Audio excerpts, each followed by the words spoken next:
player, others looked at a truncated split from a player that had barely any time to adjust to his new team, let alone a new country, and wanted to see what Quid looked like after having a bit more time to marinate. Instead of changing mid laners once more, 100 Thieves changed literally everything else. Even Coach Nukeduck left for Golden Glue, who had formerly been the team's academy head coach, brought into the fold to lead the main team for the first time. Apart from Grayson, the other notable acquisitions on a roster that looked like quite the downsize from the previous veterans contained rookie top laner Sniper, brother of former NA Pro Viper, called up from the Orgs Junior squad, and previous finalist jungler River, a player known for playing for his lanes and making solo laners shine. A revamped youthful 100T roster that had in some ways nothing to lose. The only veterans were River and Australian support Ayla, and all of a sudden, Quid is the longest tenured player on the Orgs main League of Legends team after not even half a year with them. Lining up at his first game of spring against the same team and mid laner that knocked them out of playoffs, Quid faces APA and his Ziggs once more, but this time the story is very different. But now 100 Thieves are taking a chance, they want to go in. APA goes to the wall, on his face, he's steal, 100 Thieves followed up, and Quid grabs the kill. Unfortunately, when he meets his other North American nemesis, reigning MVP Jojopyun, who's now on Cloud9, it's yet another gappening.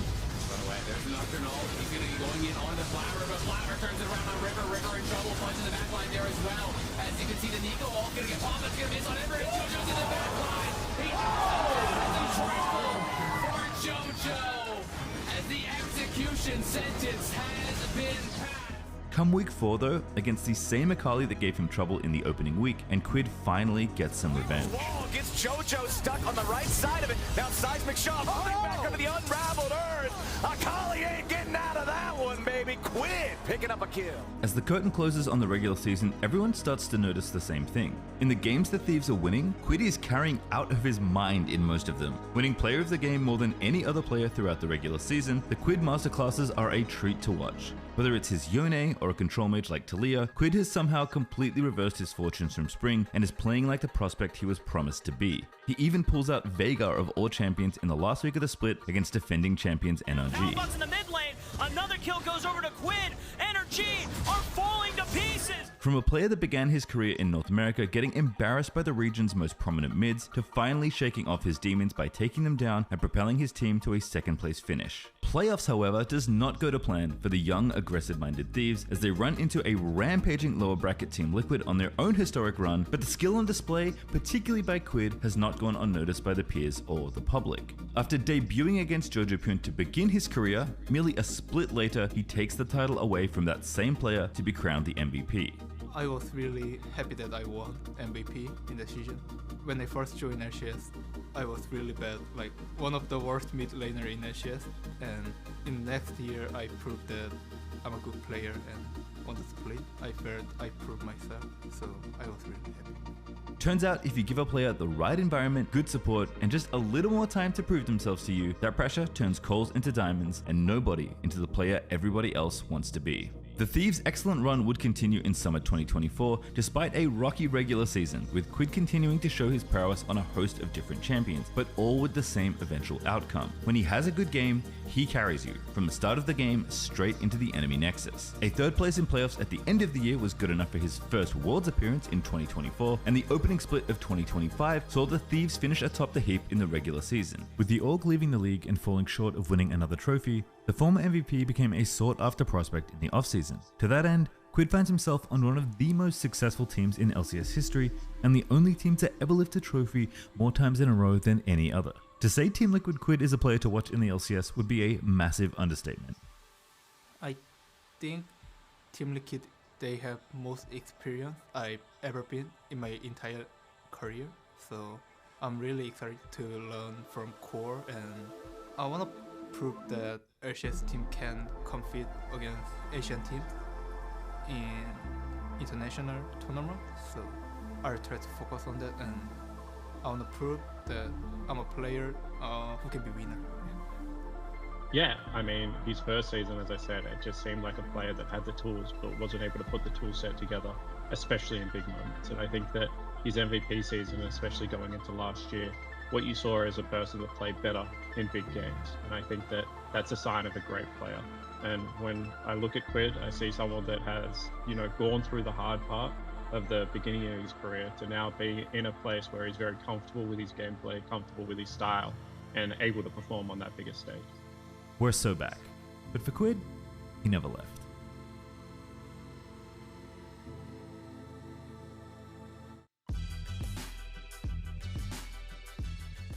Hello and welcome back to This or That with Kobe and Jack. Welcome back after a long hiatus. What year is this? What's going on?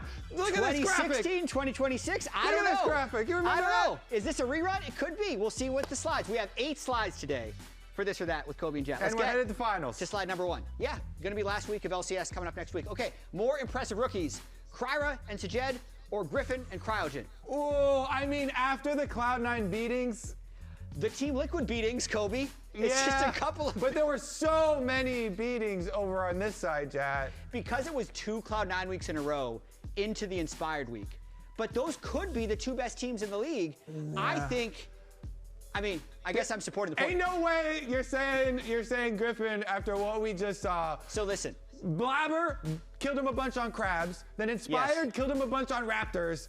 I love you, Griffin, but we're gonna have to go with this side right now.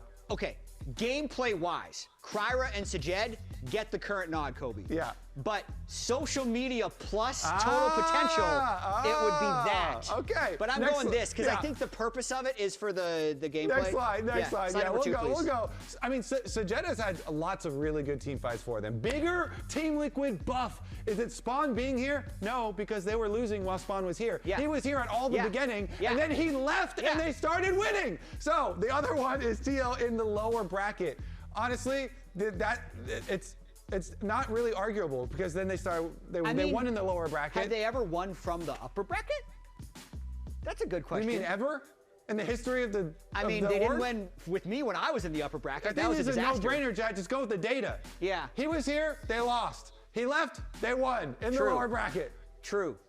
Based on this year, it's inarguable. This one's easy. Okay, Boom, I agree. next. Kobe kind of gets that round. What do we got? More broken jungler? My Udyr with innovating Locket back in 2010. This is old school. All right, that IP was. This is even older than this or that. That item was very OP. And Blabberak securing the 6-minute crab. There's no way that is more powerful than innovating Locket Udyr. If you missed Guardsman Bob play it in the Ionia versus Noxus show match, which is why we have Ionia and Boots of Lucidity, he took the build from me. What that item did, by the way, whenever you cast an ability, you heal mana mana and health in an area. Meanwhile, we actually looked at the win rate after getting the 6-minute crab. Yeah. Over the LCS overall, it was 40-something% win rate after getting that crab. It's not even a positive win rate. I had an 86% ranked win rate on innovating Locket Udyr, Kobe. This one goes to Jack. Next slide. Yeah. That was really broken. No one knows what it is. Let us know in the comments if you remember that, because there's a small percentile that understood a single word there. Okay, bigger carry performance, Forsen in the NRC, or Lexicon on IG in the LPL. He did win. He won his only game. I mean, Forsen won a game too, and he's like a platinum. He's lost many. He's like a platinum jungler. Okay, what's a bigger difference? Forsen playing against other NLC players? I mean, he was like Diamond 1 or Master, so he hit the minimum ELO required to play in the league. Yeah, playing in the LPL. Allegedly Master. I don't know if they checked his account for boosting. This, by the way, the owner is like, I'm getting in. He was better than Forsen. Yeah. Relative to the competition. I'm sorry, Forsen. Yeah, sorry. But it's been a fun journey to watch. Next. IG was more fun, personally. Better team with no comms, Lyon or Sentinels. Ooh. I think that it's got to be Lyon, because if I look at the individual performances, I think that's who he comms translating is doing a lot of work for Sentinels in their success. But Inspired comms is also legendary. That's the reason this is an interesting question, because the coordination is what brought them together. Yeah. Whereas even when Sentinels is comming, it's only 4 out of 5. So it's a less debuff to not have comms. At that point, you're talking about the strength of the individual Are they annoying laners. each other in their comms and like slightly flaming each other? I mean, you can still type, right? These are, well, yeah. That's an interesting clarification. Can you type? You can't type either. Yeah, see, no communication. Comms, At all. Comms is communication, not just audio. And I think the players on Sentinels are just generally nicer. Okay. But So, with no with no comms at all, maybe tilt. it's better for Lyon. Yeah, no comms, no tilt. I'm gonna go Lyon. I think they're the better team with or without comms, which makes this a silly slide. We're going to go to the next one for this or that. I've lost count of the More slides. heartbreaking loss is Fly losing to G2 at Worlds in 2025. After they had really high expectation, or Los Ratones disbanding. I mean, I'm not even. Why do we have this depression slide? I'm not even a fan of Europe, but like, I think that this one, I mean, FlyQuest crashing and burning, if you included their overall crashing and burning. Sure. Yeah. I'm more disappointed that they lost in general than specifically lost to G2. And I felt like I knew this was going to happen before because you could already tell they were not getting along. The cracks this isn't were even showing. what eliminated them. They got eliminated by CFO. Yeah. So I'm going to go with LR disbanding because I like being able to make a YouTube video with LR in the title and get double the views. So that's the biggest loss for me personally, I'll say. And honestly, maybe there's some kind of reboot. You know, people are like theory crafting what they could pull back, but they're never pulling back boss. No. So and it's not going to be the same. It's winding down. They still have a YouTube channel with 400,000 subscribers. Just saying, something could happen. We're going to get to the next slide. Maybe I've lost count. Better MVP season: Blabber Spring 2020 or Inspired 2025 Split 2. Man, this one it might be recency bias, but holy, this was so far and away so good from Inspired. He was really good. Everyone was already saying he's the best jungler in the entire West. Yes. North and South voted him MVP. The South representatives, when they came up and we did our little vote for MVP of the North and South, they were all like, yeah, Inspired. We were expecting there to be some pushback. They then 3-0 G2 at MSI and went to 5 games with BOG. Yeah. But did you go 17-1? And they barely won the split against 2025 Blabber, and if you didn't int on Jarvan.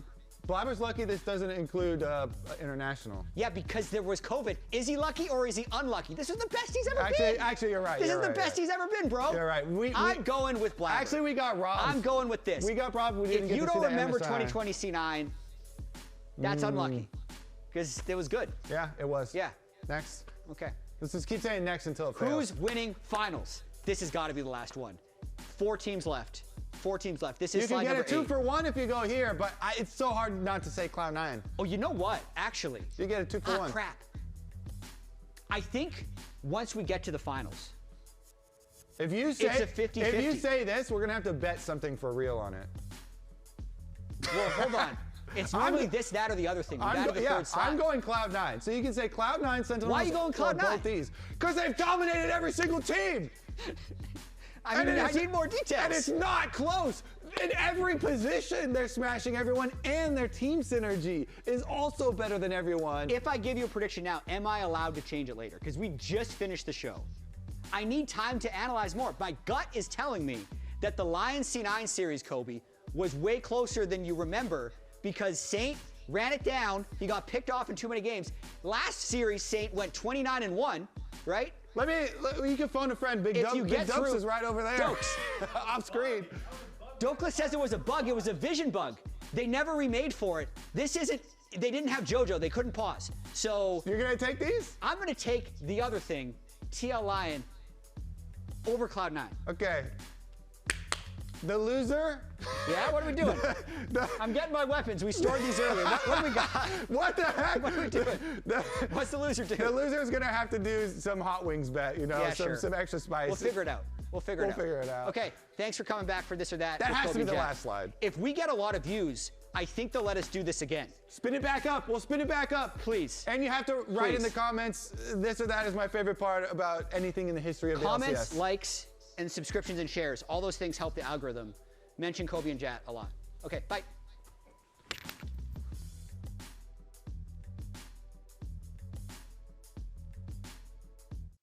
League of Legends pros have some of the fastest reactions in the world, so here at the LCS, we wanted to put them to the test and see just how quick they could be under the most challenging conditions. What the fuck? Shoot! What? It's actually really hard. You're spamming it. Yeah, of course I am. Okay, all right, fair enough. Hey! Just want to make sure that everyone knows I got 124 on this reaction test, okay? Off camera, but it did happen. Ooh. I'm so old now. One kind of lucky, I think. Can I like squat a little bit? I gotta be like in the height of the monitor, you know? Like I'm watching, right? Too stressy, man. Oh. Oh! He's so fast. What was that? Dude, there was that 1-2-20 jump scare where I clicked it and wasn't mentally ready. yeah. Oh my god, that was worst. He's inside the computer. Oh, that's so much. 158. How much do you got? 166. I got 209. You're old. I don't know, like. It's terrible, I think. Yeah, both of the guys, no? Yeah. The premise is simple. Using only your flash key, dodge as many Nidalee spears as you can before your life bar drops to 0. The pro player that dodges the most spears they can before perishing will be declared the winner. The catch? They're going to be blind the whole time. In-game. Players will be in a state of permanent nearsight as they try and dodge a never-ending flurry of Nidalee spears. Who has the fastest flash key? Let's find out. Oh wait, hold on, my flash is... Hey! Sorry, my flash is there, what's it called? I can't flash fast enough. Just keep the flash on, you know? Keep the flash on? I flashed in and I can't flash out! What the? You're spamming it! Yeah, of course I can't flash back out! What the? That's quick.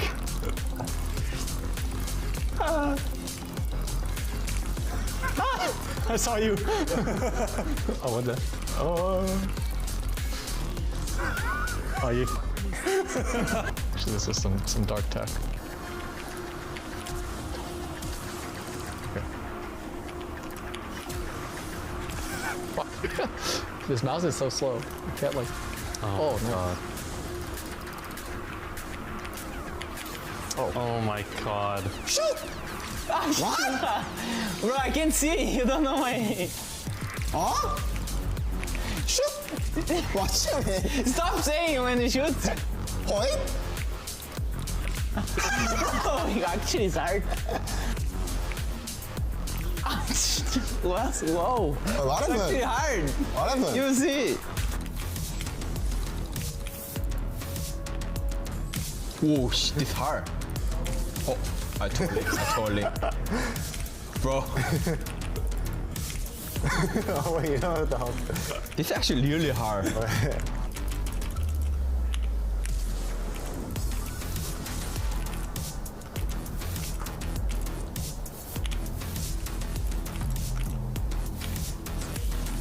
I don't want this. I should travel, you know? I didn't sleep. Why you make me this? Why you make me this? I didn't sleep. I just land and you make me... Maybe I can predict your flash. Thoughts? No, you can't. Did you flashed before you saw it? Yeah, okay. Ready? Yeah. Okay, alright, fair enough.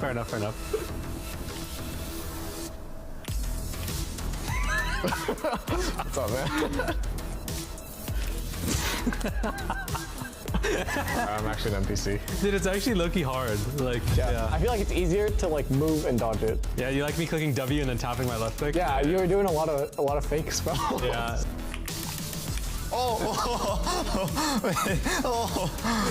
It hurts, right? Do not attack. My bad. Oh. You know where do I want to place, I think. What's happening? You told us. I'm moving, man. I'm moving. What's happening? Bro, I need to dodge one. Okay. Be ready. You're so. You ready? Wait. Okay, go. Ready? Let me touch you once. Nice. Okay.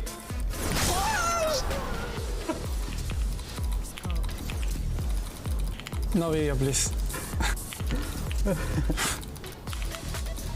Oh, Finally. you're getting so close. Why you do so low damage? You gonna change. I'm stupid. Oh,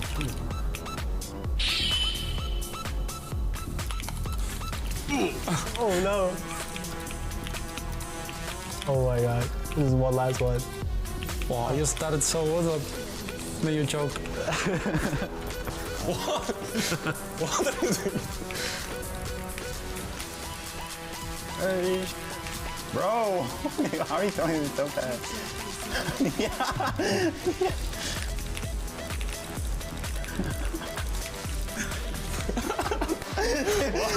throwing him like crazy. Are you okay? I'm not okay. No, I can ult at you.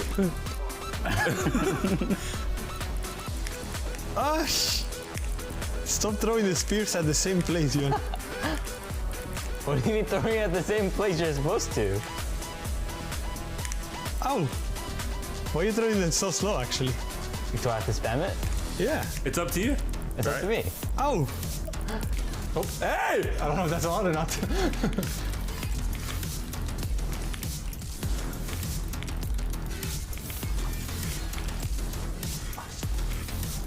Hey, you stepped out. That's a bad.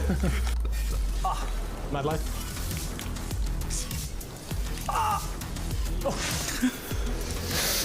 Oh, I'm good. I hear your gamer. Don't laugh.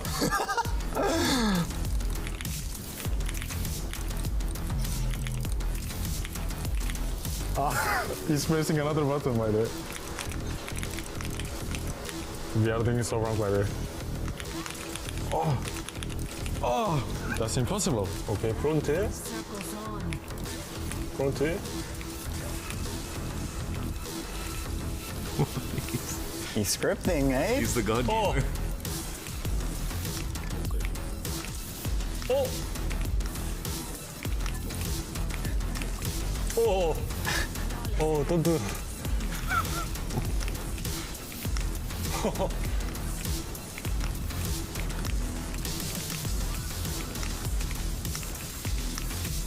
Oh! Was it easier or harder than you thought? Bro, it's so easy to hit. Yeah, and then also hard to dodge. we can hear his like keyboard, so it's like easy to dodge. I think we should like be both blind. Yeah, I think. It's easier to land the spear than I thought it would be for dodging. I don't know. It's just hard because the setup is unfamiliar. Yeah, I feel like dodging would be a lot easier on a comfortable setup. Yeah, if I could maybe be like Maybe sitting down, for example. harder, way harder. Like, can we retry? Oh, was hard, actually. It's a bit harder than I thought it'd be. Yeah. It was way harder. It's way harder. It was way harder. But I'm 28. This guy is throwing Qs like no cooldown on his Q. Way harder than I thought. What the I thought Nidali Q was so easy to dodge, but yeah, when you don't have vision, you done? you need to be like Faker, you know? That was harder. When you cannot see them, Yeah, you can't see it. it's actually But I hard. flashed back in and then I can't flash out. Yeah, that's happened to me.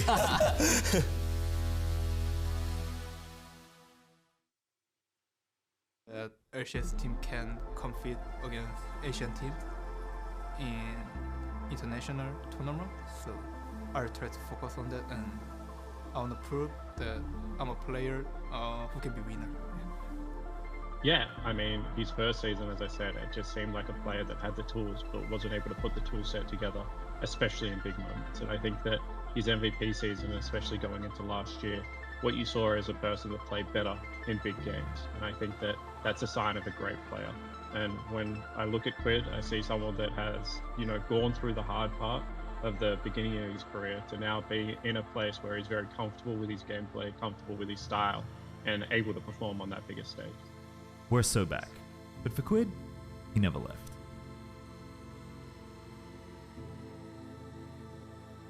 When I first joined LCS, I was really bad, like one of the worst mid laner in LCS. Picture this. You're the first new team of the franchise era to ever win a North American championship.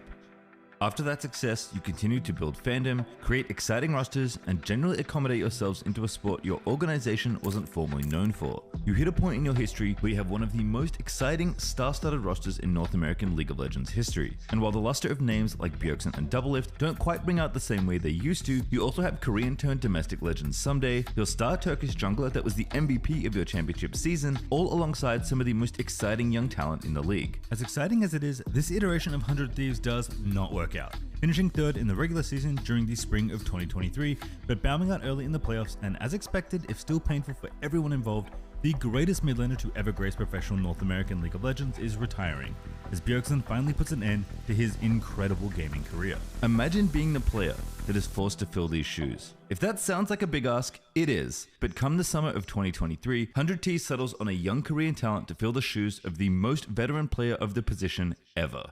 From Gen G challengers comes Quid, a player who's no stranger to being compared to the great players he's surrounded by, past or present. Gen G is of course home to Chovy, arguably the greatest modern mid laner to ever play, who it turns out is having one hell of a 2022 season. So off to a new region to play at a level he mostly hasn't yet, Quid moves from South Korea to the endless sun of Los Angeles to play with the same stacked roster that Bjergsen left. And he is, to put it nicely, absolutely horrible. Quid's rookie split is marred by mistakes, errors, and a general downturn from a team that looks like it's worn out the shine it had when they first lifted a trophy. So when the year resets and the 2024 roster is revealed for the org, fully 80% of it has been replaced. Every single player will retire or move on to a different team, leaving just one thief standing from the previous season. Their head coach even leaves for another team as the org promotes their former academy coach to lead the new squad, something he's never done before either. Seemingly doomed to fail, with budgets presumably tightened and the team trying to regain their footing almost from scratch, who do you think this single player left on the roster is? That same mid laner whose season was historically bad, Quid. And the best part? By the end of the split, he's going to be the league's MVP. My first impression was just that he was like pretty good in lane. If I'd ever interact with him in solo queue, because I try to interact with most pros in solo queue just because it's fun, like a funny guy, and it was like nice to lane for him because he was always playing solo queue. My first impressions on Quid was probably a lot like everyone else. I think that he joined a pretty underwhelming 100 Thieves, and it seemed like he suffered from pretty big stage nerves, to be honest. I had also seen him scrim because I watched the LCS team scrim in my spare time as well, and I thought that he had like a lot of potential. So like to me, he was just like a young Korean kid that like came in with like a ball of mechanics kind of vibe, as opposed to like the macro side of it. I thought that if he could just get over what was holding him back on stage, that it would be a really good player. To get to Quid's transformative spring split, we first have to go back to his debut split just before it, summer 2023. Despite the weight of such a legend of the game retiring, the only slightly changed 100 Thieves roster actually began their season with a W, a good sign for a team looking to continue their regular season form from spring 2023, where they finished third, before crashing out in back-to-back best-of-5s in the postseason. Given that the only change coming into summer then was mid lane, it's a good thing the team starts off with a victory to swell their confidence. The problem is that the player in mid lane isn't a young South Korean talent, but another old Danish guy. That's right, Coach Nukeduck actually had to fill in for Quid due to visa problems at the start of the split, and shockingly they won with the Ducks' Ari holding up quite nicely. Quid's actual debut game though, it's perhaps an omen for the rest of the season, as it's an absolute disaster. Yeah, I can't forget that. I think I was playing against Jojo Pion, Ari, and when I first joined LCS, I thought I'll be anyone in this league, and when I play against Jojo, I felt, damn, this league isn't that easy. I just try to practice more. Squaring off against peak form Jojo Pyun on Evil Geniuses, who would later be crowned the split's MVP, Quid ends the game getting literally outfoxed by Jojo's Ari, and ends the game a bleak 1-8, getting solo killed and just generally gapped in the process. And the trajectory does not improve from here for Quid, as 100 Thieves spend the season treading water and trying to find any semblance of stability, even losing their final week tiebreaker game to Dignitas to finish in 8th place, scraping themselves over the finish line and into the last playoff spot. Starting in the lower bracket against Team Liquid, Quid finds himself facing the other even newer to the league North American Terra APA, where a fairly unceremonious 3-1 loss ends their season. Was dead instantly, so Double lost both his sums as well, and now they're going for a fight. APA gonna get jumped on now. Sure. Goes in, but he gets bursted down. Yawns to the rampage, and 100 Thieves may have just lost the game. They're ready for the flank. The Baron's down to about 700 HP. It's gonna be secured by Pioshik on the Sejuani as Double gets Chainseed. They got him! God rips the feathers right through him. Busio's gonna drop next. Quid goes into the Guardian Angel. He's gonna resurrect, but it's only in time to watch the season end. Team Liquid will get a clean ace. They will wipe 100 Thieves off the rift. They will win this series. While the team had flashes of brilliance throughout the split, nothing added up in a way it promised on paper, with veterans Someday, Closer and Doublelift not hitting the ceilings of their former glory, and rookie support Busio trying to find his feet in the big leagues the same as his mid laner. While Quid's ego would never be bruised quite the same way as his first meeting with Jojo Pyun, for the most part 100 Thieves beat the not-so-good teams and a massively underperforming Prince-powered FlyQuest and lost to everyone else. Of course, this started the same old discourse it always does. I try to not care about like what communities say. I knew it's gonna be something. I didn't really try to watch that. Yeah, I didn't try to watch that.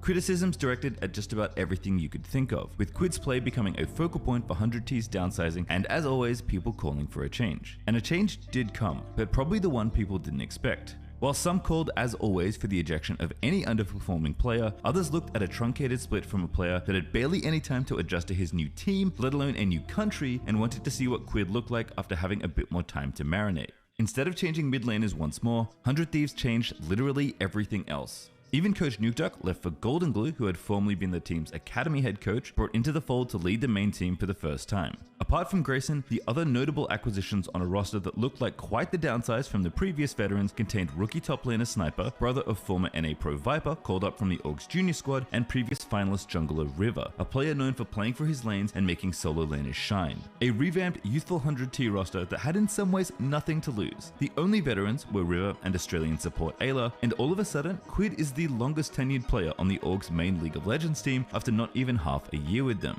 Lining up for his first game of spring against the same team and mid laner that knocked them out of playoffs, Quid faces APA in his Ziggs once more, but this time the story is very different. But now 100 Thieves are taking a chance. They want to go in. APA goes up the wall. On his face, he's steal. 100 Thieves followed up, and Quid grabs the kill. Unfortunately, when he meets his other North American nemesis, reigning MVP Jojopyun, who's now on Cloud 9, it's yet another gappening. There's an Nocturnal. He's going to be going in on the Flower, but Flower turns it around on River. River in trouble. Punch in the back line there as well. As you can see, the Nico all going to get popped. It's going to miss on Everett. Jojo's in the back line. He triple for Jojo. As the execution sentence has been passed.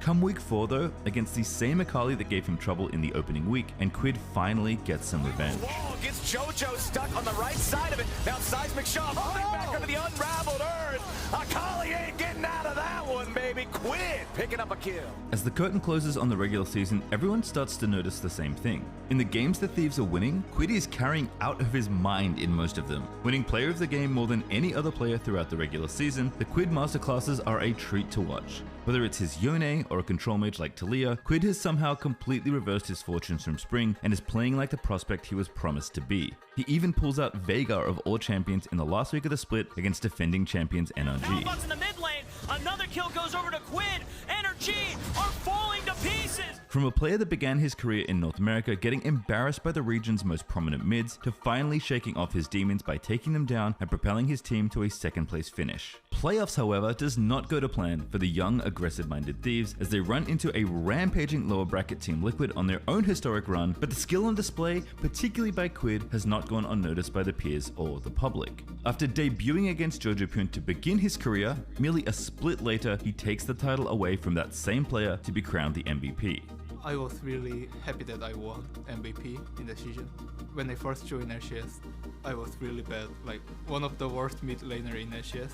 And in next year, I proved that I'm a good player, and on the split, I felt I proved myself, so I was really happy. Turns out if you give a player the right environment, good support, and just a little more time to prove themselves to you, that pressure turns coals into diamonds and nobody into the player everybody else wants to be. The Thieves' excellent run would continue in summer 2024 despite a rocky regular season, with Quid continuing to show his prowess on a host of different champions, but all with the same eventual outcome. When he has a good game, he carries you, from the start of the game straight into the enemy nexus. A third place in playoffs at the end of the year was good enough for his first Worlds appearance in 2024, and the opening split of 2025 saw the Thieves finish atop the heap in the regular season. With the Org leaving the league and falling short of winning another trophy, the former MVP became a sought-after prospect in the offseason. To that end, Quid finds himself on one of the most successful teams in LCS history, and the only team to ever lift a trophy more times in a row than any other. To say Team Liquid Quid is a player to watch in the LCS would be a massive understatement. I think Team Liquid, they have most experience I've ever been in my entire career, so I'm really excited to learn from core, and I want to prove that LCS team can compete against Asian teams in international tournament, so I'll try to focus on that, and I want to prove that I'm a player who can be winner.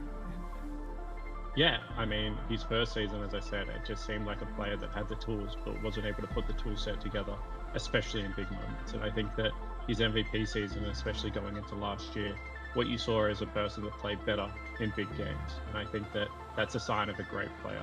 And when I look at Quid, I see someone that has, you know, gone through the hard part of the beginning of his career to now be in a place where he's very comfortable with his gameplay, comfortable with his style, and able to perform on that bigger stage. We're so back. But for Quid, he never left.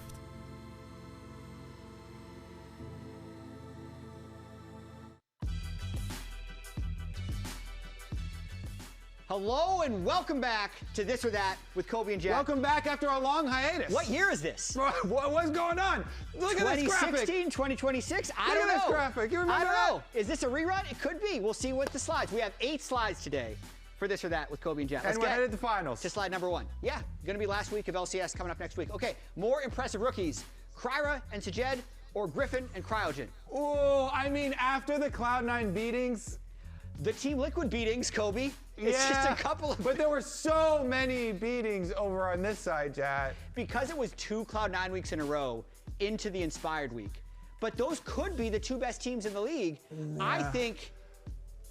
I guess I'm supporting the point. Ain't no way you're saying Griffin after what we just saw. So listen. Blabber killed him a bunch on Crabs, then Inspired killed him a bunch on Raptors. I love you, Griffin, but we're gonna have to go with this side right now. Okay, gameplay wise, Kryra and Sajed get the current nod, Kobe. Yeah. But social media plus total potential, it would be that. Okay. But I'm going this because I think the purpose of it is for the gameplay. Next slide. Yeah, we'll go. I mean, Sajed has had lots of really good team fights for them. Bigger Team Liquid buff. Is it Spawn being here? No, because they were losing while Spawn was here. Yeah. He was here at all the beginning, and then he left and they started winning. So the other one is TL in the lower bracket. Honestly, it's not really arguable because then they won in the lower bracket. Have they ever won from the upper bracket? That's a good question. You mean ever? In the history of the they didn't win with me when I was in the upper bracket. That was a disaster. This is a no-brainer, Jack. Just go with the data. Yeah. He was here, they lost. He left, they won in the lower bracket. True. Based on this year, it's inarguable. This one's easy. Okay, Boom, next. I agree. Kobe kind of gets that round. What do we got? More broken jungler? My Udyr with innovating Locket back in 2010. This is old school. All right, that IP was. This is even older than this or that. That item was very OP. And Blabberak securing the 6-minute crab. There's no way that is more powerful than innovating Locket Udyr. If you missed Guardsman Bob play it in the Ionia versus Noxus show match, which is why we have Ionia and Boots of Lucidity, he took the build from me. What that item did, by the way, whenever you cast an ability, you heal mana mana and health in an area. Meanwhile, we actually looked at the win rate after getting the 6-minute crab. Yeah. Over the LCS overall, it was 40-something% win rate after getting that crab. It's not even a positive win rate. I had an 86% ranked win rate on innovating Locket Udyr, Kobe. This one goes to Jack. Next slide. Yeah. That was really broken. No one knows what it is. Let us know in the comments if you remember that, because it's a small percentile that understood a single word there. Okay, bigger carry performance, Forsen in the NRC, or Lexicon on IG in the LPL. He did win. He won his only game. I mean, Forsen won a game too, and he's like a platinum. He's lost many. He's like a platinum jungler. Okay, what's a bigger difference? Forsen playing against other NLC players? He was like Diamond 1 or Master, so he hit the minimum ELO required to play in the league. Yeah, playing in the LPL. Allegedly Master. I don't know if they checked his account for boosting. This, by the way, the owner is like, I'm getting in. He was better than Forsen. Yeah. Relative to the competition. I'm sorry, Forsen. Yeah, sorry. But it's been a fun journey to watch. Next. IG was more fun, personally. Better team with no comms, Lyon or Sentinels. Ooh. I think that it's got to be Lyon because if I look at the individual performances, I think that's who he comms translating is doing a lot of work for Sentinels in their success. But Inspired comms is also legendary. That's the reason this is an interesting question, because the coordination is what brought them together. Yeah. Whereas even when Sentinels is comming, it's only 4 out of 5. It's a less debuff to not have comms. At that point, you're talking about the strength of the individual Are they annoying laners. each other in their comms and like slightly flaming each other? I mean, you can still type, right? These are, well, yeah. That's an interesting clarification. Can you type? You can't type either. Yeah, see, no communication. Comms, At all. Comms is communication, not just audio. And I think the players on Sentinels are just genuinely nicer. Okay. But So, with no comms at all, No maybe tilt. it's better for Lion. Yeah, no comms, no tilt. I'm gonna go Lion. I think they're the better team with or without comms, which makes this a silly slide. We're gonna go to the next one for this or that. I've lost count of the More slides. heartbreaking loss is Fly losing to G2 at Worlds in 2025. After they had really high expectation, or Los Ratones disbanding.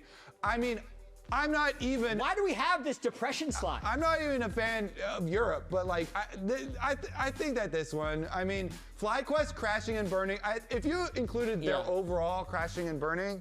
Sure. Yeah. I'm more disappointed that they lost in general than specifically lost to G2. And I felt like I knew this was going to happen before because you could already tell they were not getting along. The cracks This isn't were even showing. what eliminated them. They got eliminated by CFO. Yeah. So I'm going to go with LR disbanding because I like being able to make a YouTube video with LR in the title and get double the views. So that's the biggest loss for me personally, I'll say.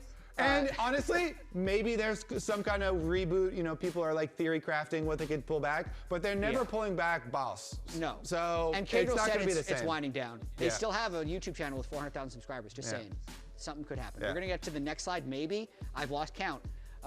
Better MVP season: Blabber Spring 2020 or Inspired 2025 Split 2. Man, this one it might be recency bias, but holy, this was so far and away so good from Inspired. He was really good. Everyone was already saying he's the best jungler in the entire West. Yes. North and South voted him MVP. The South representatives, when they came up and we did our little vote for MVP of the North and South, they were all like, yeah, Inspired. We were expecting there to be some pushback. They then 3-0 G2 at MSI and went to 5 games with BOG. Yeah. But did you go 17-1? And they barely won the split against 2025 Blabber, and if you didn't int on Jarvan. Blabber's lucky this doesn't include international. Yeah, because there was COVID. Is he lucky or is he unlucky? This is the best he's ever been. Actually, you're right. This is the best he's ever been, bro. You're right. I'm going with Blabber. Actually, we got robbed. I'm going with this. We got robbed. We didn't if get you to see don't the remember MSI. 2020 C9, that's unlucky. Because it was good. Yeah, it was. Yeah. Next. Okay. Let's just keep saying next until it fails. Who's winning finals? This has got to be the last one. 4 teams left. 4 teams left. This is slide number 8. You can get a 2 for 1 if you go here, but it's so hard not to say Cloud9. Oh, you know what? Actually. You get a 2 for 1. Crap. I think once we get to the finals, if you say, it's a 50-50. If you say this, we're going to have to bet something for real on it. Well, hold on. It's normally this, that, or the other thing. I'm going Cloud9. So you can say Cloud9, Sentinels. Why are you going Cloud9? Both these. Because they've dominated every single team. I need more details. And it's not close. In every position, they're smashing everyone, and their team synergy is also better than everyone. If I give you a prediction now, am I allowed to change it later? Because we just finished the show. I need time to analyze more. My gut is telling me that the Lyon C9 series, Kobe, was way closer than you remember because Saint ran it down. He got picked off in too many games. Last series, Saint went 29-1, right? You can phone a friend. Big Dukes is right over there. Dukes. Off screen. Dokla says it was a bug. It was a vision bug. They never remade for it. This isn't, they didn't have JoJo. They couldn't pause. So. You're going to take these? I'm going to take the other thing, TL Lion, over Cloud9. Okay. The loser? Yeah, what are we doing? I'm getting my weapons. We stored these earlier. What do we got? What the heck? What are we doing? What's the loser do? The loser's going to have to do some hot wings bet, some extra spice. We'll figure it out.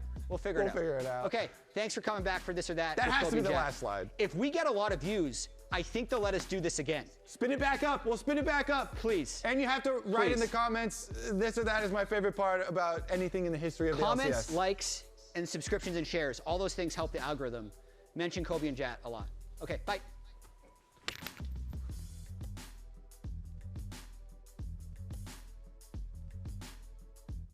League of Legends pros have some of the fastest reactions in the world, so here at the LCS, we wanted to put them to the test and see just how quick they could be under the most challenging conditions. What the fuck? Shoot! What? This is actually really hard. You're spamming it. Yeah, of course I am. Okay, all right, fair enough. Hey! Just want to make sure that everyone knows I got 124 on this reaction test, okay? Off camera, but it did happen. I'm so old now. One kind of lucky, I think. Can I like squat a little bit? I gotta be like in the height of the monitor, you know? Like I can watch him, right? Too stressy, man. Oh. Oh. He's so fast. What was that? Dude, there was that 1-2-20 jump scare where I clicked it and wasn't mentally ready. Yeah. Oh my god. That was worst. He's inside the computer. Oh, that's so much. How much are you at? 166. I got 209. You're old. I don't know, like. It's terrible, I think. We're both old guys, no? Yeah. The premise is simple. Using only your flash key, dodge as many needly spears as you can before your life bar drops to 0. The pro player that dodges the most spears they can before perishing will be declared the winner. The catch? They're going to be blind the whole time. In-game. Players will be in a state of permanent nearsight as they try and dodge a never-ending flurry of needly spears. Who has the fastest flash key? Let's find out. Oh wait, hold on, my flash is... Hey! Sorry, my flash is what's it called? I can't flash fast enough. just keep the flash on, you know? Don't keep the flash on? I flashed in and I can't flash out! What the? You're spamming it! Yeah, of course I am. I can't flash back out! What the? That's quick.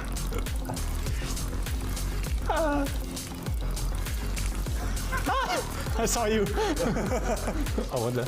Oh, you. actually this is some dark tech.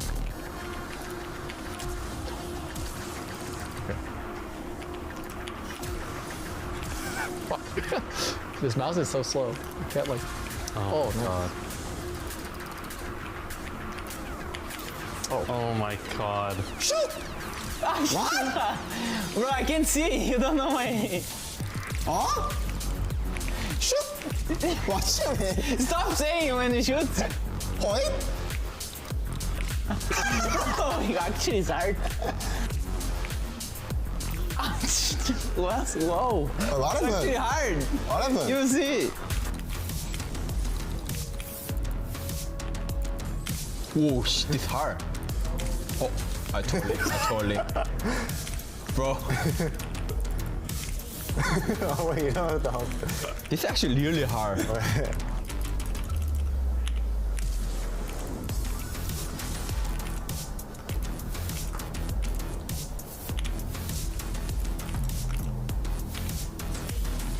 I don't want this. I should try, you know? I didn't sleep. Why you make me this? Why you make me this? I didn't sleep. I just land and you make me. Maybe I can predict your flash. Thoughts? No, you can't. Dude, you flashed before you saw it. Yeah, okay. Ready? Yeah. Okay, alright, fair enough. What's up, man? I'm actually an NPC. Dude, it's actually low-key hard. Like, yeah. I feel like it's easier to like move and dodge it. Yeah, you like me clicking W and then tapping my left click? Yeah, you were doing a lot of fake spells. Yeah.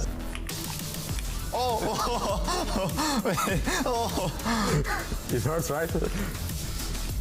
Do not attack. My bad. Oh. You know where do I want to place, I think. What's it? You told us. I'm moving, man. I'm moving. What's it? Bro, I need to dodge one. Okay. Be ready. You're so. You ready? Wait. Okay, go. Ready? Let me touch once. Nice. Okay.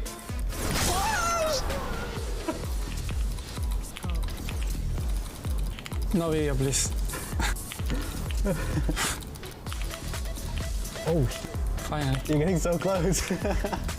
Well, yeah, you do sort of damage. You will not change. I'm stupid. Oh.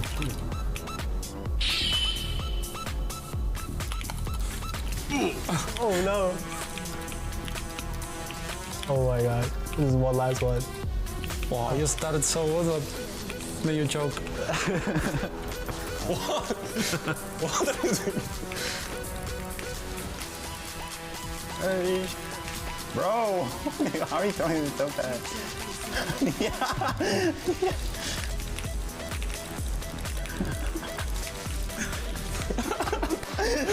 He's throwing him like crazy. Are you okay? I'm not okay. No, I can ult at you. Ah, stop throwing the spears at the same place, Yon. What do you mean throwing at the same place you're supposed to? Ow! Why are you throwing them so slow, actually? Do I have to spam it? Yeah. It's up to you. It's up to me. Ow! Oh, hey! I don't know if that's allowed or not.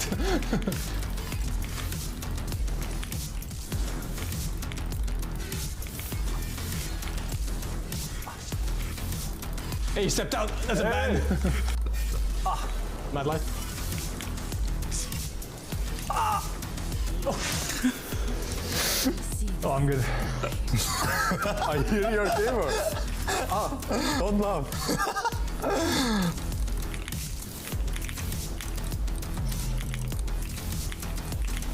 Ah, he's pressing another button by the way. The other thing is so wrong by the way. Oh, oh, that's impossible. Okay, frontier. Frontier. He's scripting, eh? He's the god gamer. Oh. Oh. Oh, don't do it.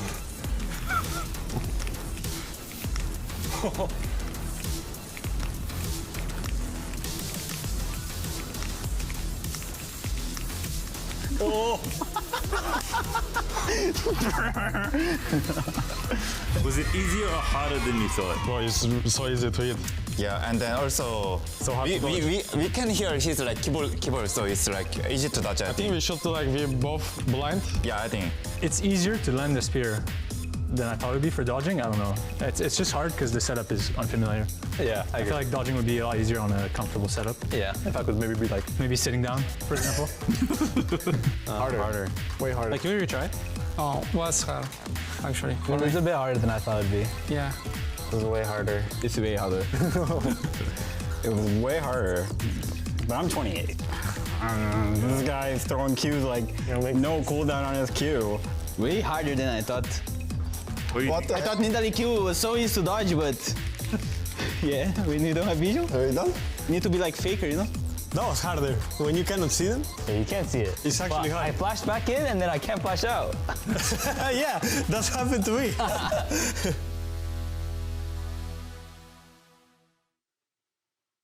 That LCS team can compete against Asian team in international tournament, so I'll try to focus on that, and I want to prove that I'm a player who can be winner.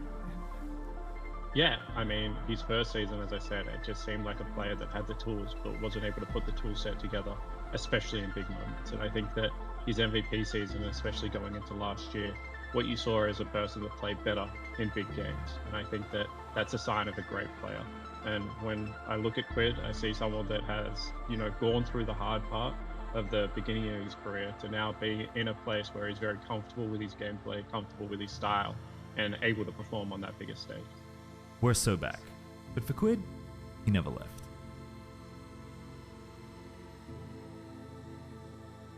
When I first joined LCS, I was really bad, like one of the worst mid laner in LCS. Picture this. You're the first new team of the franchise era to ever win a North American championship. After that success, you continue to build fandom, create exciting rosters, and generally accommodate yourselves into a sport your organization wasn't formally known for. You hit a point in your history where you have one of the most exciting star-studded rosters in North American League of Legends history. And while the luster of names like Bjergsen and Doublelift don't quite bring out the same way they used to, you also have Korean-turned domestic legends Someday, your star Turkish jungler that was the MVP of your championship season, all alongside some of the most exciting young talent in the league. As exciting as it is, this iteration of 100 Thieves does not work work out, finishing third in the regular season during the spring of 2023, but bowing out early in the playoffs, and as expected, if still painful for everyone involved, the greatest mid laner to ever grace professional North American League of Legends is retiring, as Bjergsen finally puts an end to his incredible gaming career. Imagine being the player that is forced to fill these shoes. If that sounds like a big ask, it is. But come the summer of 2023, 100T settles on a young Korean talent to fill the shoes of the most veteran player of the position ever.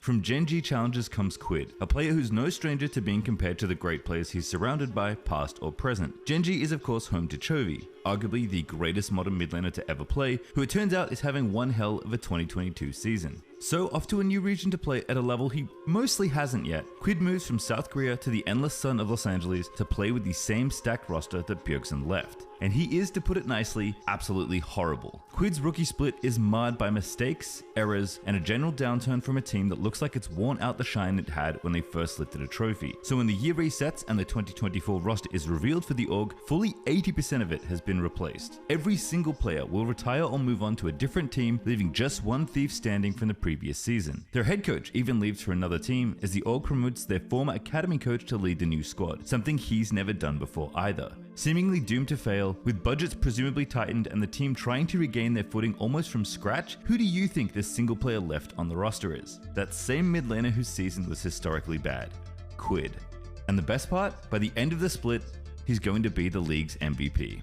My first impression was just that he was like pretty good in lane. If I'd ever interact with him in solo queue, because I try to interact with most pros in solo queue just because it's fun, like a funny guy, and it was like nice to lane for him because he was always playing solo queue.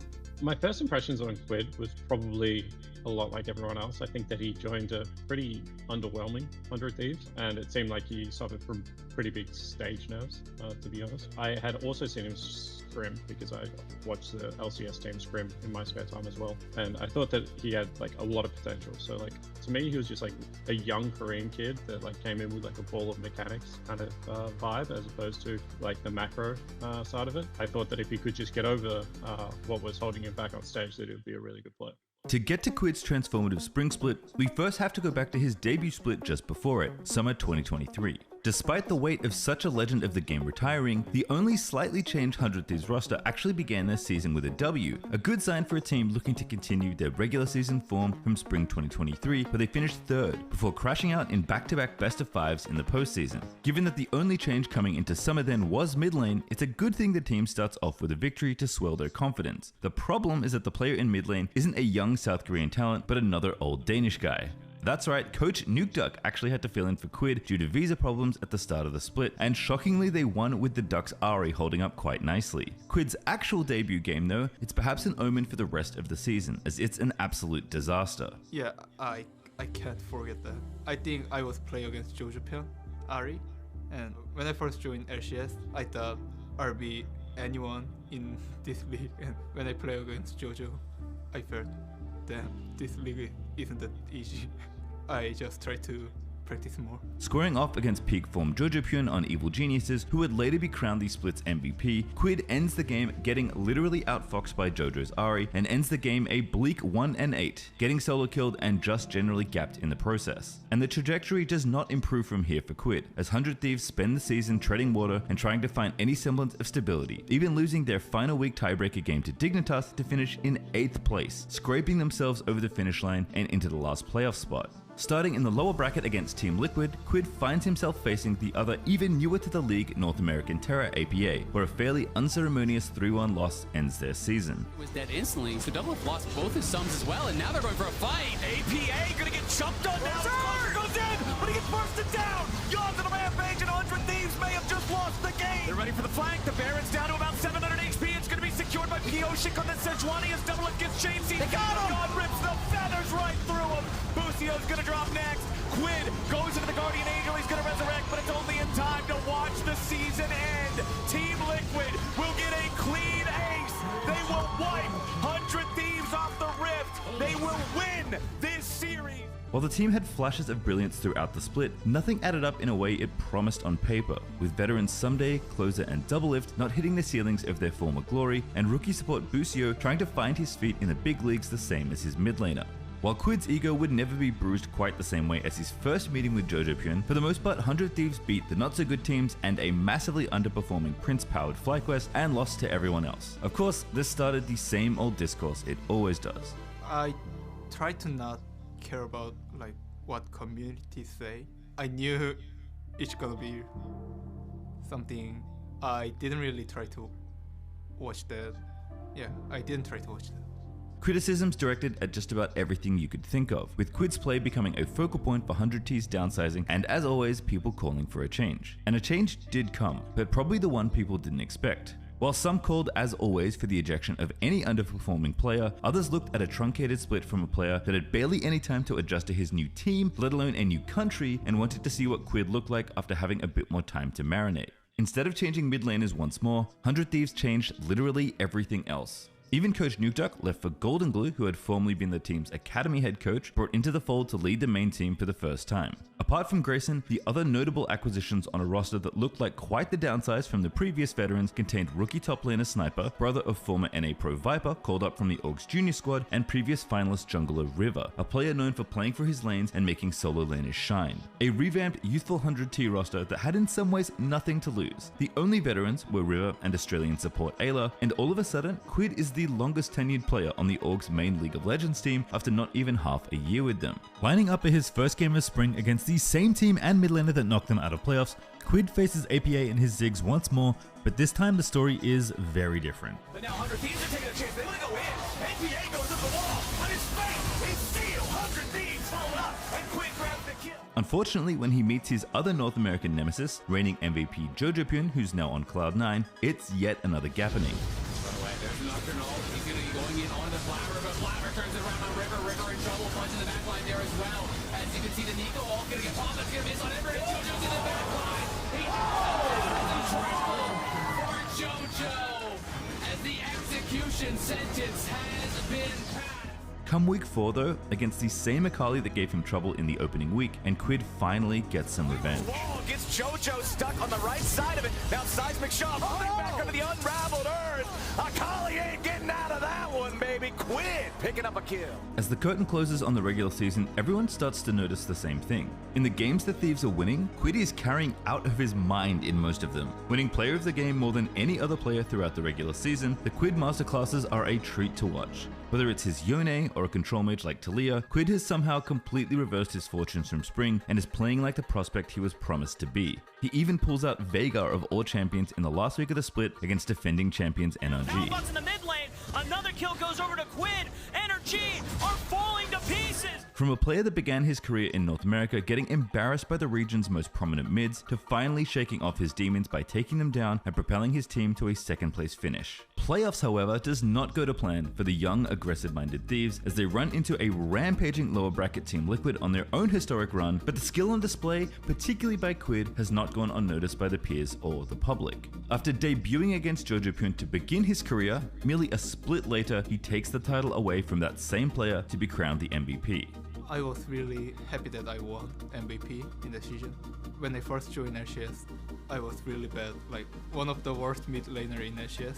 And in next year, I proved that I'm a good player, and on the split, I felt I proved myself, so I was really happy. Turns out if you give a player the right environment, good support, and just a little more time to prove themselves to you, that pressure turns coals into diamonds and nobody into the player everybody else wants to be. The Thieves' excellent run would continue in summer 2024, despite a rocky regular season, with Quid continuing to show his prowess on a host of different champions, but all with the same eventual outcome. When he has a good game, he carries you, from the start of the game straight into the enemy nexus. A third place in playoffs at the end of the year was good enough for his first Worlds appearance in 2024, and the opening split of 2025 saw the Thieves finish atop the heap in the regular season. With the Org leaving the league and falling short of winning another trophy, the former MVP became a sought-after prospect in the offseason. To that end, Quid finds himself on one of the most successful teams in LCS history, and the only team to ever lift a trophy more times in a row than any other. To say Team Liquid Quid is a player to watch in the LCS would be a massive understatement.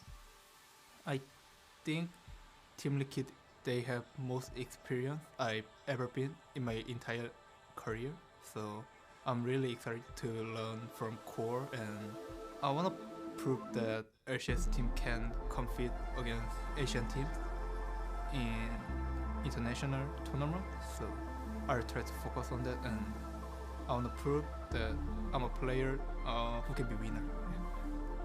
Yeah, I mean, his first season, as I said, it just seemed like a player that had the tools but wasn't able to put the tool set together, especially in big moments. And I think that his MVP season, especially going into last year, what you saw is a person that played better in big games. And I think that that's a sign of a great player.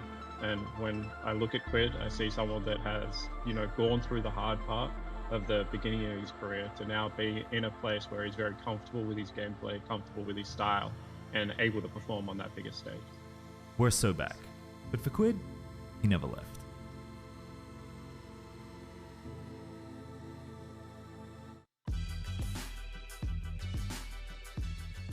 Hello and welcome back to This or That with Kobe and Jack. Welcome back after a long hiatus. What year is this? What's going on? Look at this graphic. 2016, 2026? I don't know. Look at this graphic. You remember I don't that? know. Is this a rerun? It could be. We'll see what the slides. We have 8 slides today for This or That with Kobe and Jack. And we're headed to finals. To slide number 1. Yeah, going to be last week of LCS coming up next week. Okay, more impressive rookies. Kryra and Sajed or Griffin and Cryogen? Oh, I mean, after the Cloud9 beatings. The Team Liquid beatings, Kobe. It's just a couple of... But there were so many beatings over on this side, Jack. Because it was 2 Cloud9 weeks in a row into the Inspired week. But those could be the 2 best teams in the league. Yeah.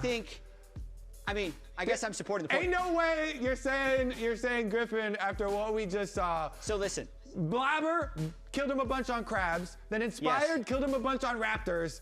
I love you, Griffin, but we're gonna have to go with this side right now. Okay, gameplay-wise, Kryra and Sajed get the current nod, Kobe. Yeah. But social media plus total potential, it would be that. Okay. But I'm going this because I think the purpose of it is for the gameplay. Next slide. Yeah, we'll go. I mean, Sajed has had lots of really good team fights for them. Bigger Team Liquid buff. Is it Spawn being here? No, because they were losing while Spawn was here. Yeah. He was here at all the beginning, and then he left, and they started winning. So the other one is TL in the lower bracket. Honestly, it's not really arguable because then they won in the lower bracket. Have they ever won from the upper bracket? That's a good question. You mean ever? In the history of the they didn't win with me when I was in the upper bracket. That was a disaster. No-brainer, Jack. Just go with the data. Yeah. He was here, they lost. He left, they won in the lower bracket. True. Based on this year, it's inarguable. This one's easy. Okay, Boom, I agree. Kobe kind of gets that round. What do we got? More broken jungler? My Udyr with innovating Locket back in 2010. This is old school. All right, that IP was. This is even older than this or that. That item was very OP. And Blabberak securing the 6-minute crab. There's no way that is more powerful than innovating Locket Udyr. If you miss Guardsman Bob, play it in the Ionia versus Noxus show match, which is why we have Ionia and Boots of Lucidity. He took the build from me. What that item did, by the way, whenever you cast an ability, you heal mana mana and health in an area. Meanwhile, we actually looked at the win rate after getting the 6-minute crab. Yeah. Over the LCS overall, it was 40-something% win rate after getting that crab. It's not even a positive win rate. I had an 86% ranked win rate on innovating Locket Udyr, Kobe. This one goes to Jack. Next slide. Yeah. That was really broken. No one knows what it is. Let us know in the comments if you remember that, because there's a small percentile that understood a single word there. Okay, bigger carry performance, Forsen in the NRC, or Wexicong on IG in the LPL. He did win. He won his only game. I mean, Forsen won a game too, and he's like a platinum. Lost many. He's like a platinum jungler. Okay, what's a bigger difference? Forsen playing against other NLC players? He was like Diamond 1 or Master, so he hit the minimum ELO required to play in the league. Yeah, playing in the LPL. Allegedly Master. I don't know if they checked his account for boosting. This, by the way, the owner is like, I'm getting in. He was better than Forsen. Yeah. Relative to the competition. I'm sorry, Forsen. Yeah, sorry. But it's been a fun journey to watch. Next. IG was more fun, personally. Better team with no comms, Lyon or Sentinels. Ooh. I think that it's got to be Lyon because if I look at the individual performances, I think that's who he comms translating is doing a lot of work for Sentinels in their success. But Inspired comms is also legendary. That's the reason this is an interesting question, because the coordination is what brought them together. Yeah. Whereas even when Sentinels is calming, it's only 4 out of 5. Oh, so man. it's a less debuff to not have comms. Oh, At that point, you're talking about the strength of the individual Are they annoying laners. each other in their comms and like slightly flaming each other? I mean, you can still type, right? These are, well, yeah. That's an interesting clarification. Can you type? You I mean, can't type either. Yeah, see, no communication. Comms, At all. Comms is communication, not just Okay. audio. And I think the players on Sentinels are just generally nicer. Okay. But So, Lion is gonna be- with no comms at all, No maybe tilt. it's better for Lion. Yeah, no comms, no tilt. I'm gonna go Lion. I think they're the better team with or without comms, which makes this a silly slide. We're Okay. gonna go to the next one for this or that. I've lost count of the More slides. heartbreaking loss is Fly losing to G2 at Worlds in 2025. After they had really high expectation, or Los Ratones disbanding. I mean, I'm not even. Why do we have this depression slide? I'm not even a fan of Europe, but like, I think that this one, I mean, FlyQuest crashing and burning, if you included their overall crashing and burning.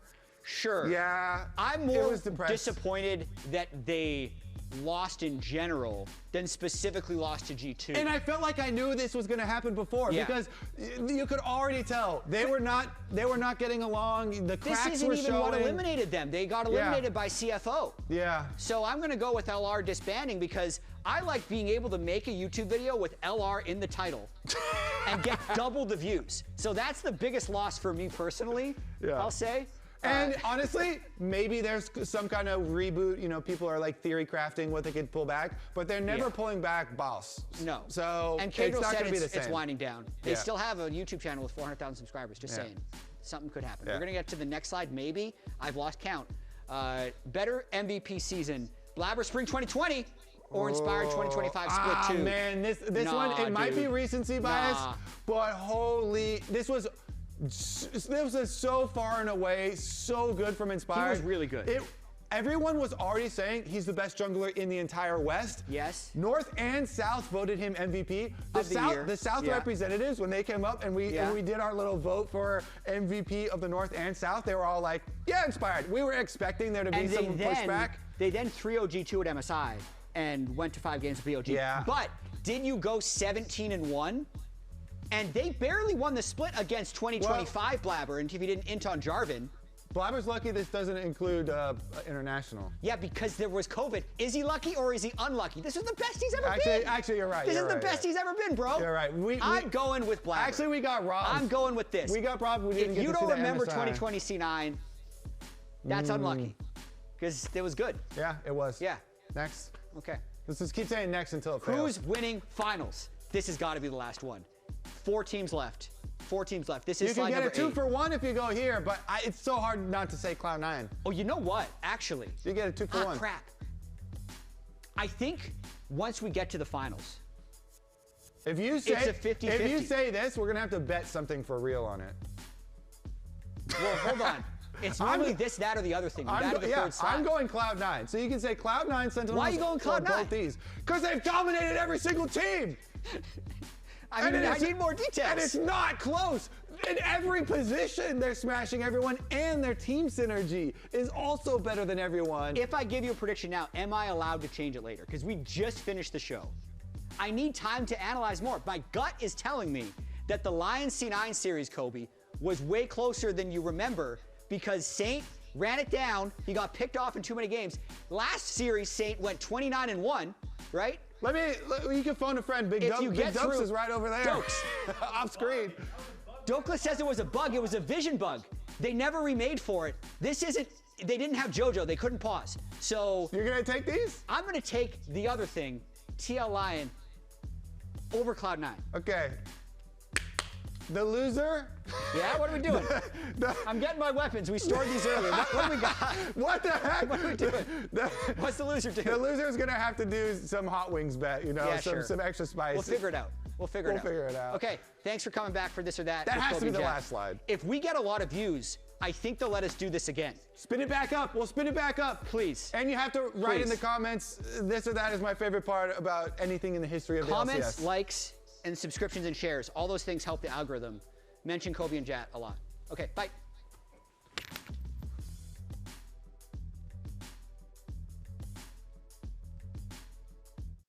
League of Legends pros have some of the fastest reactions in the world, so here at the LCS, we wanted to put them to the test and see just how quick they could be under the most challenging conditions. What the fuck? Shoot! What? This is actually really hard. You're spamming it. Yeah, of course I am. Okay, all right, fair enough. Hey! Just want to make sure that everyone knows I got 124 on this reaction test, okay? Off camera, but it did happen. Ooh. I'm so old now. One kind of lucky, I think. Can I like squat a little bit? I gotta be like in the height of the monitor, you know? Like I kan watch him, right? Too stressy, man. Oh. Oh. He's so fast.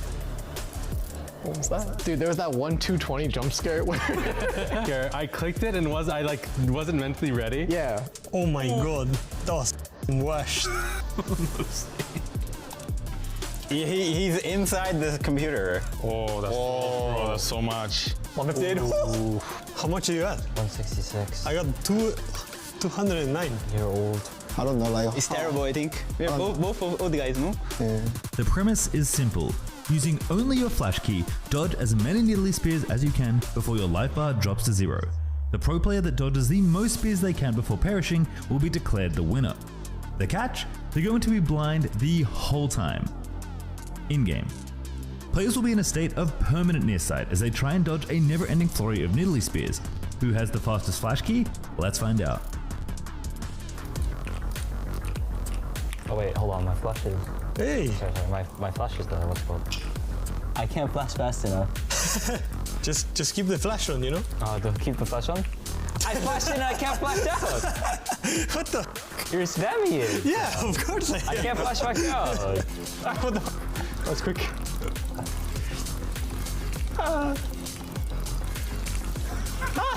I saw you.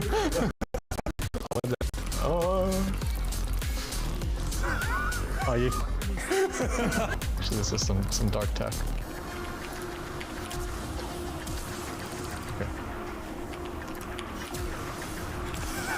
Okay. This mouse is so slow. You can't like. Oh no. God. Oh my god. Shoot! What? Bro, I can't see. You don't know my. Oh? Shoot! Watch it. Stop saying when you shoot. Point? Oh my god, actually it's hard. Whoa. A lot of it's actually it. hard. A lot of it. You see. Whoa, shit, this hard. Oh, I totally. Bro. Oh wait, you know what the hell? This is actually really hard.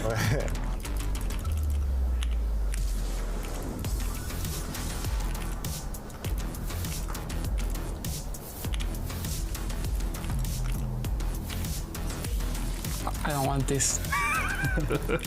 I should travel, you know? I didn't sleep. Why you make me this? Why you make me this? I didn't sleep. I just land and you make me... Maybe I can predict your flash. Thoughts? No, you can't. Dude, you flashed before you saw it. Yeah, okay. Ready? Yeah. Okay, alright, fair enough.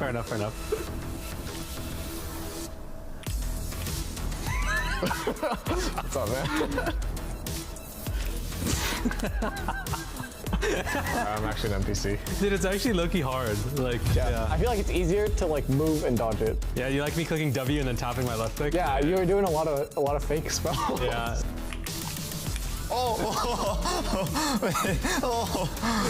It hurts, right? Do not attack. My bad. Oh.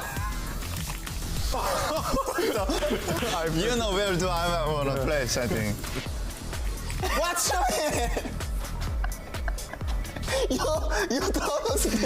I'm moving, man. I'm moving. What's it? Bro, I need to dodge one.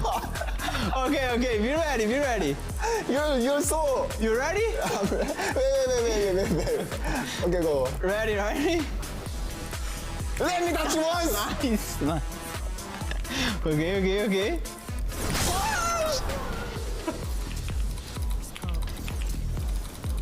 No video, please.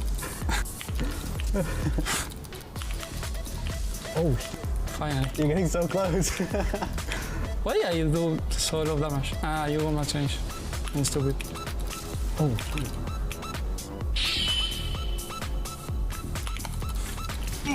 Oh no. Oh my god. This is one last one. Wow, you started so good, but then you choke. What? What is it? Hey. Bro, how are you throwing this so fast? Yeah.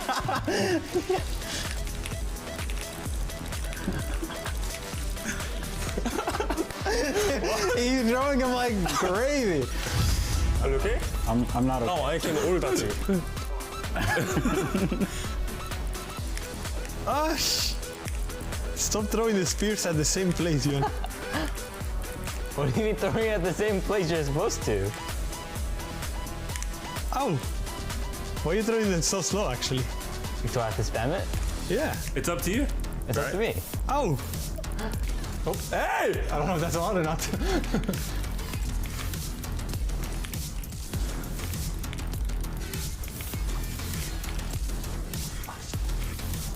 Hey, you stepped out. That's a ban. Ah, mad life. Ah! Oh. Oh, I'm good. I hear your keyboard. Ah, don't laugh.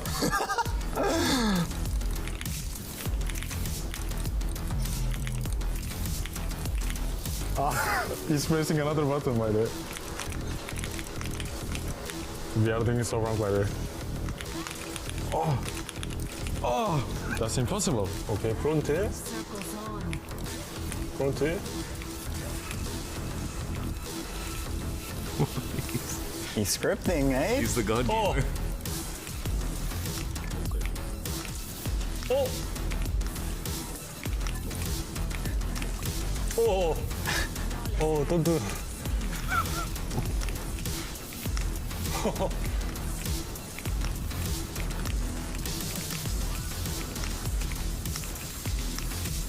Oh! Was it easier or harder than you thought? Bro, it's so easy to hit. Yeah, and then also we can hear his like keyboard, so it's like easy to dodge. I think we should like be both blind. Yeah, I think. It's easier to land the spear than I thought it would be for dodging. I don't know. It's just hard because the setup is unfamiliar. Yeah, I feel like dodging would be a lot easier on a comfortable setup. Yeah, if I could maybe be like... Maybe sitting down, for example. harder. Way harder. Like, can we retry? Oh, was hard, actually. It was a bit harder than I thought it'd be. Yeah. It was way harder. It's way harder. It was way harder. But I'm 28. This guy is throwing Qs like no cooldown on his Q. Way harder than I thought. What the I thought Nidali Q was so easy to dodge, but yeah, when you don't have vision, Are you done? you need to be like Faker, you know? No, it's harder. When you cannot see them, Yeah, you can't see it. it's actually But I hard. flashed back in and then I can't flash out. Yeah, that's happened to me.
Welcome to Waiting Room.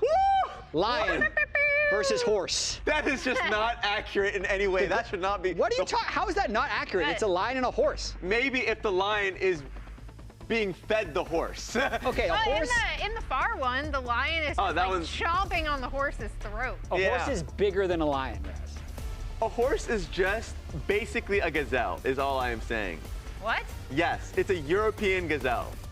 I'm just saying. I am fully in belief that a lion would kill a horse, but also, I wouldn't want to get behind a horse. Like, I used to horseback ride. You do not get behind those things. I bet you horses kill more people annually than lions. I will bet you that. They're more dangerous creatures. This is like the idea of a pick or ban. You're banning the lion, you're never getting near the lion. So maybe the statistics are a bit skewed on that one. So why are we talking about lions and horses? It's because Lion plays Team Liquid. Yeah, there it is. Team Liquid decided the horse is their mascot. So here's how we got here from the lock-in playoffs. C9 dominated everyone. They await the winner of this weekend on Sunday in the finals. Lion and Team Liquid started in the lower bracket and have yet to drop a game in the playoffs, much like C9, I would say. Why are you mean mugging the lion like that? Because horses are bigger than lions. I mean, this horse, did we purposefully get these to like some sort of... Yeah. It looks like a My Little Pony doll. Yeah, it does. Okay, you're throwing hair at me. It's one of those situations where if you were just frozen in time, in a coma, something, you would not have expected these two teams to be in the lower bracket. But you would have expected these two teams to be facing each off, like against each other in the playoffs. Yeah. Like these are the top three teams of C9, Team Liquid, and Lion. Oh, that's what Raz said. Yes, sir. Hold on. Me and Raz, look at us. Technically, Sentinels is going to be in top 4. Just saying. Oh, that's true. Yeah, and we both you got that wrong. one. Oh, wait a minute. They're guaranteed top 3 in the overall record, but I do agree with you that, yes, Raz, based on the power rankings. Yeah. Shame. I mean, just walk up and... Okay, why not? Why not? So here's the thing. This is why I always tell people not to overreact to, like, a couple best of 3s, because it's still possible that Team Liquid could be number 1. Is that what you're saying, Raz? No, Emily and Raz both see Yeah, wow. I didn't realize, honestly, because of how close it was between these two teams, like preseason. Yeah. I didn't realize we were the only two. I feel like both of you think Lion is better than Team Liquid now. Let's go. I feel like both of you think Lion is better than Team Liquid now. Yeah, well, the thing is, really early on, I thought that Lion was going to win the entire lock-in tournament. How early? Because you put him 3rd. Really early. When the rosters announcement came out. Ranking. But then I started hearing Visa stuff, and I was like, I don't know about that. So I started shifting my teams around. All right, all this to say, a great man once said, spring split doesn't matter. I disagreed. If he were to be here now, he'd say Swiss Stage doesn't matter, Mr. Doublelift. And here's why. So the Swiss record for Team Liquid, 4-4. They had a major deficit for 17% of the game. They've had a major deficit for 0.1% of the game in playoffs, and they've yet to drop a game despite their early game getting worse. But Lion actually proves this even more so. Yeah. With them going from 3-4 to 3-0, and their goal difference at 14 from -648 to plus 2,700. They're actually different teams. Playoffs is what matters, is what we've learned. Lock-in playoffs is what Lock-in playoffs. When you run that quick little Swiss stage, it's just a seeding stage. It's not like a full regular season. It's going to spit out 2 lower bracket teams that clearly don't belong there. The fear is being correct too early on in your take. And you know what? He was just correct in the wrong generation. I also think like the time, I mean, when we had TLAW on here the other day, we were talking to him off camera, and he was talking about how just the time to actually come together and gel was huge. And he even was like, hey, 100 Thieves, we had a week off, and then we went on a run. Like, same thing could happen with Lion. But I think it is a very punishing format if your team doesn't get online early, because we are seeing much closer to our expectations from both of these teams now. Mirrored runs, though, because you talked about Lion's perspective. Team Liquid had the same perspective. But then they went into playoffs and then completely obliterated DSG. So it's like some people were having a thought process of like, well, if DSG performed as well as they did during the regular season, maybe it's going to be different in the lower bracket. It's going to be a competitive series versus Team Liquid. Team Liquid showed some signs of weaknesses. No, it didn't matter. Throw all of that analysis out of the window. Team Liquid looked really clean in the first 2 games, The third game is where it kind of get all over the Got place. a little messy. A little messy, but they still notched it. Not too messy. Yeah. Yeah. The horse could still manage to It go also got undefeated. messy, like, by their own design. Like, it was, I feel like it was a little bit of unforced. PSG had an Infernal Soul. They didn't get obliterated, Raz. Hey, I said the first 2 games. Also, really fun watching the Team Liquid behind the scenes footage of just like what the coach's perspective was during that game. Yeah. They were, at some point, the assistant coach like turned to the cameras like, take the flame out of it, like cut the flame. They were not happy with the performance, but like they have clearly like skyrocketed from their early season play. Yeah, and I am still not completely sold on this Team Liquid team. A little bit of blind faith that they're going to figure it out because I feel like their individuals are so talented. Yeah. Because I do think a lot of the criticisms that have been levied against this Team Liquid team so far in lock-in are valid. They haven't been very well connected as a team. Jan and CoreJJ haven't actually played that well based on their standards. They're trying really hard to dominate laning phase, making a lot of mistakes. Quid and Jose have looked very good together in bursts, but then Quid also throws away his leads frequently. So they are a very talented but currently unreliable stage team, and it's not always a certainty that they're going to figure it out later. Like they have the ingredients, but that doesn't necessarily mean that they're going to make a beautiful dish. Yeah. I mean, I think I'm going to actually go, because you mentioned Jose. He did something in game 3 before they kind of all lost their minds and went in 1 by 1 to die in a few fights later on in this game. But one thing I really enjoyed about this specific game, as we're going to see Jose before he even starts his camps, he's actually going to go for a 3-camp gank, which we rarely see, right? So he's basically going to go 1, 2, 3, come around here, sync up with this pushing wave. And I want to call to attention as we play through this, something Inspired said where he was like, I think TL play too much through bot, and they're really relying on Morgan to do well on top side. But it is because Morgan is so reliable in those lane matchups that Jose was actually able to sync up with a lot of his lanes in this game 3 specifically. They make the play onto Sajed here, really set up this bot 2v2. This is kind of exactly what I wanted to see TL doing more of when they were struggling in Swiss. Go to the second clip here. This is just him making kind of an easy play on Call Me, who is shoved up. We talked about how these two, Quid and Jose, have looked good in burst. But I also want to highlight what's going on top side here too, right? Because the most important thing, and one of the things that does free up Jose, I think, to go around and do this many plays around the map is, again, top side is doing really well. And this is in a matchup where the Jax actually was counterpicked by Castle in this matchup. Here is another play where they're going to be trying to make a play on this bot side because they're really low. Kryra is actually going to come around and try to stop it. But TL come out ahead on this too.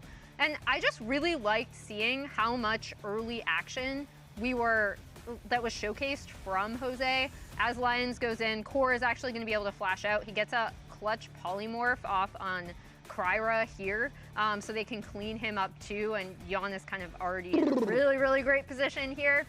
But again, when I talked about, okay, how is Jose specifically going to fit on this TL team, it was with stuff like this, with like early creative ganks, specifically around that bot side who, as you brought up, were kind of, I guess, over-forcing some plays in the 2v2 up until this series. But I mean, the very first clip you showed there, where they have the Aphelios and the Lulu into a rel, like that is definitely something where it's a trust fall between Jose and CoreJJ. They're saying, we're going to give you a diveable lane state. So if he pats down there and they don't do that job, it's a disaster because even the clip that you showed at the end there where they won another fight, the Aatrox was 20 CS up on the Pantheon. Like that to me is a play that Inspired never really wants to do. Like maybe he'd do it if he really needs to squeeze out this like high risk play, but that can go wrong in so many different ways. But when they pull it off, it actually looks amazing.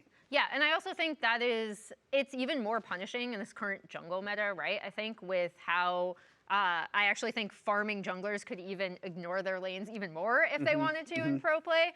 So it was really interesting to see that coming out of TL, and also really interesting to hear from Inspired afterwards, where he basically said that one of the big things is that Morgan is doing so well in the top lane that it really hides or covers TL's weaknesses.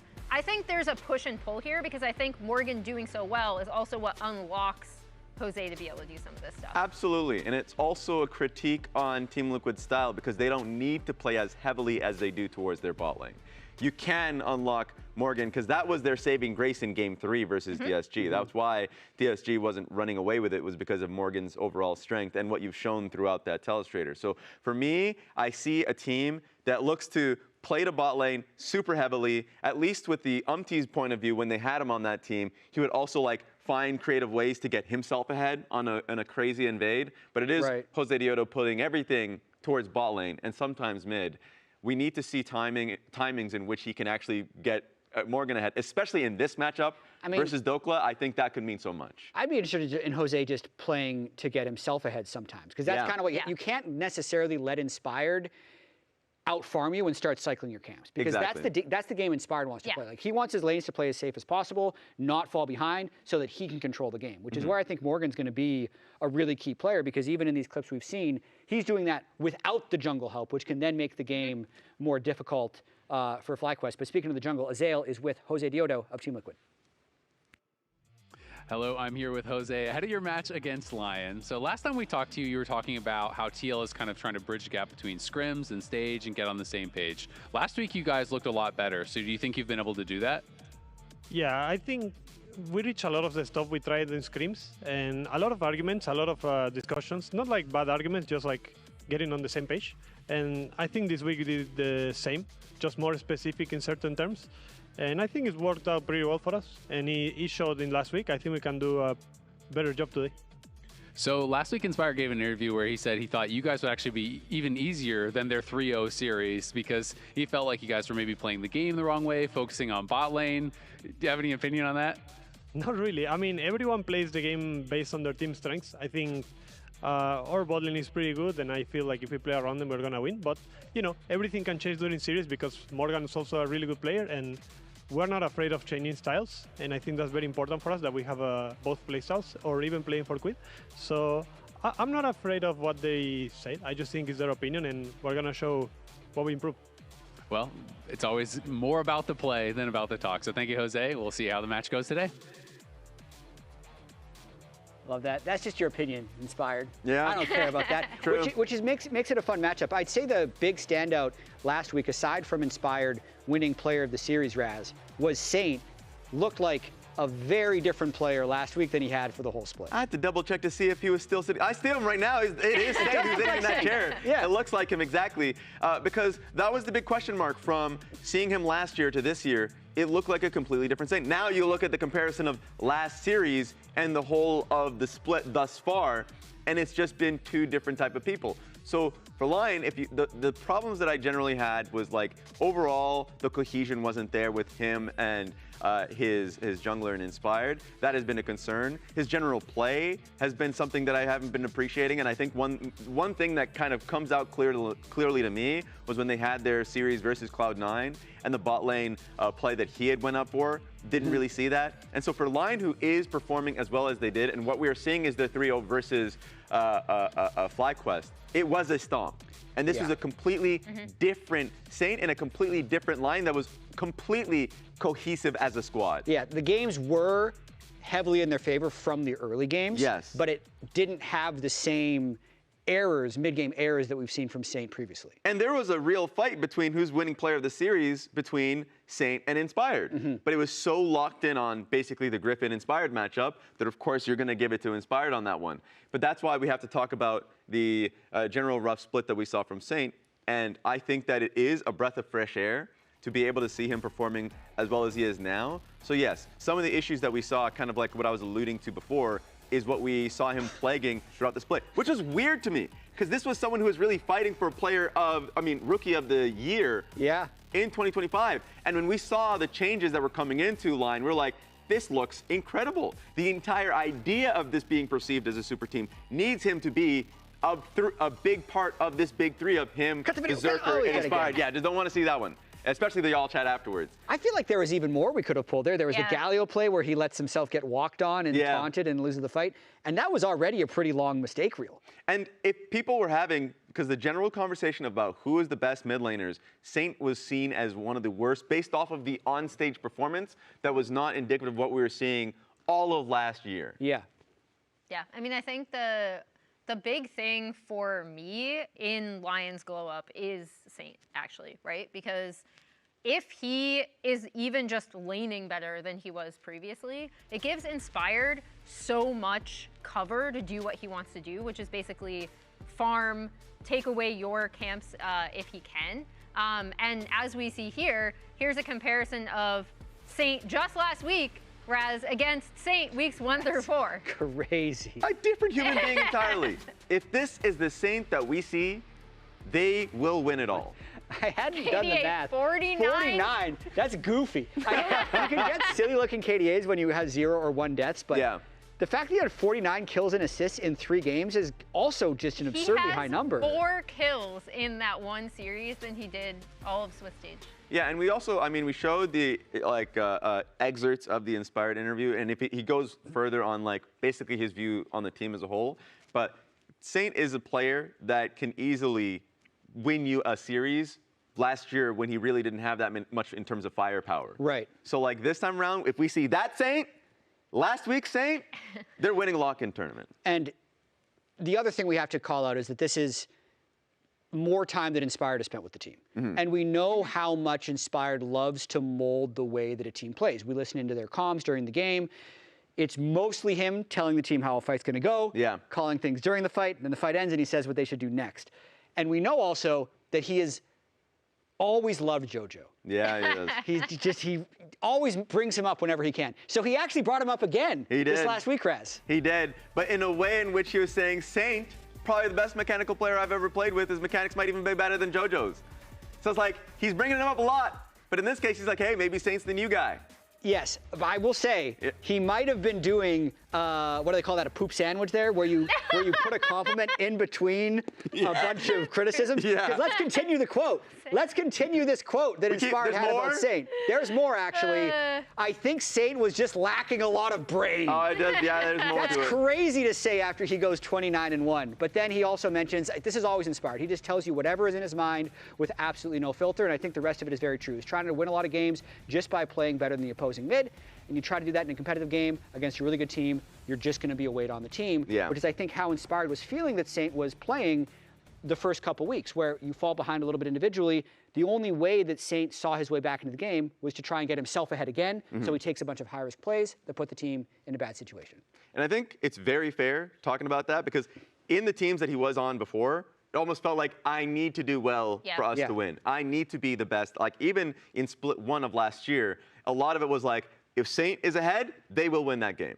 If he's not, then the entirety of the map is on fire anyway. So it's it's a completely different situation for him to be on. And now there's a new lens of how he can use his advantage to basically roam more frequently and help the other parts of the map. That's why I go back to what Doka told us on the desk, right? Where just that grace period, being able to scrim and practice together for a lot longer without having to play a stage game, they can kind of further mold how they want to play as a team.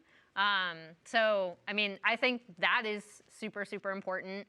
I'm curious to hear what Saint has to say about it, and I've heard Azael is standing by to talk to Saint now. Thanks, Emily. I'm here with Saint before your matchup against Team Liquid. So last week you had an incredible series, 29-1-20. Before that, people have been, giving you some criticism. What do you attribute your bounce back to, your really good performance last week to? I feel like last season was I didn't know what is my job, and I didn't know what is my team want. So now I realize that, and I trust each other. So that's why I come back. How have you been liking playing with Lyon? Inspired talked in an interview about how you might be the best mechanical player he's ever played with. Have you enjoyed playing with Inspired? Have you enjoyed playing with Lyon? Actually, I didn't know Inspired said that. I think same too, and I really happy to play with Inspired, because I can learn a lot of his think and what he think about the immediate game. Yeah. How do you feel about your matchup against Quid today, going up against Team Liquid? I remember last year I match with Quid in 100 Thieves. I didn't play well, so this day is my revenge time. Time for some revenge. Well, best of luck, Saint. Thank you very much for the interview. Back to you all at the lounge. It's great to hear from him. Just be like, yeah, I agree. Like, but that is also, I think we kind of forget because he was so good individually. That was his rookie year in like tier 1 play, right? And a lot of these LCK Challengers players, especially talking to Chronicler about this previously, where he'd be like, they have hands for days, and it's just a matter of learning how the competitive game works. That's Quid. Or definitely not Quid. Doesn't that hurt? Well, the glasses are seeing through the heat packs. He's warming things up. He's warming things up as to get the bags out from under. But those get pretty hot. It depends how old they are. They could have been cooling off a little bit. So if you haven't checked it out, go over to Sheep Esports, listen to that Inspired interview. I thought it was very illuminating for how the team actually operates because he ended up touching on every individual player on the team. So even players like Dokla and Isles. So Dokla and Isles are, for instance, players that have a lot of experience, but Inspired was saying, but they've been on pretty bad teams. So I needed to tell them how to play the game. I love Inspired because he's so opinionated. He has so much success, but also reading the lines of those interviews, he 1000% believes that his belief on the game is the correct belief on the game, right? Kryra and Griffin are good junglers. You know why? Because they play like me. It's right? also I need to bring people up to speed on how to play the game. How do you play the game? The way I want to play the game. And I liked his, like, when you hear the comms of that, like, invade on Raptors that he repelled in that third game, he was very much like, he anticipated it, because he's like, that's what I would kind of do. But, like, also being like, oh, if he had Sona, this would be a good call. And he gives him credit within the game, because he's like, this is how he would view to be playing that situation out. Yeah, very interesting series, because we know that as Inspired goes, usually his team goes. And this is a very difficult prediction for a lot of people to make. I've been thinking about it all week. But I was thinking about like how the teams stacked up. And rather than getting just our opinions, we asked the LCS Discord how these teams stacked up roll by roll, which is, we'll get to this. And the LCS Discord actually says in 4 of the 5 positions, they're going to favor Team Liquid. But I actually completely agree with this. Morgan has been, him and Thanatos, the 2 greatest laners. And Dokla, while he's been a good team fighter, has lost almost every lane. Inspired is the player of the year from last year, understandable. But Quid over Saint, former league MVP, Jan and Berserker pretty close. Berserker's MVP was a couple years ago. Jan hasn't won an MVP, but looked pretty good. And then this one's like crazy. This is just Isles bias, but CoreJJ is the GOAT as well. So just looking at this, does this make your feelings more blue, Raz? I mean, no, it doesn't, because I just disagree with the Discord channel. And if you disagree with them too, you better get on that Discord channel. For me, what do you disagree with? The 100% for CoreJJ. Okay, what's it going to be, 85? Does that really make a difference? 70, maybe 60. I'll give it 65, 65. Sure. Because I think I'm not saying like the percentages. I'm saying yes, no, which role are you favoring? Because I would say, if I'm just combining bot lane as a whole, I think Lyon has the more consistent, stronger bot lane. Okay. But I think the resources go towards Jan and CoreJJ to a ridiculous degree. So I'm wondering if they're going to be able to repel bot lane dives that we saw from your Telestrator pick. I want to be able to see if they can push back on that, because throughout an entirety of the game, I think Berserker and Isles have been working well together. Yeah, I mean, I think the one thing that surprises to me about percentages is that this one isn't a little closer, just based on the way they've both played in Swiss. Yeah. Because we talked about last week how I thought Lion's bot lane was also a strong point, so to your point, Raz. But the thing with CoreJJ that I think, I don't know if it's 100%, but that takes him above Isles for me is actually how well he's been working with Jose in some of these things to set up. When we've seen TL do well, it's because of these kind of more classic core setup where he's just being an absolute nuisance. And also, this is the same discussion around like Inspired and Umpty. They have completely different jobs. Jose Villano and Inspired have completely different jobs. How you base the metric around how Jose is doing is completely different from Inspired, who's perma-farming. So it's like, from my perspective, 12% is crazy. I mean, I will say Umpty did beat Inspired in the spring split of 2024. True. Just because Inspired beat him the other 2 times doesn't mean it can't happen again. Okay, predictions for this series for me.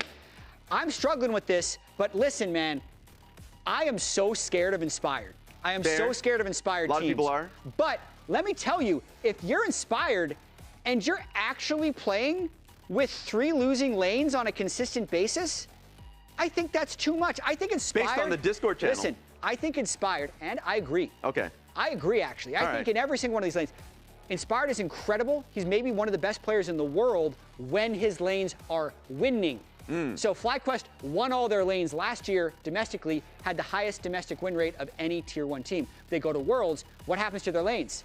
They are losing. Yeah. And then they flame out. Yeah. They are going to lose lanes. He's not the jungler who's going to flip the game and make a comeback play. He needs his lanes to win to drive you to victory, which is why I have to go Team Liquid, but I'm still really scared of him. 3-2. You make a strong point about losing lanes. Do you believe Lion's going to be losing lanes? Do you believe it? I don't actually, because of a point you brought up earlier. Okay. And the big difference maker to me in terms of looking at this Lion team from Swiss Stage and now is Saint. So, I mean, we're going to see a little bit more highlights from Saint now, but I just thought the way that he was syncing up with the rest of the team was so much better. And I think individually, he can win lanes. Like, this is going to be incredibly matchup, like, laning to an extent if you have 2 really good mid laners, and I would say I would give Quid an edge in, like, you know, individual player, because I think he might see the map a little bit better. But we talked about he's had his mistakes as well, and I thought the way that Saint was working for this team, if you do give him any sort of winning matchup, it's going to be great for Inspired, because it just lets him farm up, do his thing, starve the other jungler. I feel like if it's Inspired coming in with that level lead, like we saw in that play with Kryra as the Aatrox, they end up winning. I mean, so you're saying he's already beaten 1 QUD mid laner, he can beat another? Anything is possible. Quad Quid QUD. Yeah. Oh, okay, I was like, where are we going with this? QUD. I think it's going to be really close. I am giving the edge to Lion 3-2. Raz. Okay. And you made a compelling point about winning lanes, because you don't think it'll happen. Lanes. Yeah. And I think LCS Discord, all due respect, silver level knowledge. No, I think my viewpoint of this team has just been this bot lane has been as strong as they are. I don't think they're going to win those lanes. But do I think it's going to be won through bot lane alone? No, I respect Jan and Core JJ. But there's one person that I firmly believe in. Where are you going? Firmly believe in. Where are you going, Raz? Firmly. And as a Saint believer and a believer of El Santo, I believe that Saint is going to come back again. For me, 2025 is when we believed him in. We were having this conversation about Rookie of the Year. And when we were talking about how strong Lion was going to look going into 2026, it evolved El Santo. Do you believe it? Do you like the artwork? Listen, I'm not going to tear this because I enjoy the artwork. You should not have trusted me with that when I'm predicting Quid and Team Liquid to win this series. But I will say, as I said earlier in the show, it's a little bit of blind faith here because Team Liquid has been incredibly inconsistent. But I would be remiss if I didn't mention the inconsistency of Lion. I would say Saint was the worst mid laner performing in the league until 3 games ago, Raz. So you're going to say these last 3 games, no, that's the true Saint? But the month that we saw before is a mirage? Rebuttal time. What about the last Team Liquid game? They won. Team Liquid won that game.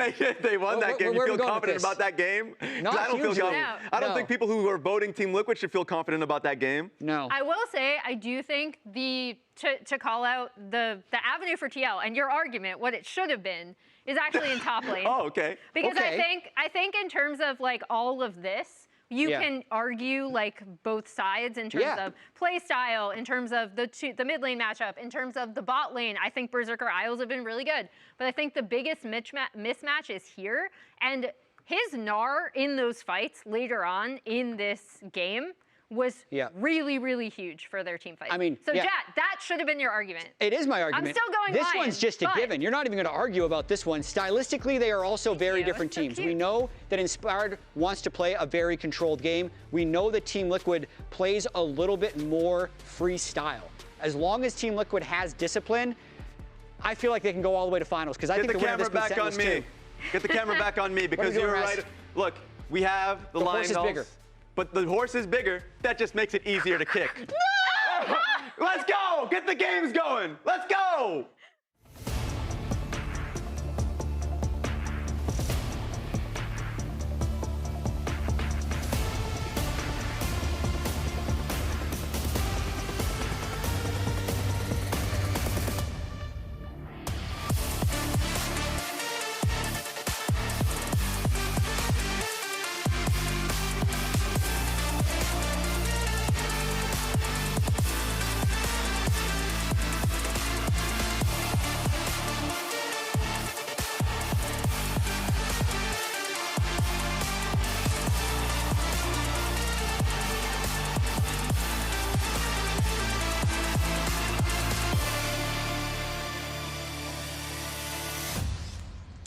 Hello and welcome to the LCS Lock-In Tournament Finals Weekend. 4 teams remain on the path to first stand, so let's meet our competitors today. Up first, Lyon may have had a slow start to the season, but they continue gaining momentum. But in the organization's first ever North American playoffs, they got their work cut out for them if they want to climb even higher.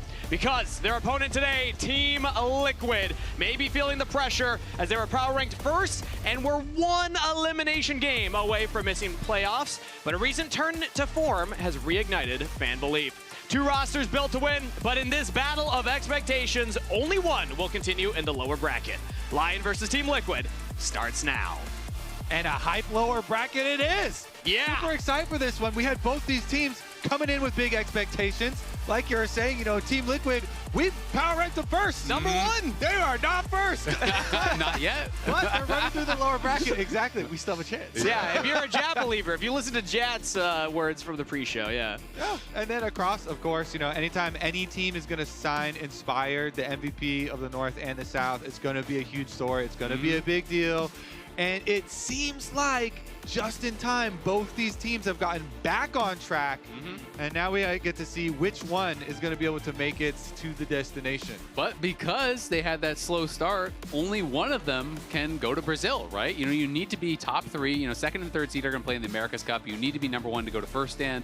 One of them will lose here today and be out in 4th. You know, they started in that lower bracket because of those struggles in the Swiss stage. So now they have to take each other out if they want to keep those dreams alive. And then you go to the expectations of the teams placed on themselves. Team Liquid, this roster, you look at it on paper, you think, yeah, this is a roster that should be able to compete for that top spot. Lyon as well. Didn't expect these teams to be at this position at this stage in the tournament. But like you said, only one can continue forward. I'm hoping that we get a full 5-game series because we had all 3-0s last week. I think if we're going to have a close one, this is the start of playoffs. Let's see if we get a split on the Azir-Orianna trade. It's interesting because the topic of Azir, since Chovy commented on it and was like, yeah, he doesn't scale that strong anymore. You know, I'm like, well, if Chovy's, you know, bad-mouthing a champion. Pretty good, so. And everyone's like, well, let's rethink maybe this prio on the champ. So Orianna does take priority, and we'll see. Would you rather go like Akali kill, you know, lane or something like that? Still play Azir. Or are you still gonna play it? Because I do like some of the strategies where you try and build like really big side lane pressure on her and trying to attack her that way. But we could just get the normal trade. Yeah, just because it's Saint, I feel like we would probably still get Azir. I do always kind of see him as a pretty big Azir guy. Nocturne is always going to be a possibility, and they are going to take it away as a denial pick. So now I'm believing more in the Akali that you're talking about. Obviously, it is a denial of that Orianna Nocturne combo, but when you're going to be going Nocturne, you want to have divers alongside it. You don't just want to have a random Nocturne in there and then a front to back. So I do think that raises the possibilities of things like the Nico, of things like the Akali to get in there and try to play aggressive alongside it. Yeah, Nico banned away, but the Akali still is on the table. And I love the Orianna first pick because it almost forces your opponent to go for the Nocturne. Now we can get jungle counter pick here for Jose Diodo. Currently hovering the Wukong, and it is locked in. Yeah, they've had some pretty good combos between Jose and Quid. I mean, even from their first game in the LCS, they had pretty strong synergies. We'll see. Very good team fighting here, but this doesn't give any tells with Orianna Wukong. Very standard opening here. Going to be some very strong, you know, 5 team fighting. We get the Shot Kong. Yan is, yeah, I like the Shot Kong. Yeah, it's no Knockwave. Yeah, they're both good names, but you know, Yan has one of them is a good name. Maybe a little biased as the inventor of the name. Okay, but Orianna being delivered with a Rakan as well. Like this engage is getting really, really strong from Team Liquid. The Grand Wave, the Grand Entrance, you know, Shockwave. Nah, yeah, it's no Shot Kong. Keep trying, buddy. It's okay. We'll figure it out maybe eventually. in your own time, you know? Give it a few years, I'm gonna get one in there. I like some of these other divers that they are, you know, like going through with the hovers, but you know where it's gonna end up. Yeah. It's gonna end up with the trade. The Emperor of Shurima, in the end, is going to go into Orianna once again. It is interesting, though, you know, that while that is not surprising, I do still think you need some sort of dive buddy, right? So now you're looking more at like a carry style top lane for Dokla, you know, something to be able to bring in and actually pair with that. You know, if you could get some hard engage, there's still things like the Rumble that Dokla obviously really likes. You can go towards Ambessa, but he hasn't played that. You can go towards Renekton, but you need something to be flying into that backline. I think otherwise Inspired will be a little bit out on his own. And it's interesting too, because last time he was in this situation, he did this build that was a little bit controversial where he was going for Abyssal and kind of like heavy CDR. He was going more this tank style. Yeah, I mean, maybe it's something to like a Nautilus for Isles here. You know, like a Varus Nautilus bottom lane. Get that point and click. Can be very effective versus Orianna as well if you can get a good angle. And it gets some engaged supports to go into this Rakan. Yeah, we even saw the Nautilus hovered, and then they switched to the Azir. Now, Poppy banned from Team Liquid, Alienware. Let's see if they ban away something like the Nautilus as well, because that might be in their mind, too, with their last ban, as Lyon so far have looked at bot lane with Jhin and then the Rumble. So they do take away Morgan's Rumble, give Dokla some more insurance there in the top lane. Yep, definitely a good combo with what TL are already showing here. And Morgan has been a big topic. Morgan is a huge, huge problem for most top laners, and I expect that to be true as well here for Dokla. He hasn't had like the best laning phases since he has, you know, rejoined the LCS online. So we'll see what they can get. Of course, they are red side, so you can save Supreme counter pick, the last counter pick. Well, in Dokla's own words, when he was on Pros, he was like, you can take top lane out of the game, and it's the same game in this current meta right now. So I'm sure that he's comfortable with whatever he's going to go for. But the Nautilus is banned away, so they did follow that same track, and that means that Isles is going to have to find something else if he wants to be some of that additional engage for the team. This is interesting because Bard serves two purposes. Like, you can also attack side lanes with Nocturne, blow people's flashes, or you can protect the Varus from like Wukong and Rakan engages with defensive Bard ults. They don't have to go that option though. They are going the full offensive, and since the Nautilus is banned, just go Leona. That is super long range. It's not point and click on the Orianna, but you should be able to hit those. Yeah, and is good setup, of course, for the Varus as well. If you can land any sort of CC from the Leona, then you're guaranteed to hit the Piercing Arrow, you're guaranteed to hit the Chains of Corruption. All of that is going to come through. And Kais is the option here for Yon. So when you're playing against something like the Nocturne, a lot of times people think, okay, I need to play something defensive, but sometimes it's better to just pair with that dive, just go in with them. Have a lot of repositioning tools as well with both the E-Invis and the ulti to try to stay safe. And the question is, you know, can you really get a lot out of this last pick? With Renekton coming through, the standard that we're seeing these days really is just the Gnar as kind of that answer in topside.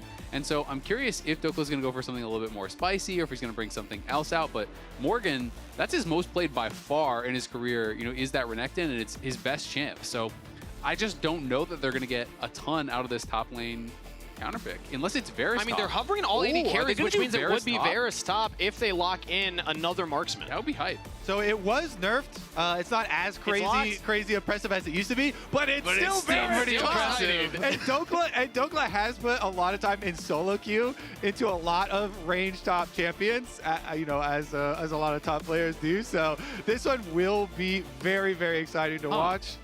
This is really interesting because I do think it's miserable to lane against this champion. Percent health damage, you know, really good harass, can push the wave in, can take plates. But that being said, how does the composition actually play out? Like, Nocturne feels so disjointed from what the rest of the team is kind of doing. You have Varus, Xayah, who feel like they want to disengage and kite back. You have Nocturne, who's just kind of randomly flying in by himself.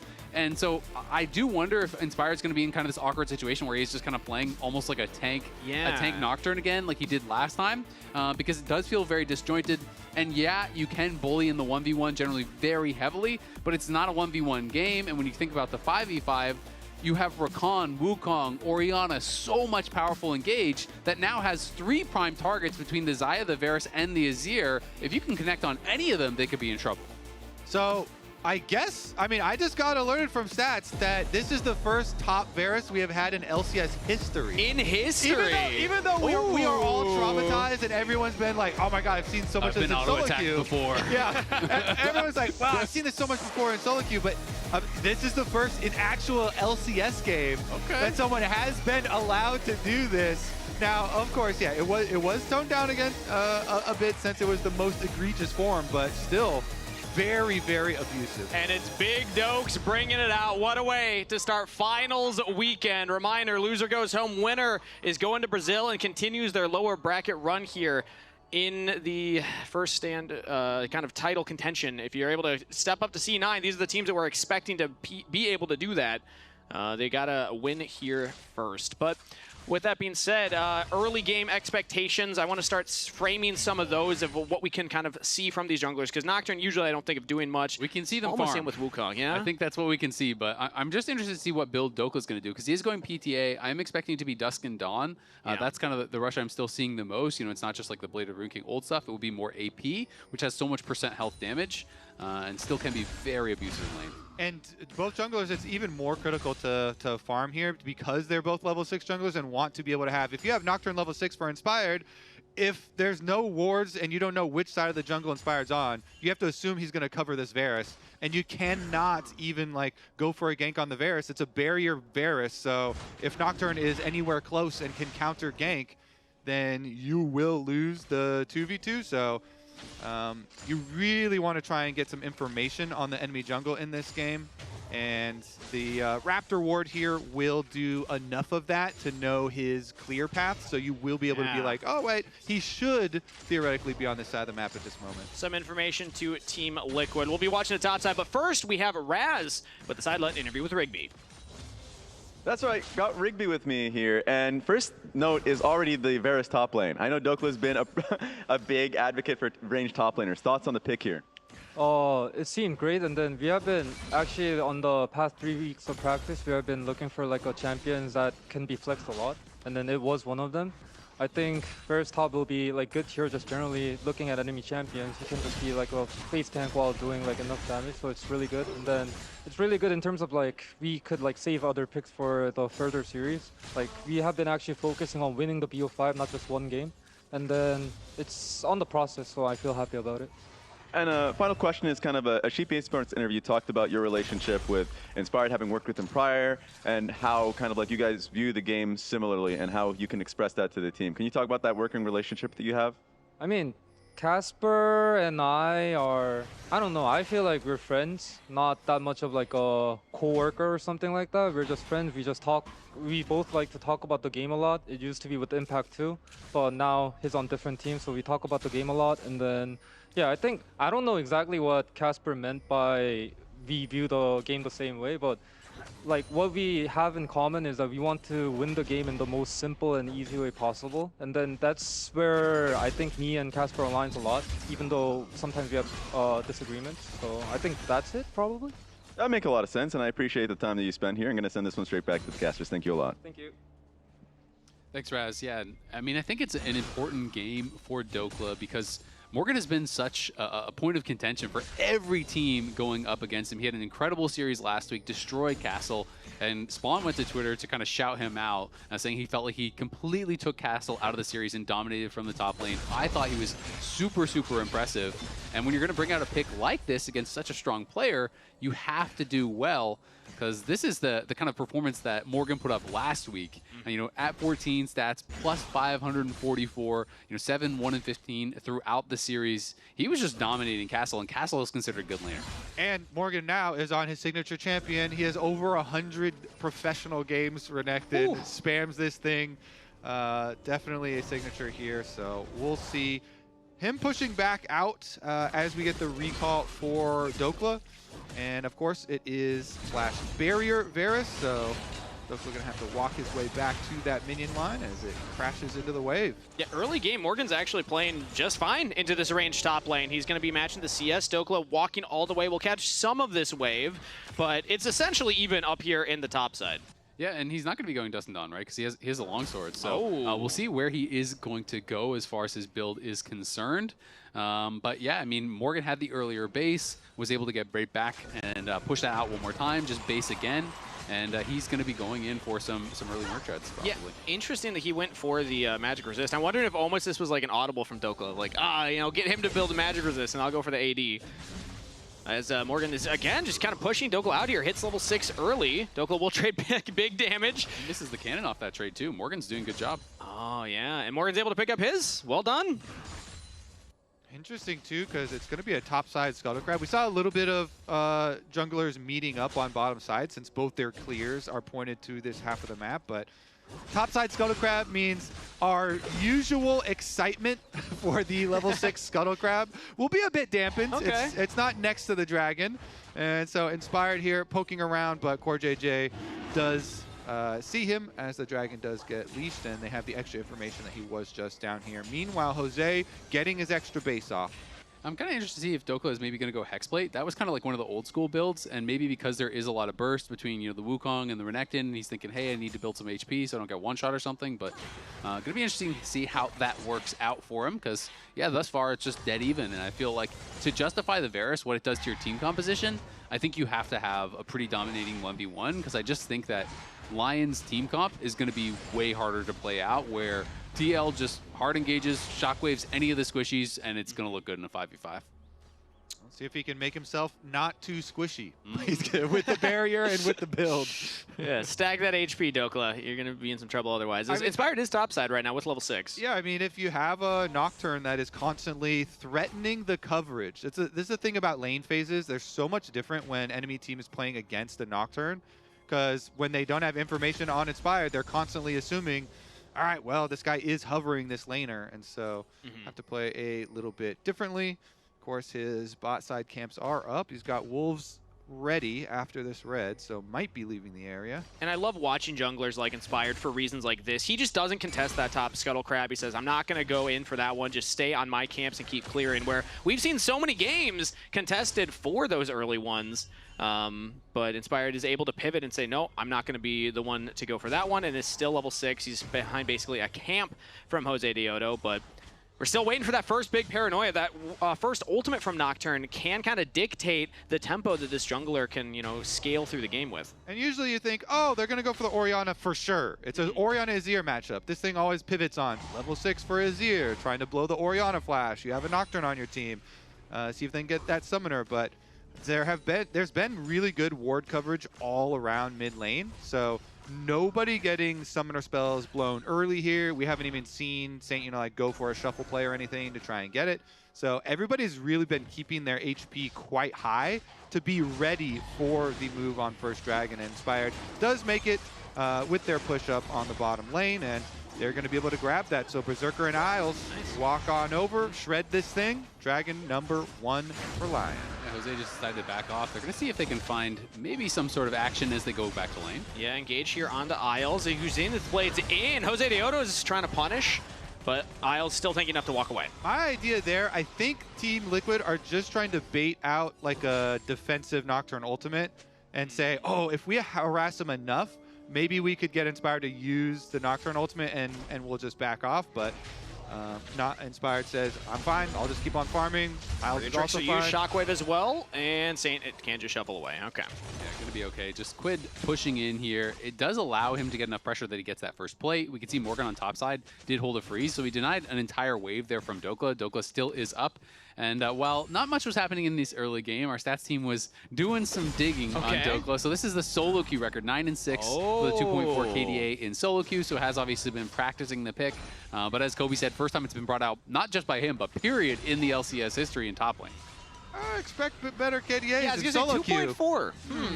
Who's he been playing against in solo queue? Who's up there? Don't exist in solo queue. You just right-click forward, so you tend to dialize as a ranged top laner. I will say that. Well, hey, so far he is still getting the shove in that top side. If we continue to have no more kills, I'm just going to task our stats team with going to look at every opponent from each of those solo queue games. The deep dive. Let me see the names. We need to know their places of birth, their favorite foods. Were there pro players? Was it Lorlo playing like, AP Bard up there or something? What was going on? I think Lorlo has played too much AP Bard, so I don't know if he's in Dokla's Elo anymore. Hey, what you got against Bard, Azale? Nothing. It's got something against Lorlo's Elo. That's the problem. Fair enough.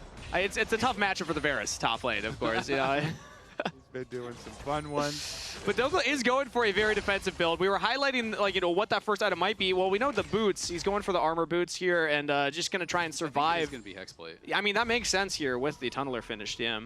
Yeah, it's kind of like, to me, it's the old school style. You know, generally when it first popped up a lot, people had been doing this. We had been seeing, you know, some even came out in LEC and various places. Speaking of MasterCard Power Spike, we have one experimental Hexblade here for Inspired. The Nocturne has ult, and that's a flash out from Quid as Saint looked for the shuffle in the mid lane. Shockwave will trade back some health bar. Yeah, you got to respect that one because they also have, you know, Inspired was clearing wards. So Quid knows Inspired is close enough too. So to capitalize on that, very good flash there. You have to respect it. Also good play by Saint. We need to get that flash down on the Orianna to expose a possible area to attack. Nice vision toggle here from the observers. Does see the value of all these deep wards. As now Morgan again gets the stun here onto Dokla, and Chain of Corruption will be flashed. So it's Summoner Spell down from Team Liquid Alienware's top laner. Flash forward from Dokla. He fancies himself the first blood solo kill. Big Doke showing up. First top Varus in the LCS and first blood. It's 11 minutes into the game, but he gets it. Nicely done there. And you see the power of Varus's base kit. Just annihilating health stackers is so easy for this champion. And I do love the rush on tier 2 boots. Plated steel caps, so you can just stand there and shoot and don't have to be too scared. Uses a flash to follow, and that means Team Liquid actually will slip in for the grubs afterwards during the reset. Oftentimes, even when top laners do get solo kills like that, gonna have to push out the wave after. It takes some more time. So TL, they've swapped Yon up to the top side of the map even before completing their quests, but don't feel like it's too big of an issue. Yeah, and should be able to complete it here pretty quickly. We can watch this one more time, how the solo kill actually went down. And yeah, just the base damages are so high. I mean, Morgan was trying to go in for an early trade. He tried to slice and dice through Dokla, but Dokla hit him with the piercing arrow even as he went behind. And it was also a trade into bone plating, so the trade went pretty bad. He didn't dodge the Q, didn't dodge the E, and then he realizes, oh crap, I gotta flash out. But at that point, there's just no getting out. Yeah, it's bone plating, plated steel caps, and he also didn't even have to use his barrier. Yeah. So that was not close to lock in, Morgan. Yeah, lock in. Yeah, I mean, hey, great start for Dokla, though. I mean, that's what was exciting about the draft going into it. I thought it was going to be mostly Inspired making plays to that top side, but Dokla didn't even need the Nocturne ult behind him. He was just able to get the damage himself. Yeah. Sometimes you just have to, you know, stand there and fight when enemies try and make a play on you. Ground. The key is hitting all of your abilities, and Morgan had to flash the ultimate, but Dokla hit every single other ability and pops his blight stacks efficiently there. So nicely done. Is that the secret to winning lanes, Scobie? Is I just have to hit my abilities? Hit your abilities and we'll try it. Efficiently use your passive. The nice point with Varus is really the only ability you have to hit is your auto attack, which doesn't always miss. You gotta pop them. You gotta pop the blight. You gotta hit your E. That one's a tough one. Sometimes they're big circle, you know. They're wiggling around. You know, they're trying to slice behind you. Yeah.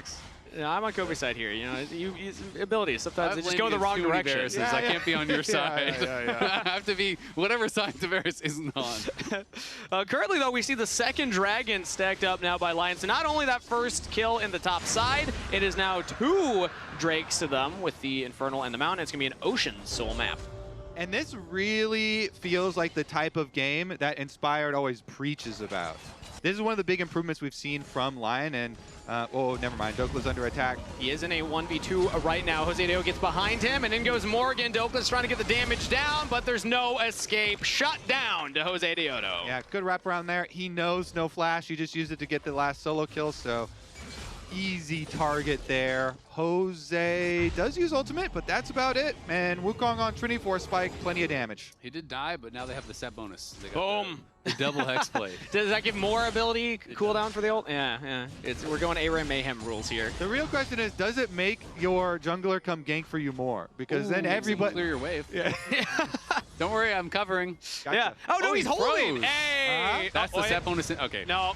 We spoke too soon. I was gonna say junglers would never do this for you in solo queue. They're pushing that wave, and turns out in pro as well. It would actually be crazy. You'd have to hold it for so long. Quid is able to sidestep the solar flare. Look from Isles though. Look at that. I like the pathway out of base too. You saw the Varus was going resetting to top side. He's like, all right, never mind. I guess we are swapping. I'm going down bottom side now. And that turret plate actually goes into the dirt. Yeah, they lost one topside as well. A number of plates have actually just died to the minions, so they missed out on that gold on a couple different instances. So it is the slight lead for TL, and I do worry for Lyon going into the team fights. We'll see if Dokla can find Jan. Level advantage over Jan. Starts with a couple autos. Does not land the Q, but the E does hit, so Jan chunked out. Yeah, no ults on Kai'Sa either, so yeah. A lot less survivability, a lot less mobility. We'll see if that makes a difference for this Rift Herald fight. Dokla, of course, does have his top lane quest completed. And so he's got the extra long cooldown teleport if they really need it. I'm wondering how Team Liquid's going to respond to this lane swap here, as it's the Saint in the top side with Lion's bot lane in the mid.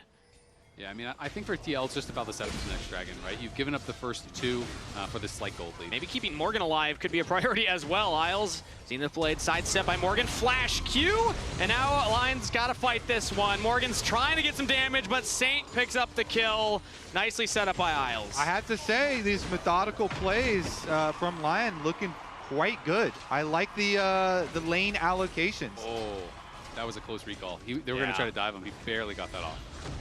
But it's going to be trade of turret race top side versus bot side. Plates are going down. Inspired's picking up the Herald, and Saint's getting big damage up on the top side. Bot, it looks like they're losing, though. Team Liquid are doing more damage down there as Core JJ spotting out multiple members of Lion, so the turret trade goes in favor of Team Liquid. Yeah, getting the first turret bonus is quite nice. Remember, Lyon got the kill bonus, though. The top laner camp was taken. Teleport very deep behind Saints. Yeah, Quid had the flash. I was expecting maybe he would go for it, but a deep teleport from Morgan as well. Now the paranoia.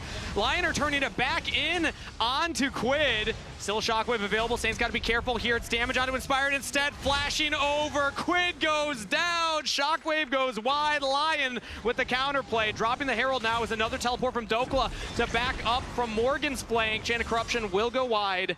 But Team Liquid, they lose their mid laner and also lose that top turret. Really good read and counter here from Lyon. I don't know if they even saw the super deep teleport from Morgan, but Inspired, as soon as this Orianna is walking up at the Azir in the long lane where they don't have a tower anymore, says, fine, we can just ult you. And goes for the more aggressive play. They turn around, they kill Quid instead, and then the deep teleport from Morgan means nothing in the end.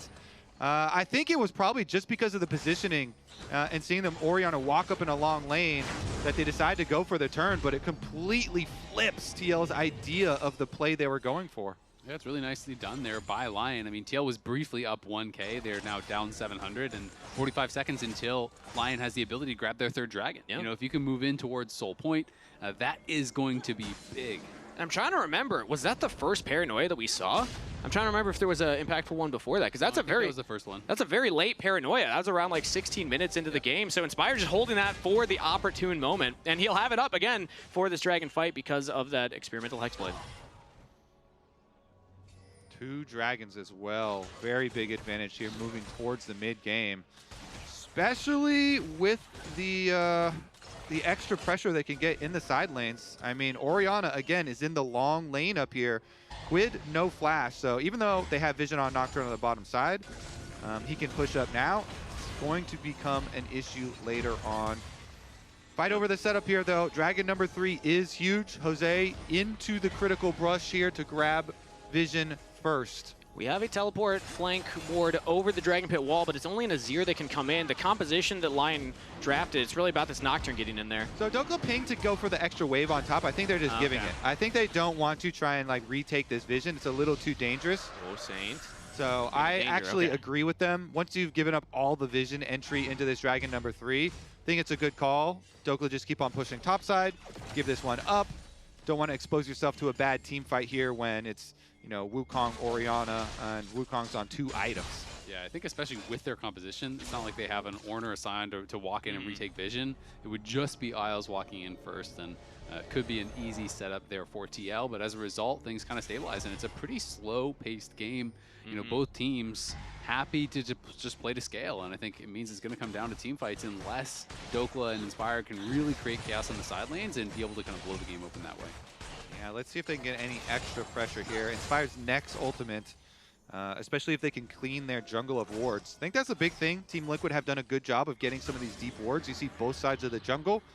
have the fairly deep buffs actually warded up, trying to get that information to see which side Inspired is hovering. Now with the Scryer's Bloom as well, they do have 100% confirmation.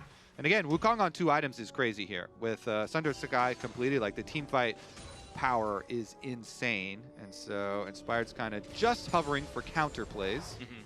And the Nocturne on Vision is the least scary Nocturne. So just keeping that Vision down in his jungle, knowing where Inspired's going. His bot camps are spawning up here, so maybe he decides to go down there instead now.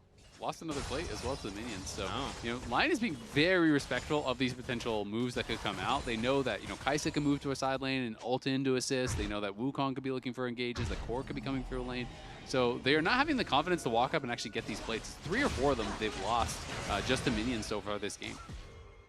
Core and Quid looking over the wall there for anybody from Lyon that walks up, but Saint is still pretty safe here. We'll even heal back up. Nothing to fight over for the immediate future. Baron is on the map, but it's still a little early to go for that one. So, yeah, you're wondering where that next kind of big fight is going to kick off. We got 3 minutes for the Dragon, and Dokla's still just happily pushing these top lanes. Lion's just happily getting farm onto their Nocturne in their own jungle. I do like, though, that they just have Quid answering, right? Renekton is just, there's nothing you can really do in that 1v1 past a certain point. The matchup just kind of gets worse because it's % HP damage, and you kind of have to build HP as the Renekton, so it's very, very difficult in the 1v1. Whereas Quid, even if he doesn't want to take the 1v1, can just kill the wave and kind of ignore him, right? So I think the lane assignments here are smart for TL. They are very clearly just looking to build towards the 5v5, trying to get all these major item completions in. Once Quid is on 2 items, especially as he gets in towards level 16, that engage is going to become so threatening for these squishy carries.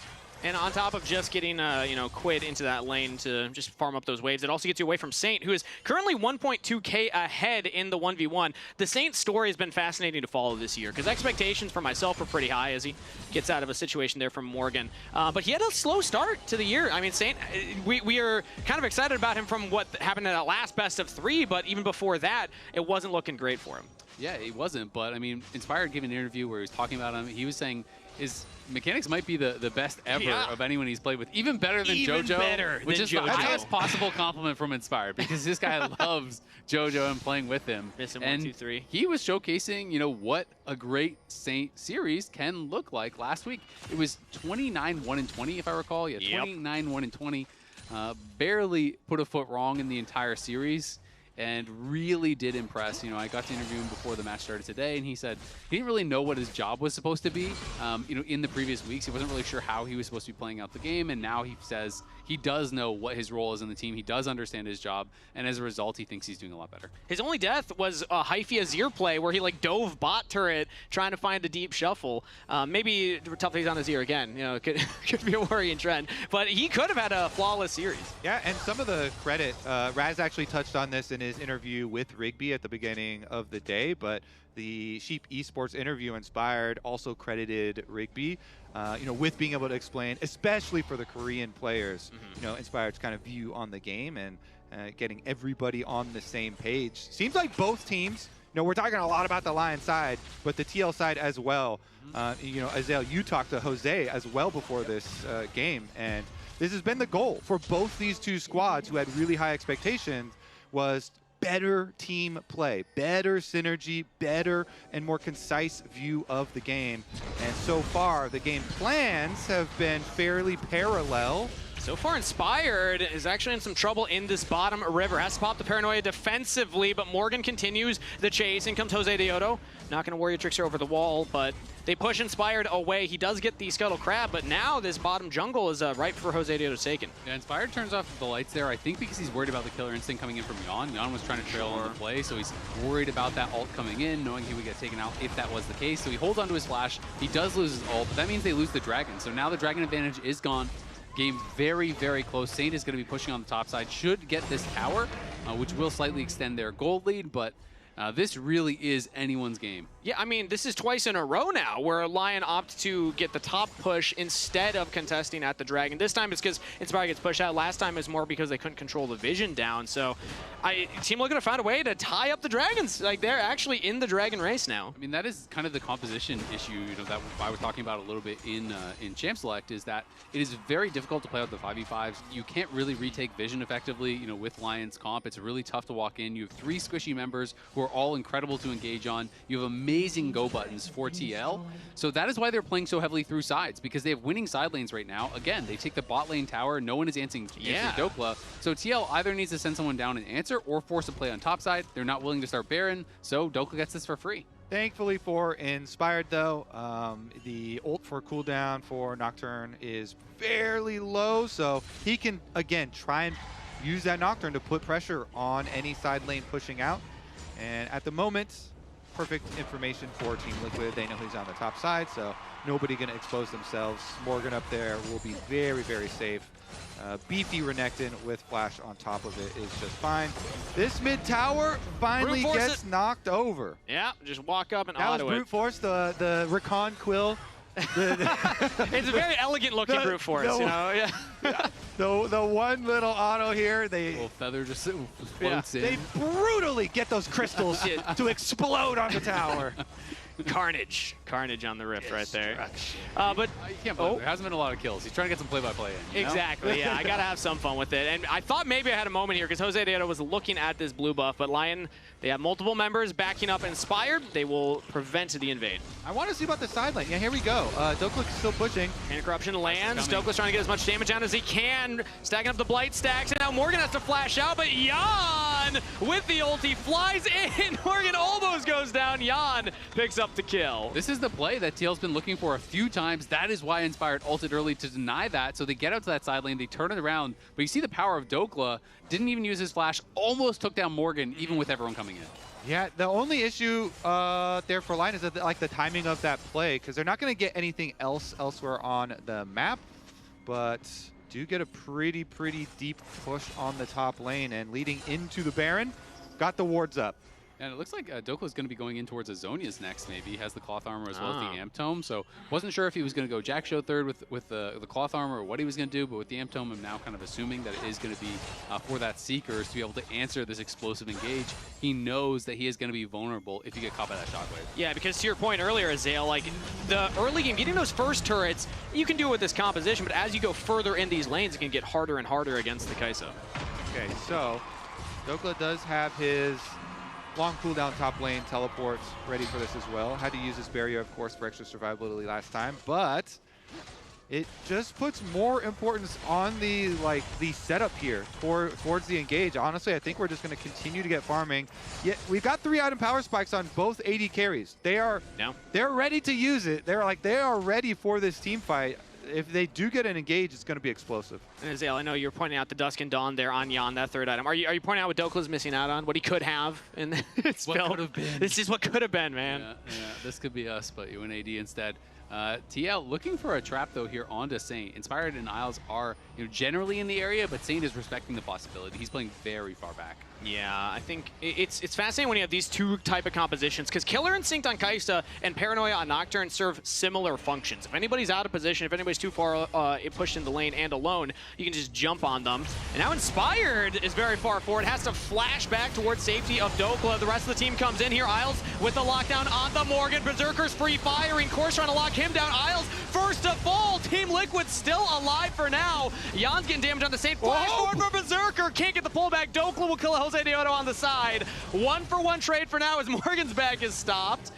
And a scrap results in an even trade of kills. Ooh, Morgan knows his limits so well. He uses his whole health bar, plays on the edge, barely escapes. Still with the flash, though, they take down Wukong. You know, the attempted Wukong ult, as they were trying to burn down Inspired, gets burned really early on, and so it's support for jungler trade. But because, oh, wait a second, Berserker's not going to be able to root anyone else, and so no further casualties. But because it is jungler down for the side of TL, means that Lyon can just move on over 4 seconds on this dragon. And the earlier respawn timer for supports as well, because it's lower level, means Lyon get the big advantage out of that trade. Yep, exactly. And Morgan's just going to TP up towards top. He knows there's no way they can contest it, so they do end up having to give this. This does mean Lyon moves to Soul Point. Inspired, I thought he was going to get picked there because he used his spell shield as he saw the voice seeker coming through, and then just the early flash immediately as soon as he saw someone and turns off the lights, denying that possibility of the engage coming through and catching him, meant that it gave them time to respond. Like, that could have been devastating if he didn't react so quickly. Yeah, and it gave a lot of time under the cover of darkness to allow Berserker hold on. Killer Instinct on to Berserker, still has the ultimate available, will pop it, Paranoia as well to back up the AD carry. Teleport defensively from Dokla, Team Liquid get out. Good snipe from Jan. I mean, hitting that, he got good ultimate cooldown trades. Was able to get the barrier, was able to get multiple ults out from the side of Lyon, and Baron is started out. Yeah, Here comes Saint from the bottom. Saint all alone currently. The rest of Lyon now linking up with him. Dokla's getting some damage in over the wall as they're waiting for Berserker to get all the way from base. No AD carry still for Lyon. They're trying to delay this one. Big damage from Dokla in onto Morgan. They got him. Bears with a kill credit. And Saint goes for the scoop. The Baron secured, but the team fight a disaster for Team Liquid. They've already lost 2. Jan chased back into the top lane here as it's only Isles on him currently. They're going to need a little more damage than just the Leona. Maybe Jan just gives it to him onto the turret. He will take the entire wave here, stunned up. It's a delayed kill with the rest of the team as Dokla on a killing spree. I mean, they might have sent Berserker back to base, but they've got another AD carry. It's the top lane Varus, and he melts that Renekton. Really thankful for Team Liquid that they were able to get the Baron before losing the extra kills, but it still means Lyon have a massive gold advantage. They've got the 3 dragons. And despite that top side play where they got big cooldown advantages, they lose out. I mean, they had no Nocturnal and they had no Xayah, so they're thinking, you know what, we can just burn this down, but it's taking too long for them to actually get it. Look at Saint and Dokla on the side are just hitting the entire time, so Morgan goes down quick. Then Berserker is arriving as you get the kill. Saint gets a ton of damage out on the carries on the left side of the fight, and as a result, sure, you got it, but you're starting to fight out 4v5 with no cooldowns. So there's just no way they can actually fight after that, and I think they just overplayed their hand. I mean, those situations are always so tense. You could tell walking up towards Inspired, Morgan here is trying to push him off in the call for TL. The rest of them are DPSing into Baron, so you're using all your spells there. So even though it's technically 5-on-4, if you don't have your spells on so many champions, then your fighting capability is drastically lower. And not only did Saints, get a bunch of damage on them, he also got Quid's flash out. Like, that was huge, huge value here for Lyon. They burned a bunch of summoner spells off TL, got a bunch of gold.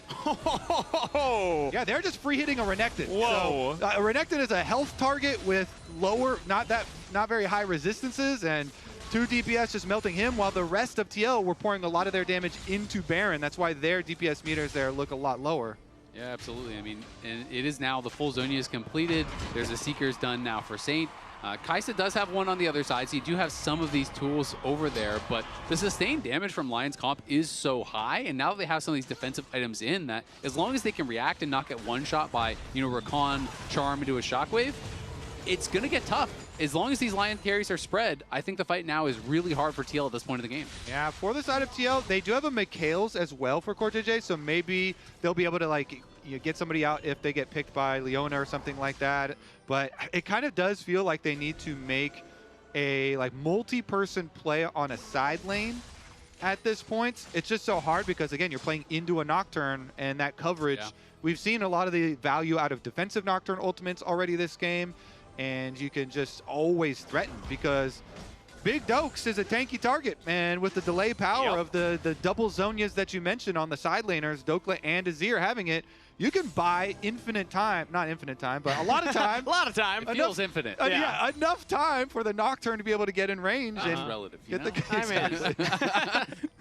and I want to go back to something that we kind of set up for expectations. The difference for how Team Liquid and Lyon looked at the beginning of the split versus now. Coordination looking better for both of them, but it's looking far better for Lyon in this game. We haven't seen the Shock Kong come in from Quid and Jose Deodo. We haven't really seen a lot outside of Jan flying in for the top lane for that one pick that they had there. It's been some attempts, but they haven't really found the right pieces to work together. I'm very happy, though, with what I'm seeing from Lyon and how coordinated they're looking. And I think a big part of the reason we haven't seen that is because Lyon is not giving it to them. Yeah. Lyon got the first 2 early dragons, so they didn't have to come to these dragons if they didn't want to, and then they just decided to play side lanes for the next one. So now it is 15 seconds until this Ocean Soul is available for Lyon. This TP is going to get spotted. Teleport from Morgan. And again, like they actually have so many answers for that engage. You've got ultimate here for Xayah, for Berserker, multiple Zhonyas, and see about the mid lane priority gained by Lyon. They're going to have the pressure there, even though TL are in the river and making Lyon have entry.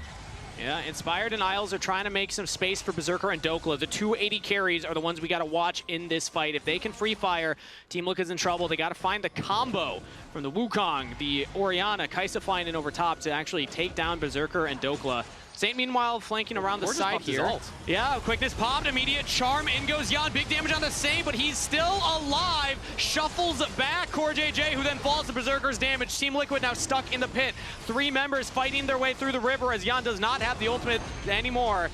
Team Liquid in a 4v5. Lyon, though, also some cooldowns down. In goes Jose Deodo. They got the shockwave combo, but it just doesn't hit enough members. Morgan trying to flash in there, still falls to Berserker.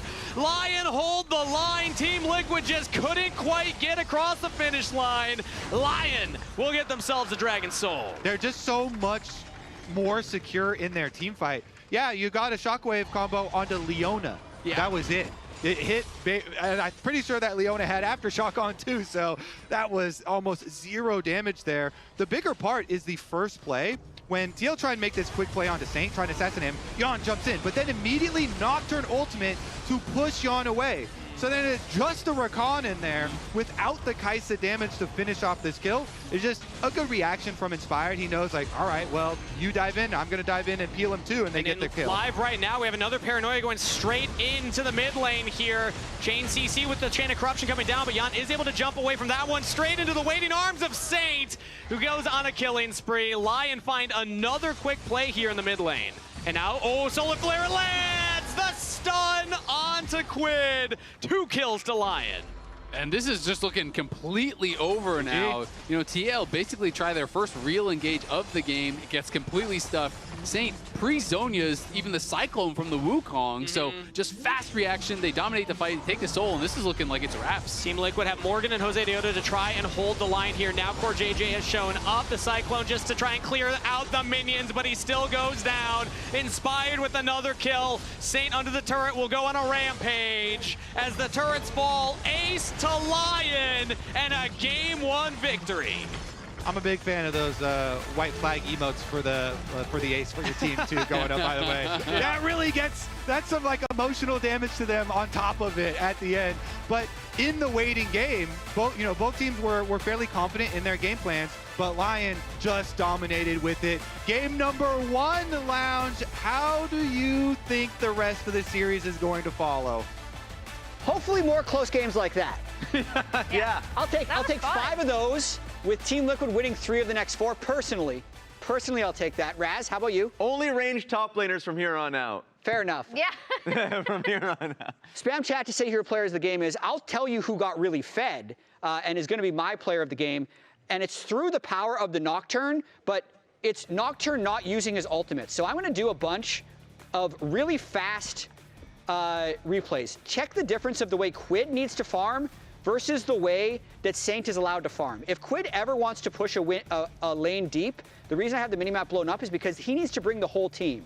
But if his whole team isn't with him, he needs to play extremely conservatively. He needs to catch waves at his turret. Pushing up that far is already a little dicey. Now he needs to wait for them to bring the team over to him again, right? But look at the way Saint is actually able to farm. He doesn't need to wait for backup. He can 1v1 against the Renekton, and then he also gets all this free time later to just kind of do what he wants in the game, takes over top lane, and just gets to free push in and take turrets on his own. But all this is because the thing that really flips Orianna versus Azir side lane matchups is the jungler and the Nocturne's ability to join with ultimate. So if you fast forward all the way until this last fight, Saint ended up being, with 1 kill, 0 deaths, 2 assists, 2,000 gold ahead of the Orianna, and basically a full item up. So he's got death cap in this fight, which makes Team Liquid really want to all in him. And even though they do get a nice pick, Jan's afraid to commit deeper to get another passive proc onto Saint, and they managed to not kill him. Also, additionally, since this was the game-deciding fight, want to call out how well Saint played this. Didn't use his Zhonyas in the initial engage, so he has it for the re-engage from Jose. stops himself from getting one shot. And then, as you mentioned, Raz, Varus, Azir, Xayah into Renekton and Wukong trying to walk in them is not a fair fight. Yeah. Really well played, slow game by Lyon. And I want to see the PGB for this game. Absolutely. Simply because, yeah, if it's possible, I want to see it. Because, yes, just like from the perspective of the Renekton having to walk in to those 3 champions, especially in that topside fight where it was like a flashless Renekton, cannot play. And just look at that. Big Dokes with the ranged top lane. Most of that was solo against the Renekton. If we look at damage on kills, it's actually not bad. It's actually not bad. Yeah, so champ damage, my goodness. Anything else you want to take away? I mean, that's all I needed to hit. All right, we got to do player of the game. Let's check out the poll results. It's a tie, so the fans decided again. I voted for Saint. I imagine Inspired or Dokla got some votes because Dokla did some insane plays in the top lane. Oh! Okay, who was the tie between? It was between Dokla and Saint. Dokla wins player of the game. The biggest mismatch that we broke down was going to be Dokla versus Morgan. They used the flex pick of having last pick to get this and make it an advantage for them in the game. That's smart planning by Lyon. And I'm glad that the fans broke that because that's a good storyline. That is a great take. Also, just credit to Dokla, who I feel like he's been trying to do these for forever, play range tops. He practiced them in solo queue all the time. Finally got to bring it out on the LCS stage once again. But as we head to break, let's take a look at our LCS Connected Comms replay presented by AT&T and voted on by Chak. Yeah, let's connect to Azir. Let's connect to Azir. Yeah, come. Come fast. Yeah, I'm going to you. I'll pink. Yo, they don't have flashes on engagers. Only Ori has flash. Only Ori has flash. Okay. I'm coming. I will try to play slow, guys. Actually, I need to pressure Nash smite. Okay, I'm walking this way. Yeah. I'll look to ult soon. Ulting soon. Play for fight, it's fine. Okay. Play for fight. Play for fight. Yeah. Wukong ulting in. Look here. Trying to help you. Low. Chase them. I'm chasing the dude. Chase the dude. Yeah, chase Styles, chase. Yeah, I'm pushing mid, okay? I need one here. Looks like we've got a new addition on the Rift here today. Emily, is the Telluride just the obvious pick? Well, Flowers, we're looking at the turbo hybrid powertrain. That's already a problem for the rest of the Rift. And a 30-inch panoramic display too? That is unfair control. Guys, all-wheel drive with terrain mode? No shot anyone's catching this. Yeah, this seems completely OP. No debate. This first pick, we have to lock it in. Now! The Kia Telluride Turbo Hybrid. Pick it before your opponents do.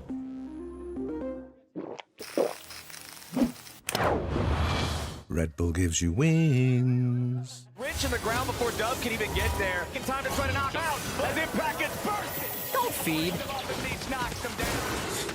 Get fed. Scan the QR code for deals only on Uber Eats.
Welcome and congratulations, Inspired, and winning Player of the Week for this one. That was an insane week. How's it been for you and the team overall? Because you guys have had a huge ramp up. Pretty chill, honestly. Good to start playing better than we did at the beginning. Hey, it's perfect timing. And you've been here before doing this interview. You know how this game goes? 90 seconds, rapid fire questions. If you don't want to answer a question, don't have anything in mind, then you move on next. You ready? Yeah, I'm ready. 3, 2, 1. Biggest community or broadcast narrative that you disagree with? Oh my God. There's a lot. This is such a hard question That's to answer. fair. There's one that comes to mind. You can say pass too. That support has low impact maybe on the game. Okay, there it is. Top 4 LCS junglers this split in your mind? Top 5? I said top 4 because it's 18. I mean, me, Blabber, Jose Diodo, and was the 4th team, Sentinels Hambak. There it is. Best and worst aspects of playing in Season 16? Best aspect, farming is very rewarding in the jungle. Worst aspect, I think the fact that plates never disappear. Yeah. In a world without LoL esports, what would Inspired be doing? I would be probably playing some sport, maybe football. Yeah. Who do you love to hate watch? I love to hate watch, honestly, I don't know at this point. Yeah? Yeah, I don't know at this point. Okay. Most watched stream right now? Maybe LCS. Word of advice for the new age junglers in the LCS? Try your best. There it is. Ooh. What do you think Lyon has that should make them a lock-in champion, just your team? We have a knowledge. I have a knowledge. That's all it takes. And I guess this is the last question for me because that's time up. You're going to be going up against Team Liquid. Just any thoughts on Jose Diodo and the matchup overall? He's solid, but he might get I guess tired and start making mistakes, I think, during the series because it seems like he's a player that just gets over-aggressive sometimes. All right, and congratulations one more time in winning Player of the Week. Have a great series. Thank you, thank you. Always fantastic hearing from Inspired, but welcome back everybody for Game 2 of Lyon versus TL to kick off LCS Lock-In Weekend. And a reminder to all LCS fans, if you're headed to finals in person at the Riot Games Arena on Sunday, we're hosting a special Lock-In Finals tailgate. Come by when doors open at 11:30 for games, food, jersey swaps, merch, and more. Set your timer, set your calendar, 11:30. I want to see everybody there. That's early for gamers, you know? They definitely need some alarm. True. Set two alarms. If you're Raz, set 4. You know? And he's working that Raz show. will just still be awake. Yeah. He doesn't Oh yeah, he's not even going to bed With that Raz, night. the problem is, like he'll get there, and then does he fall asleep when he's already there? Oh, true. Will Raz fall asleep at any area? Yeah, it is. 50-50. It's 50-50. You can ask Twitch for that it. Inspired interview, I feel like his most common criticism, maybe it's just like the default one that he says for people, is that, oh, but they're over-aggressive at points. I mean, I guess we'll see if that comes up later in the series, but it often feels like it like goes pretty well for a while for people, and then at some point he's like, you shouldn't have done that. Yeah. You've walked into my trap. There's always one moment he's going to be able to punish you for it. You were over-aggressive. Yeah. Sometimes that moment happens in like 3 minutes. I will say, it did not feel like TL was over-aggressive in that one. It felt like, No. if anything, I think they were Problem, under-aggressive. Did really kind of sit back, and it felt like they're like, okay, great. 3rd Dragon, we're ready to fight. We're ready to go. Now our comp turns online. And Lyon just kind of said, guess what? We're not fighting you. We got the first 2. Yeah. And they just waited and waited and waited until they all had zonies and they had all these answers. And then when TL went for the engage, it was a complete flop. Yeah, you have no targets because Berserker has Xayah ultimate already from the beginning. Dokla made himself a tank. And they both had extra Zonias. So we'll see about the next one. Maybe that's the mind game. You say, you're too aggressive. And then you trick them to not go in. I gotta say, Lyon played it really well though, because I do think, traditionally those compositions we see often do well in lane, but then kind of fall apart. I felt they really played well when they were strong, which was early, and then once TL hit 2 items, they're like, you know what, we would lose fights here. They just completely avoided them, played side lanes really well. They just played completely to the strengths of the team, and that was, I think, one of the cleanest games we've seen from Lyon. And it's a huge thing to say that. It's very meaningful for this Lyon roster that everybody, including us, were very skeptical. How are these players going to work together? We were like, okay, you got a lot of individual talent. Are there going to be personality clashes? Are they going to be able to see the game the same way? And from watching the last couple of series, even just the first game of this series and the last series, it does seem like everybody is on the inspired viewpoint here, and especially with coaching staff helping out and align these viewpoints. Very fearsome line if they are coordinated like that. Let's see what TL can do about it, though, because they definitely have the capabilities here to change the script. Rise picked up on one side. Maybe it's the TLAW answer here. Pantheon is banned, but Anivia is up too. So yeah, true. That's kind of what I'm expecting. I feel like Anivia has gotten so popular as an answer. Cassio obviously is banned out. TLAW definitely not bad. I think you can go a lot of different angles, but I tend to be on the Anivia train these days. Rise, I do think you can struggle in team fights against him too. And it's the TLAW answer. So they're going this route with the Yunara as the bot lane. So 2 of the primary carries are locked in.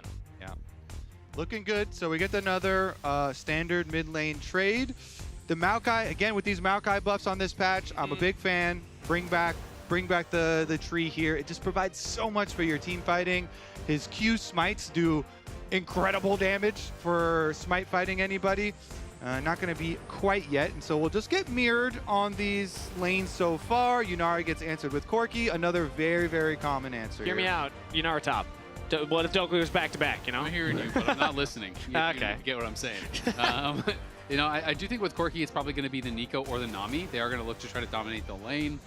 TL's bot lane is really well known for their 2v2 play, so I think this makes a lot of sense. You know, Nico gives a lot of power here and does give you some engage as well. Lulu, I think, would be a strong answer, and I do think if you're going to be playing, you know, this patiently, as Lyon has been playing. That was a boo. That was a loud boo in the audience right there on the Yuumi hover. Do we like Lulu more? Is it a yay Yuumi or Lulu? I mean, I'm not hearing anything. All right. Well, it's a Lulu. Ambivalent. They're ambivalent about Lulu. The other side. Okay. We got a Lulu fan in the audience. So Enchanter matchup to try and keep your Yunara safe into this kind of lane dominant Nico Corki. Yeah, I mean, you kind of expect to get pushed in. Obviously, you do have really good extended trades as the Yunara and the Lulu if you can get the passive stacked up. But Corki and Nico are not going to give that to you. They're just going to look to try to poke and prod and push you in, harass you, and try to bully you in this 2v2. So the AD junglers are dropping down. Like Xin is still very prominent and would be very, very effective. I expect it to be kind of a battle, especially if you ban the Trundle. Trundle is a nice answer into Xin traditionally. Plus, it can open up your blind tank that I'm expecting Dokla is going to have to blind the tank this time because Team Liquid will save their red side counter pick for Morgan. So Trundle ban is good. Maybe it puts even more kind of focus there towards the Xin for the AD focus. There it is, banned out. So Xin going to be banned out. And I mean, you're talking about AD junglers. I've mentioned this before, but it's basically the top 20 junglers in pro play are basically all AD junglers. That is it. That is all people are playing these days. And so there's so much focus in this already because obviously we had 2 played the first game. Vi, Jarvan, the Trundle, the Xin, the Poppy, the Pantheon, like all potential AD jungle picks, all have been banned out. So that pool is getting thinned quite a bit. There is still stuff like Malphite that's really popular these days. Not an AD pick, but Malphite is quite popular. And you can go towards like Lee Sin and stuff like that. That is a bit more down the tier list, but Jose has played it. And now with this Sylas ban, I almost feel like if Team Liquid are forced to go for the Malphite ban themselves, because if you give that up and you don't have counter pick like the Sylas, it gets really difficult to shut that down. I still love the Malphite, especially when this composition doesn't have like pure engage. And Inspired has been leaning towards a lot of these junglers that are more reliant on the ult. You made a point earlier, Zale, that like the team is playing around Inspired so much better, and I think it's opened him up to play less things like the Xin Zhao, like the J4, where he has to make action happen himself. He can rely on the team more, which opens up things like the Malphite to set his team up for the carry. I'm actually so surprised when they banned Sylas. To me, that is such an obvious tell that you want to play Malphite. I was actually really surprised that it's an Ornn ban instead. So TL is betting on the fact that they're going to be able to get more out of the top lane, you know, by dominating there. But Malphite is really strong. Maybe going to go Mundo instead. I mean, Mundo, if you're expecting the Malphite, maybe that's what he's saying is like, because Mundo is a great answer into the Malphite, so maybe he's saying, oh, I know what you're going to do. You're doing this, you're leaving this open because you want to play Mundo and try to outscale, which could make some sense. But Malphite is great because you can build all these cheap support tank items, right? Yeah. Like, and, you know, that is just so effective. You can get to 1, 2, 3 items really, really quick. You can spike well on that. You can set up for your carries. You already have super high damage. Like the Zeke's rush, yeah. Do it. Graves did get buffs. Did get buffs to his passive here. The True Grit, not gonna slam it this time around. Just playing with you. Rumble was still up the entire time, so feels happy grabbing this one, no problem. I mean, lots of AP damage here for TL. So it's like you banned Ornn to get this Rumble, but he can just play Galio. So I still feel like the Ornn didn't really accomplish anything. I'm really curious what the jungle pick is, because to me that is whether or not, like, that is going to determine whether or not the Ornn ban made any sense. Yeah, and a Malphite Galio combo engaged to set up for a Yunara to free hit. Oh, but this is physical damage. I was going to highlight it's almost all APs with the Corki. Or Zehen jungle. So I think it's Zehen jungle. Zehen jungle is more likely. Zehen jungle is really good right now. Obviously, Blabber played it really early on. But oh no, are we going back to that? I've been spamming this one also. It feels so good. His clear is really good. He moves around so quickly. With the speed of the E, you can get around very, very quickly, and you just can be a huge bruiser jumping into the middle. So it is going to be a tank combo here for the top side. Big Dokes going to go to the Cassante route. This is always really good into Rumble, especially Rumble when there's double AP solo laners. Just go your Kanik Rookern really early on for the Cassante. Feels quite good there.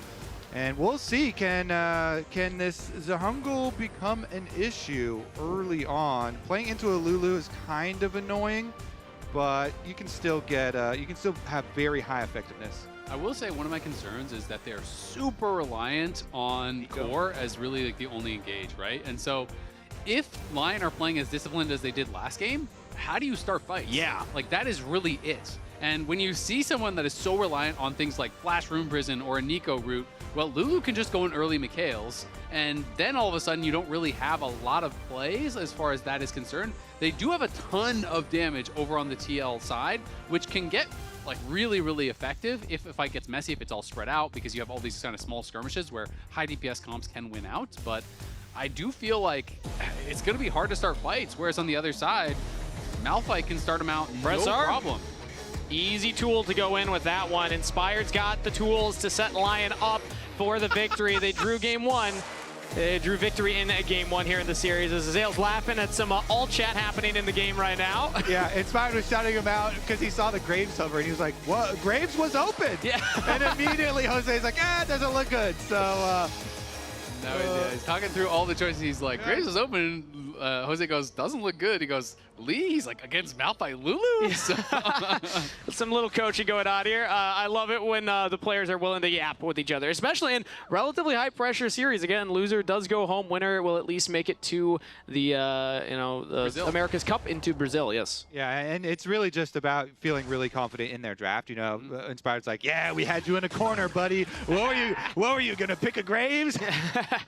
Good try. Honestly, though, I got kind of hyped up because of the recent Graves buffs and seeing, oh man, are we going to get some crazy invade routes and stuff from Graves? Because maybe early on they could put some extra pressure there, try and get Rise, out and around, helping out with that. But not going to be the case this time around. Core took some pretty tough trades there. Did lose actually a lot of health. They are both spamming potions, so both supports already gone through all of their potions, and Berserker does have his passive ready, so maybe they're just trying to have a really quick push for level 2. Looks like they will. Yeah, Yunara not necessarily that weak at the level 1 either. So that's how the bot lane's going here, but we also have Raz standing by with the sideline interview with Coach Spooks. After I got Coach Spooks with me, first question for you, just based off of last game, anything that was out of expectation because there was a Varus top coming in from Dokla, anything that you want to see your team do a little bit better going into game 2? Yeah, there's been like a decent amount of Varus top in competitive and like LPL as well. At the end of the day on blue side, like you're pretty limited to your blinds, so we definitely thought about it, but at the end of the day you have to blind something. I think in terms of our game last game, I just think we had a lot of tools to fight and a lot of tools to engage, but the game went really slow. So we just had to do a much better job of like being aggressive on our turns, and I think that's kind of what let us down last game. That makes sense. And this game in comparison, I mean, there's maybe a little bit limited tools with the Nico. What do you want to be able to see from your team in this game in comparison to the last?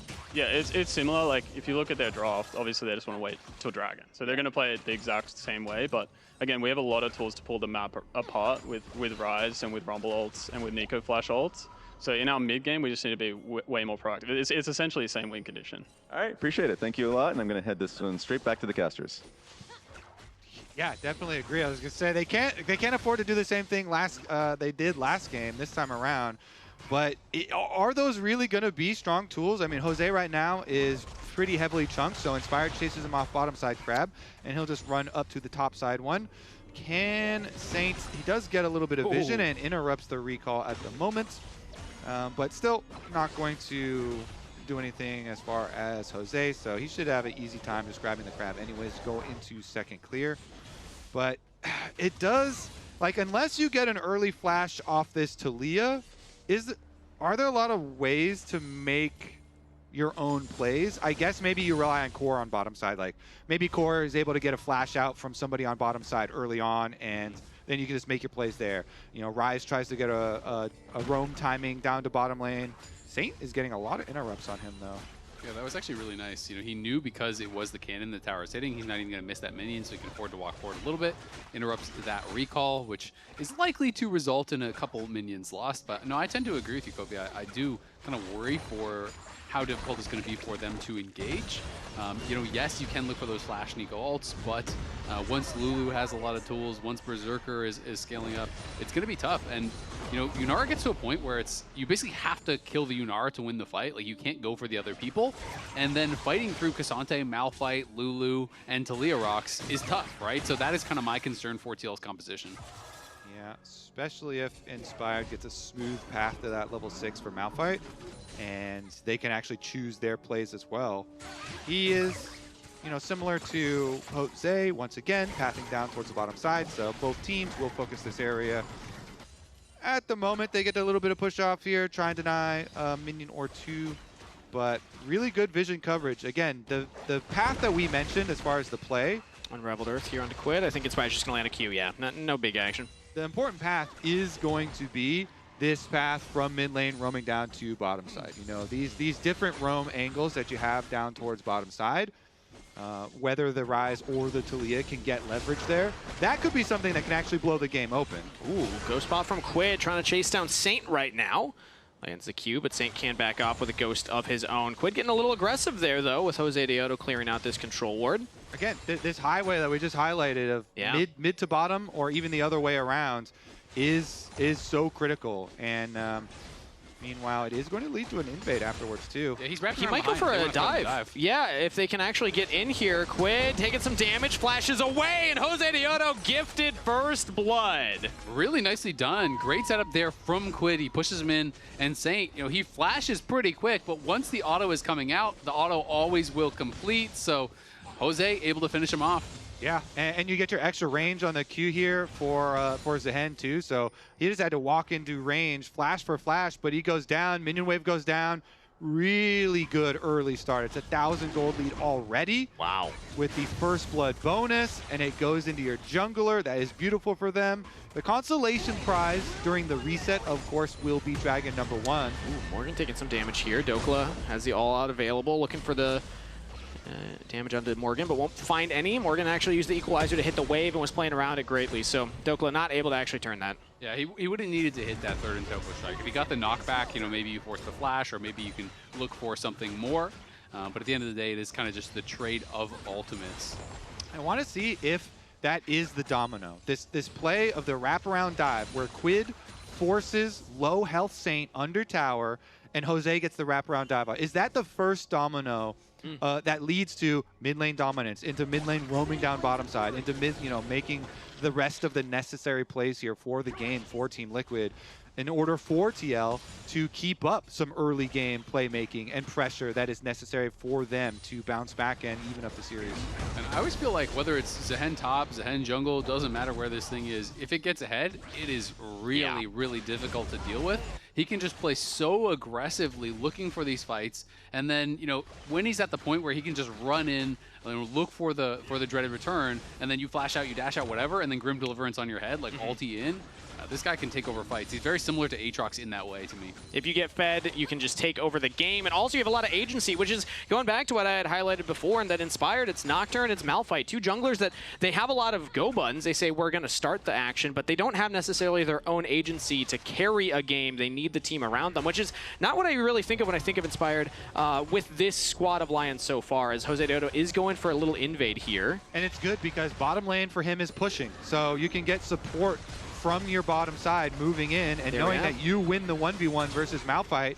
Stacks his Conqueror up. Yeah, Conqueror stacked, passive stacking up as well, and even with Isles there, Inspired will just go towards the Krug. Seems like he is seeding this. Has the unstoppable force, and now the Weaver's Wall comes in, but Jose Deodo just turns in onto Sate instead. There we go, the big ultimate Grim Deliverance in, as Jan getting some damage as well.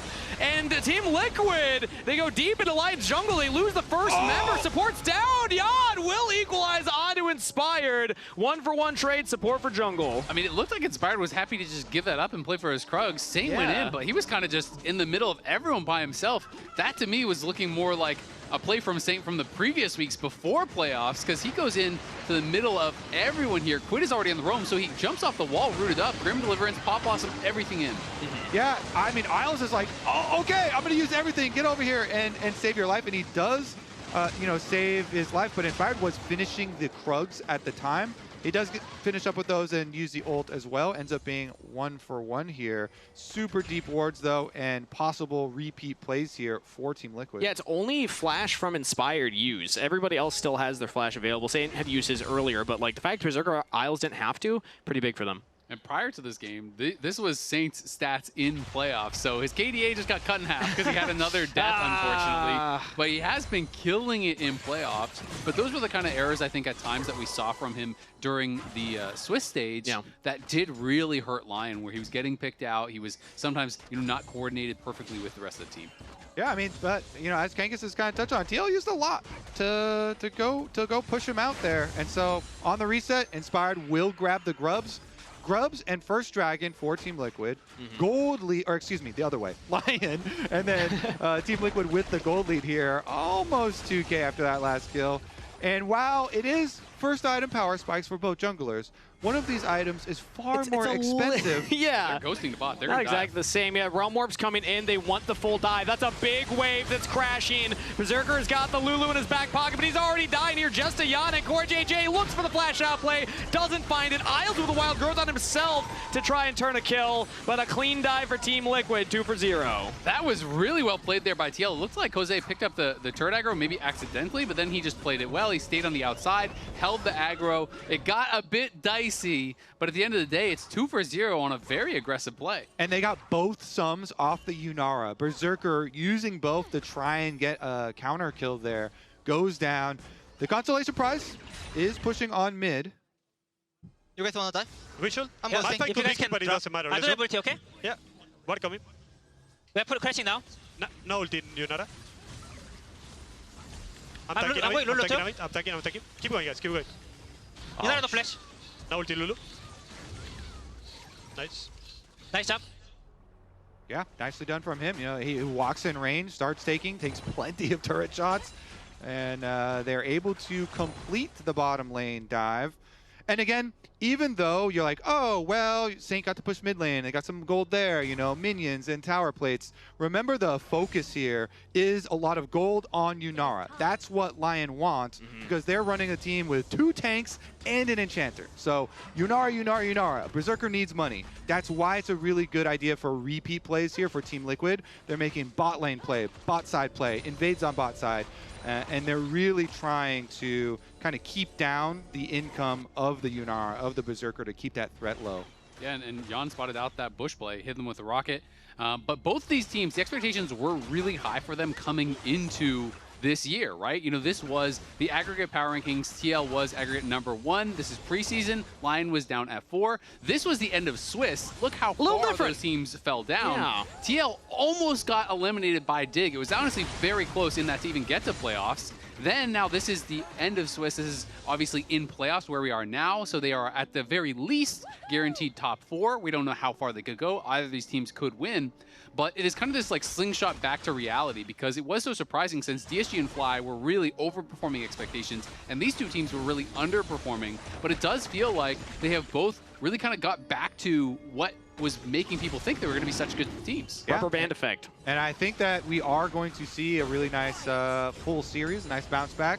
Zehen jungle is significantly ahead, as is the Corki. So lots of early burst damage, multiple Trinity forces, power spikes here for TL, and they'll be able to comfortably grab the next dragon. I mean, the gold lead is 3.4 total, and 2.2 of that is just between the AD carry and the jungler alone. So yeah, the carries that you want to be fed are in fact fed.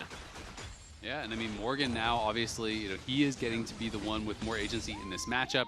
Last game, Dokla was playing very, very well on the Varus in game 1, was looking really, really effective, and this is going to be a much harder game for him. He's more on the back foot.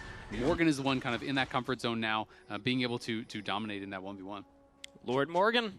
The sign, whoever's holding that one's probably very happy. But yeah, here was last game. The 100% win rate, Varus top in LCS all-time now. Yeah, exciting. Big Dokes Big here. Dokes. Laying down the first Varus in LCS history top, of course. And had a very good game for himself. This time around, a little bit of rebuttal from Morgan on the Rumble early. Yeah. So let's see. Can Lyon weather this storm and get to the team fights that they're kind of dreaming of? Berserker has at least been able to finish his Kraken Slayer on the Yunara, which is a very nice first item, spike for the champion. And they do have Malphite ultimate ready to roll. Maybe it's just hovering for the possible, offensive play. Just get your recall off while you're close. Fool me once, Quid was looking at the bot side. Berserker gets zoned off from that cannon, though. That's another big gold loss. Ooh. Good catch right there as Inspired will go for the reset and still heading towards this bottom side because every time Quid pushes a wave, he fades bot. And we do have Jose Deodo there as well. They already went for the dive. This time Inspired will spot it out as he sees Zehen over the wall. Now his Berserker gets some damage as well. Quid is there for backup. Jose Deodo's out. But again, Lyon, this time they're prepared for it. They're thinking about these dives. Top though, they're going to try to make a counterplay. Weaver's Wall comes in here from Saint. Morgan throws out the Equalizer onto the wave, trying to stay alive. Flashes over the Weaver's Wall and will live, but that Summoner spell down. I feel like Saint got a little too fancy there. He tried to predict a flash with the Seismic Shove. You don't need to do that. He needs to react to your Weaver's Wall. He's stuck on that side. He will go down, so I think you can just wait for the play. But Dokla's just going for the all-out third to Topo strike, but Morgan just steps to the side and will accept the donated kill. Now the Realm Warp in the bot lane as well. It's only Isle stuck down here in a 1v4. Not a fair fight. Yan on a killing spree. All right, this is cooked. This is absolutely cooked. I mean, after that one, they try to make the counterplay top side. Doka tries to go for a big play, like flash in, look for the Pathmaker, but it completely whiffs. And Morgan gets a freebie. They go back to bot side and make that dive happen. It's a 5K gold lead at 15 minutes. And almost 2K of that is on Yan. That was a big whoops. Yep. On the top. We get big dokes, we get big whoops occasionally, yeah. Yeah, Lord Morgan definitely going to rule the top lane this game. Yeah, I mean, if you're just going to have that type of play. So he had one minion there. I mean, he tried to look for the... I don't even know if he kills it. Yeah, he wanted to do the flash ult, but... Yeah, I think Doga was aware of how that went as well. Yeah. And then this is what we didn't get to see. Okay, so let's see the setup, though. Yeah, really good proto belt in here for Core JJ. Oh. Very nicely done for Core JJ. Gets him on the edge, and Yan not able to react to get out of it. Yep. You can see them in the background watching the top lane play, so I think that's what they're reacting to there, as that is tragic for Dokla. Sometimes you do feel the game is completely falling apart, and you try to make a play, you try to do something big, you're like, all right, pressure's on, I gotta make something happen to pull us back, and you end up looking a little bit stupid, and that does happen. And I think that maybe was Dokla feeling the pressure to try to do something as the game was falling apart. Now Herald confirmed here for Team Liquid Alienware. Inspired, though, is going for the engage with the Weaver's Wall coming in. Unstoppable Force to start things up, but a teleport from Team Liquid Academy with the rest of the team coming in here. It's Morgan turning onto Dokla, who now finds himself 1v4. The rest of Lyon over the wall trying to get their top laner out of there, but he's still roasted down. Good sidestep from Morgan on the flick back from Saint. Dokla will go down as Quid picks up the kill. A contest at the Herald goes poorly. That is a kill advantage for Team Liquid Academy. Clearly in this fight, you see the lead up. They attempt to chain CC Yawn and kill him, but they don't have the correct timing here. The follow through with Talia Wall isn't in time, because you'll see Inspired ults early to try and keep him on place where the Talia Wall is coming, and they use Polymorph on him as well. But Yon's able to Valk out. He doesn't even have to use his flash or his barrier. So when you see all this stuff used in an attempt, like, all right, our hope is burst down this Corki, and that goes completely wide. Then they can just chase down Dokla, play the fight slow. You know he's not going to be able to escape. He's got no flash for sure. So nicely done. It's like TL now with this healthy of a lead, they have kind of the luxury in a lot of these fights, a lot of these setups, and are able to easily punish the attempt from Lyon there. Yeah, add one more member to this big 1K lead. It's no longer just Jose Deodo and Jan, it's also Morgan with the Rumble at a 1.7K lead here. So 1-8 on the scoreboard and a 5K gold lead still. It hasn't expanded since the 15-minute mark, but they can control the map. They get the second dragon now for Team Liquid Academy, or rather Team Liquid Alienware. Yeah, and he's doing a great job, just farming up with that first strike. Has about 450 gold from the rune already, so that is nice. And it is a good scaling rune. That percentage increase on the damage is really effective in the later stages. So this is looking very tough for Lyon. It feels like TL have pretty much got this wrapped up. But that being said, we have seen throws, we have seen mistakes from them. Team Liquid, yeah. And so they have to stay locked in. Lyon is not going to go down without a fight. Inspired is the kind of player when his team is losing, he doesn't just sit back and go 0-0-0 and lose the game. He's going to keep forcing fights, even if it is a small chance. And Berserker, you should not be sleeping on this guy either. Even though it was a good game plan early for TL, try and keep the income low. Yunara has at least now finally gotten to 2 items. He finishes his Fiend Hunter bolts. And bottom side play. And Lyon are going to go for a dive. Morgan has a shutdown on him. They want that gold all alone for Team Liquid's top laner. Who gets the credit? Dokla's trying to take up as many shots as possible. We'll get them all, but Inspired has to ult out as Saint barely gets the shutdown with the threat of volleys. That took a long time and a lot of health bars. It did, and you could see that they thought it was going to be kind of an easy dive, but then they kind of had their own team walled off. Saint threw down the Weaver's Wall, but Malphite couldn't walk in. Dokla wasn't doing any damage. Dokla was taking that forever, so Inspired is thinking, hey, I don't need to use my ult. It did get sketchy. At the end of the day, they get those kills. The question is, do they get caught? Jose Deodo's going in for an invade now. Still in a 1v3, still low health bars for Lyon. Jose Deodo, though, feeling confident. Isles now coming up, flash forward with the Grim Deliverance. Kill onto Dokla. Team Liquid's jungler capitalizing on the game state. And it's all because they use so much time and health to pull off that dive that the extended play from Jose, here we go. Even more. Jose Deodo still looking at it. Inspired pulls him back in. Rooted up. But with Isles there for the shields, he is safe. You can just even tell what the comms are during that. They're like, run them down. Do not let them get away with this play. That took so long, took so many resources to pull that dive off. Now Jan trading with a Berserker here and actually taking a lot of damage. Gotta respect Berserker as the Pop Blossom is used from Core JJ, gets flash out of Isles. Yeah, Berserker, he had to use the end of his ulti there to just kind of go back in one more time, and Jan was down to fight, popped the barrier, just down to scrap. And at the end of the day, they do get the flash heal off of Isles as Core was threatening. They knocked down the tier 1 tower mid. And that was the last standing outer tower there for Lyon. So TL now 6.5K ahead. The lead just getting bigger and bigger, and really all Lyon can do is continue to try to make these side lane plays. You need odd number of fights. You need 2v1s, 3v1s to really have a chance. Any 5v5 at this point, they're going to get decimated. And even though Inspired has 2 completed items, he's going to be close to his 3rd. Jose has very expensive items. They are not equal. Those are designer items. These are brand name items here. Honestly, though, if you're all going to make that side lane play too, you have to make it so quickly, because Rise Realm Warp is here. It's like there's a lot of mobility on TL to get to these plays, to answer these plays. And if you're not quick about it, just count up what TL got in the extended play by chasing them down and forcing. They got 2 extra towers, those outer towers in mid and bottom. plus the extra kills, plus the extra jungle camps, and so they further increased the lead. 2 dragons for them, a minute and a half left on the next dragon.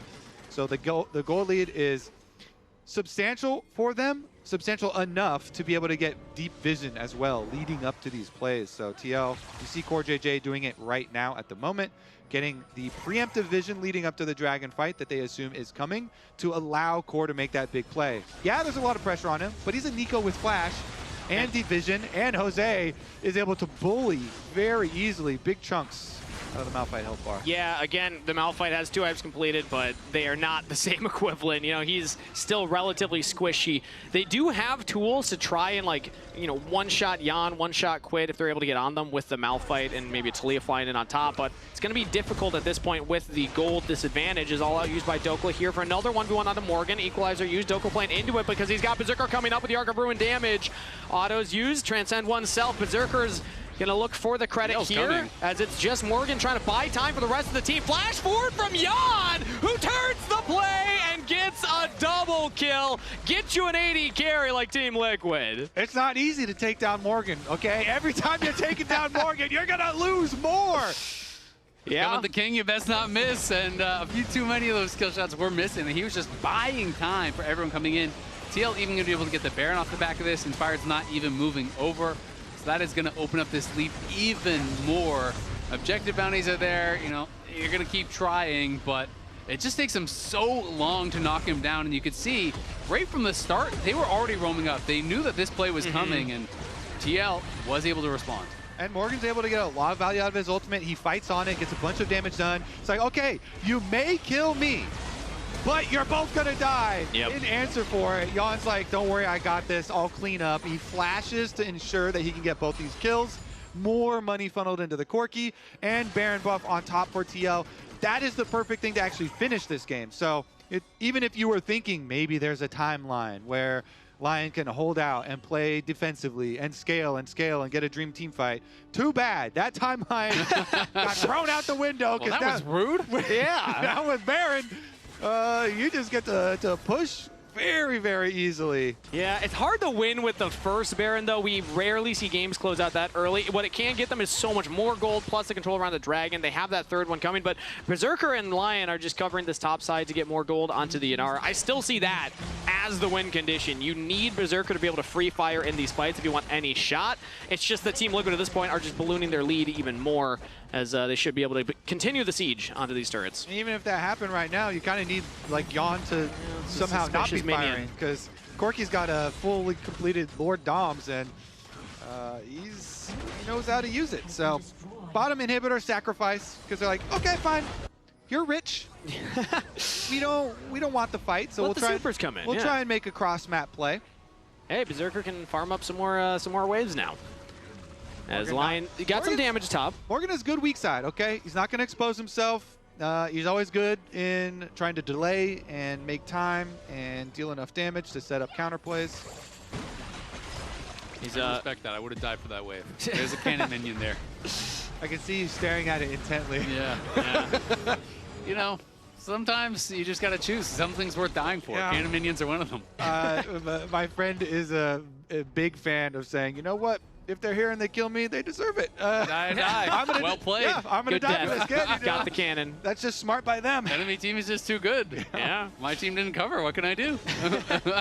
Hey, it's a cannon and it's EXP. He says it all the time. He's like, well, they deserve it. If you die, you die. I mean, we might see some death right here on screen, gentlemen, as Jose Diodo has the team behind him, pushing Lyon out from their own jungle. There's no camps to clear. Inspired was able to pick those up, so Lyon are just trying to absorb the Baron push, as Team Liquid Alienware with an 8,000 gold lead now. If they find one big pick, if they find one big play, they can just close the game out, even though the Baron should be expiring here soon. Yeah, I mean, the bot lane inhibitor is gone, so it would be a pretty easy push if they have a wave, but they don't need to risk anything. I think that they want to play it really buttoned up. You know, we heard comms from them last week in their 3-0, where even from massive advantages, you know, Jan was telling them, like, stay locked in, focus up, it's not over, you know, these kind of things, because they really want to make sure.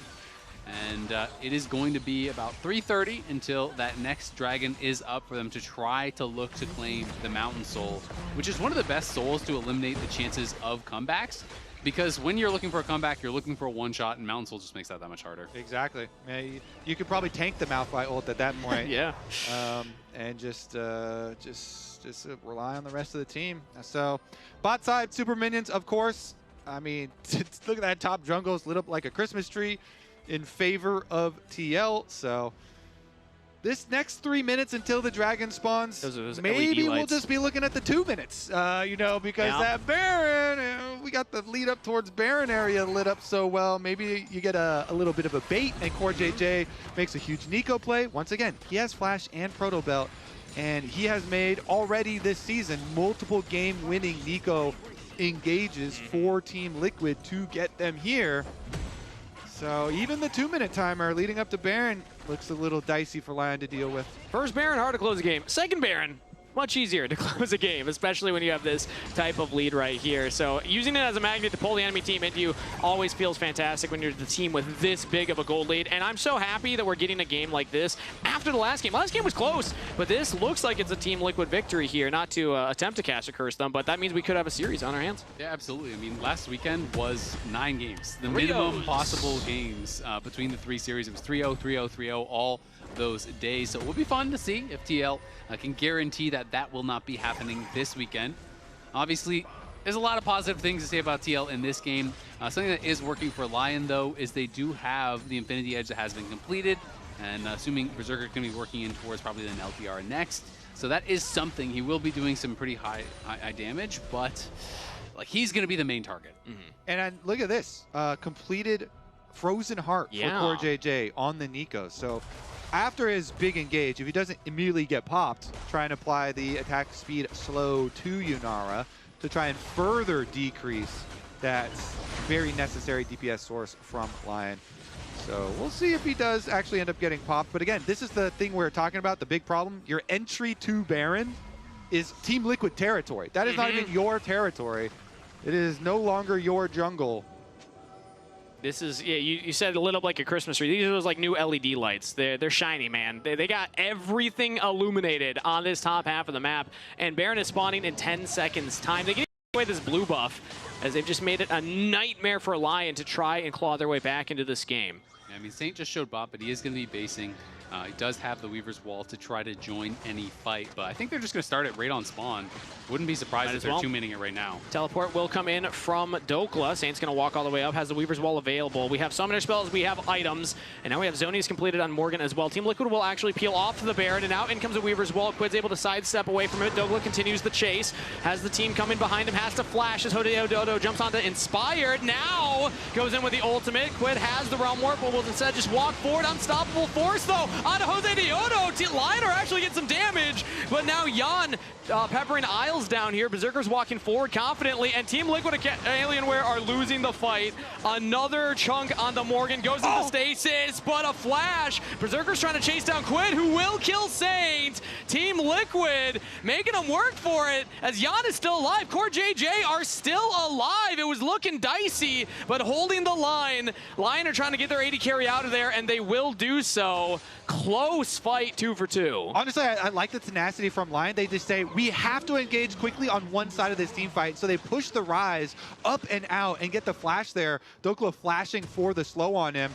But in the end, Team Liquid still are able to survive. And guess what? The Dragon is really easy to take, way easier than the Baron. So with the super minion pressure here, Lyon have to react again. This Dragon Soul is going to be under attack early. Everybody trying to reset to the Dragon fight. Yeah, they're going to try to get there. Quid is going to be, respawning a little bit late, but both him and Saint do have those semi-globals to try to join. Yeah. Berserker traded flashes with Core in that last fight, so we'll see if Lyon can find a way in here. Inspired, I think, gets 16 from this red buff, maybe. And Dokla doesn't have TP, so he's got to walk all the way down. They're losing the top wave for this. Saint now has spawned, has the Weaver's Wall coming up here, so it will be another fight at the Dragon as Quid's running from base. Romark coming up soon, but he should be able to make it there in time. Dragon's up. No one's starting it immediately. We're fighting for the mid-wave control first.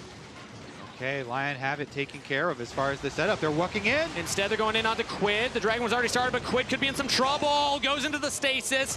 Has Core JJ behind him as Quid will walk back to safety. Lyon don't find their pick. These Weaver's Walls are just working against their team, it feels like, every time. Yeah, the Dragon's already going down here. Team Liquid confirm it. That is 4 Drakes to Team Liquid. Lion did not find their play mid. I mean, that is tough. It feels like a lot of times this game, Saints ults have just not been good. You know, he kind of bumps Quid to the other side of the wall, pushes him away from Berserker. I feel like if he just ulted behind Quid had no flash. You don't need to have this perfect flashy ult into a seismic shove. You literally just need to wall him off and it's free. Instead, tries to go for the more risky play, doesn't make it happen, and now TL get the soul, and they're probably just going to kill this before there's any contest. Yeah, I mean, Lion basically bet everything on pushing for that mid.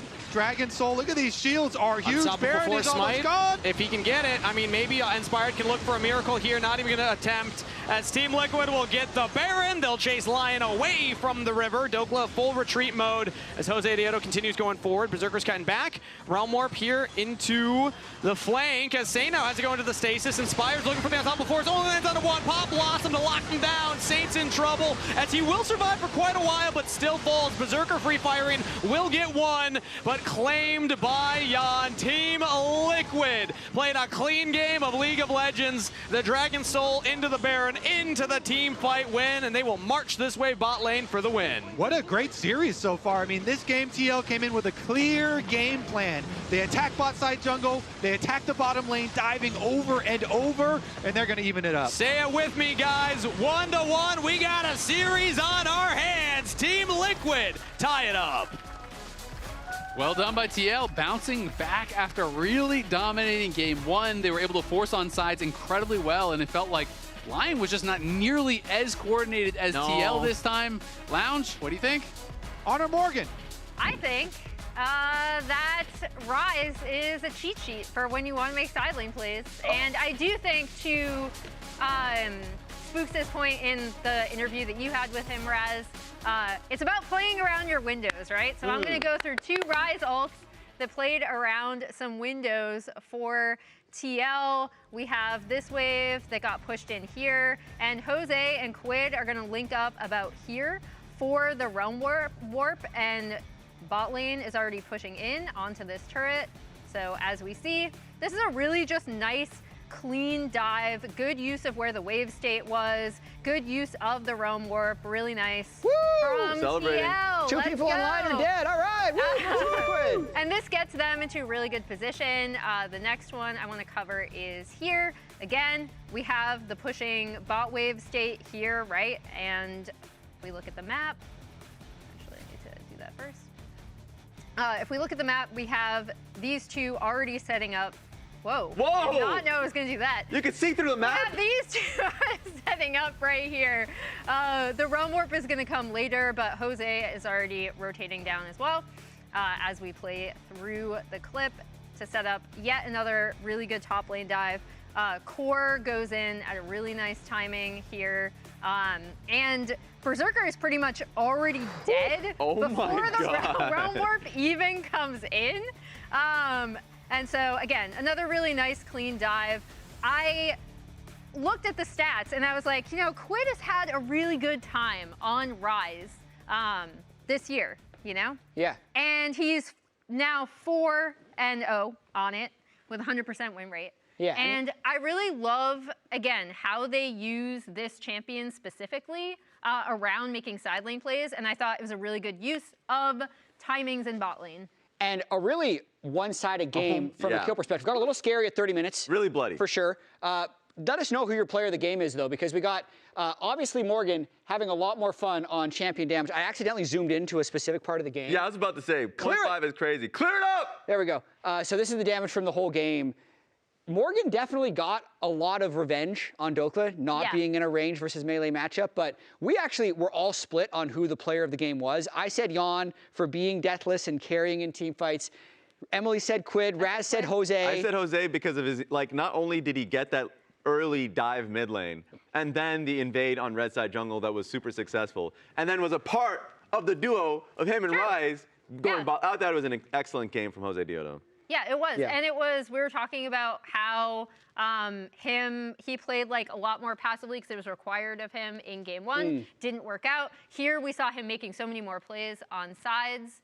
It looks like, Raz, You won. That's what I'm talking about. Casters agreed with you. Handshake with the casters, and probably with the chat. I want to see what the chat thought about that one, because this was, honestly, I think all the votes are valid with how well Team Liquid played this one. This looked like a TL versus Shopify Rebellion series and how clean it was from start to bottom. So yes, Jose Diodo ends up winning it.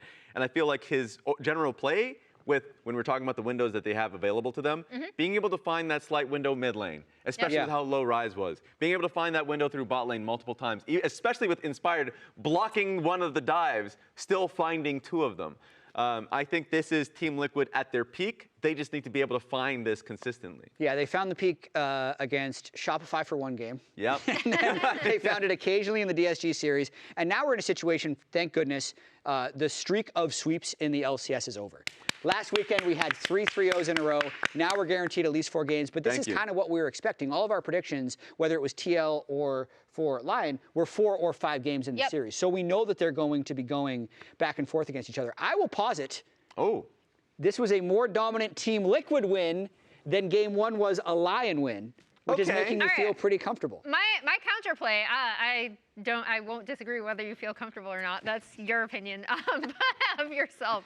But I will say the thing that impressed me about Lyon in Game 1 and the thing that gives me hope for them across the series as well is that was a really tricky composition to pull off. And I actually, when I saw that locked in, I was like, oh, I don't know if they've gotten to the coordination yet to be able to pull this off. So that was really, really impressive to me, despite the fact that, like you said, it was a closer game. Yeah, what's interesting to me is the top lane Varus from Dokla is impressive that they pulled it off. True. But there's only so many top lane Varuses. In fact, there's one. But and you can't play it again. You can play Vayne, similar. I think Morgan's going to continue to win top lane against Dokla.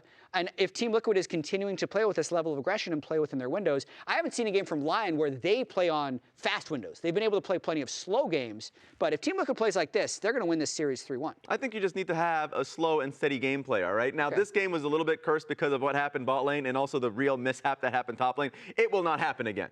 Okay, we'll see. Don't miss any LCS action when you get your foods delivered on Uber Eats for less gold. Game 3 is coming up to see who can take the advantage in this series after this short break.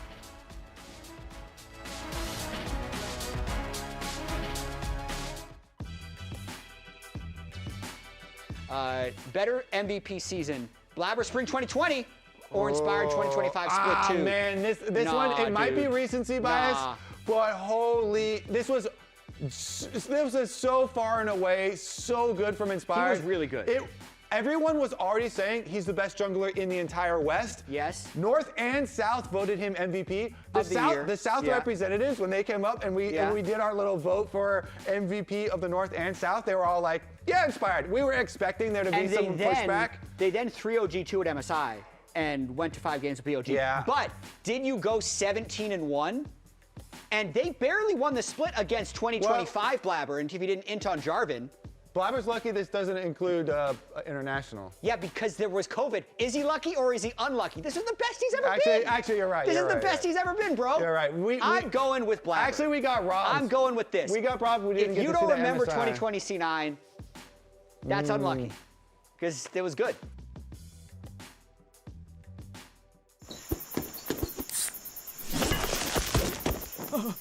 Red Bull gives you wings. Rich in the ground before Dub can even get there. In time to try to knock out as Impact gets bursted. Don't feed. Get fed. Scan the QR code for deals only on Uber Eats. Holy smokes! You don't look so good, boss. Tell me about it. It's a real inferno down here, and I'm burnt out. Here, try a Red Bull. It's devilishly good. Red Bull? Oh, that tastes heavenly. Wait a minute. What's this? Oh, yeah. I forgot about that. Wings? Wings? I can't have wings. Not in my position. Red Bull gives you wings.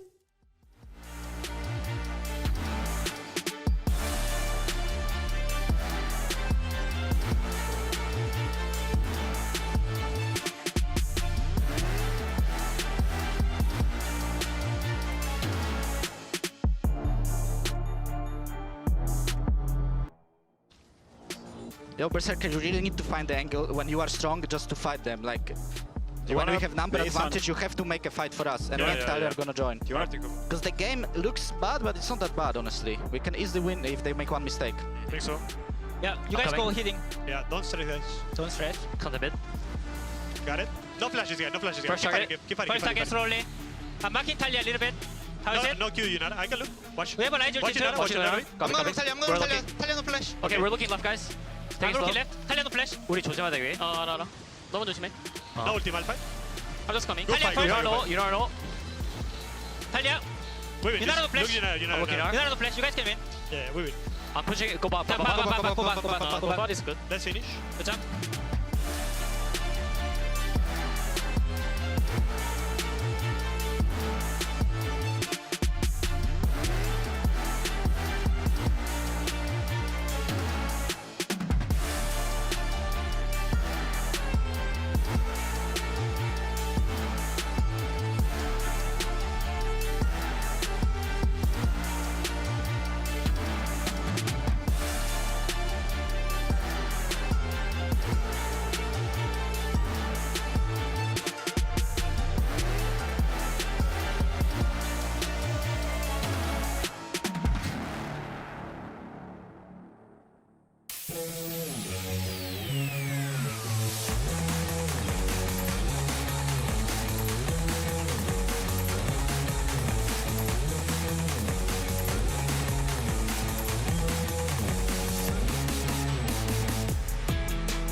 Hello and welcome back, everybody, as it is a 1-1 series to kick off playoff weekend. Team Liquid and Lyon are 1-1, and we do not have 4 3-0s in a row. We got to celebrate that. We'll take that. We got to celebrate that. That's a dub right there. Kobe's less than impressed. Yeah, I was going to say, I thought there was going to be more hype from Kobe over here. Kind of cool. He's got plans later he wanted to get to. I would like a full best of 5 silver scrapes. Oh, so you're not satisfied yet. A 1-1 series is the first step to that. Simply not getting a 3-0. Your standards are higher. I'm gonna need a banger here, a certified banger. Honestly, also, I'm gonna need Lyon to stop trying to kill Morgan. He was really too hard to go after. Honestly, I want to see how they try and deal with this issue because he won lane as well quite handily. Of course, he got the rumble and very confident on it, but it's one of the things that people were very concerned about coming into this game in 2014. I hate to break it to you, I think he lied. It's kind of like when you say just one more. We just can't end on a loss. It's only gonna be one more game. And then you stop and you're like, well, that wasn't satisfying either. You can't end on a win either. You got to keep the good times rolling. Keep them rolling. You're on a streak. Yeah, we just won the last game. How many could we win? The real question is, have they gotten their mom to play the game yet? That's the next step. We got to get more moms. Yeah, duo queue. Exactly. What do you think is the highest? What do you think is the highest rated mom-son or mom-daughter duo queue in the world? We got some mom plus child challengers out there. I've never heard any of our pro players having their parents play. Yeah. There you go. I just blew Kobe's mind. Kobe was like, holy, I don't know, man. That's crazy. You don't do it right now. Kobe? Right now. No, I don't. But you know what? I want that award, so I'm gonna get her on a practice schedule. Yeah. She's slacking off. Ms. Hartman, lock in. Because there's a lot of people higher elo than me, so she's got a lot of room to make up. She's gonna have to carry us. Okay. She's the one boosting you. She's gonna have to be challenger. Okay. We actually pitched a segment where it was moms playing against each other, so maybe we'll get that at some point for like a Mother's Day segment. If we get enough people tweeting about it, then it'll happen. But we are into draft right now for game number 3 between Team Liquid and Lyon. Usual suspects on the ban list, so it's Aurora locked in first for Morgan. I've heard some people call Aurora mommy, so maybe it's mom days. I don't think that counts, Kobe. I don't think that counts. Go be pushing the limits. Yeah. Okay. Ashe Seraphine, very likely. We'll see if that's going to get locked in with the Ashe, or if they're just going to go for a more standard Ashe lane. It is always nice, too, when you get later in some of these drafts and you're a bit lower on engage, because Ashe can help to supplement that. Let me see that Seraphine. Ashe Seraphine. Yep. This lane is so oppressive. And the How many the mommies can we get? We got Ashe, we got Seraphine coming. Now this is on you guys, okay? I just heard someone say that. You're echoing the people, the voice of the people here on the broadcast. But the lane itself is so crazy, and then your team fight, yeah, thank you. The team fight is so insane. You get engage from both of them, and you get coverage all the way around. Heals, shields, plenty of CC. It's just, I feel like that duo needs a little bit of attention from the balance team. Yeah, it is insanely strong. I mean, the passive slows, ramping up how the E stun works. If you don't know how Seraphine's E works, if it is just the first hit of the E and no one is slowed, it is just that slow. If it's 2 with the empowered, you can root. And if someone is slowed when you hit that empowered, then it stuns, right? Yeah. So it kind of just ramps up like that. So that is why it is such a powerful combo. But it is very vulnerable to Jarvan, because both of these are people without any dash, without really much speed ups at all. So there is a lot of potential engage here between the Aurora and the Jarvan, looking to punish this low mobility bot lane. And already Team Liquid, they've got a dive comp here through and through. Aurora, Jarvan, and then Jhin long range over the top damage. So they want to make it very aggressive here. They're gonna have some very quick engages. Look for some flank angles. Meanwhile, Lyon try and shore up their 5-on-5 battle. Guess what? We've got Ashe Seraphine as a core to build around. It makes melee carries feel invincible. You can bounce the Seraphine ultimate off Xin Zhao's head. Plus, he's got his own ult, so he can dive in there to the perfect position first. They are really building a crazy ball comp here. So Team Liquid, they've got some options as far as their burst damage, their sideline plays, their dives, but I personally prefer comps that start with the way that Lion's comp is starting.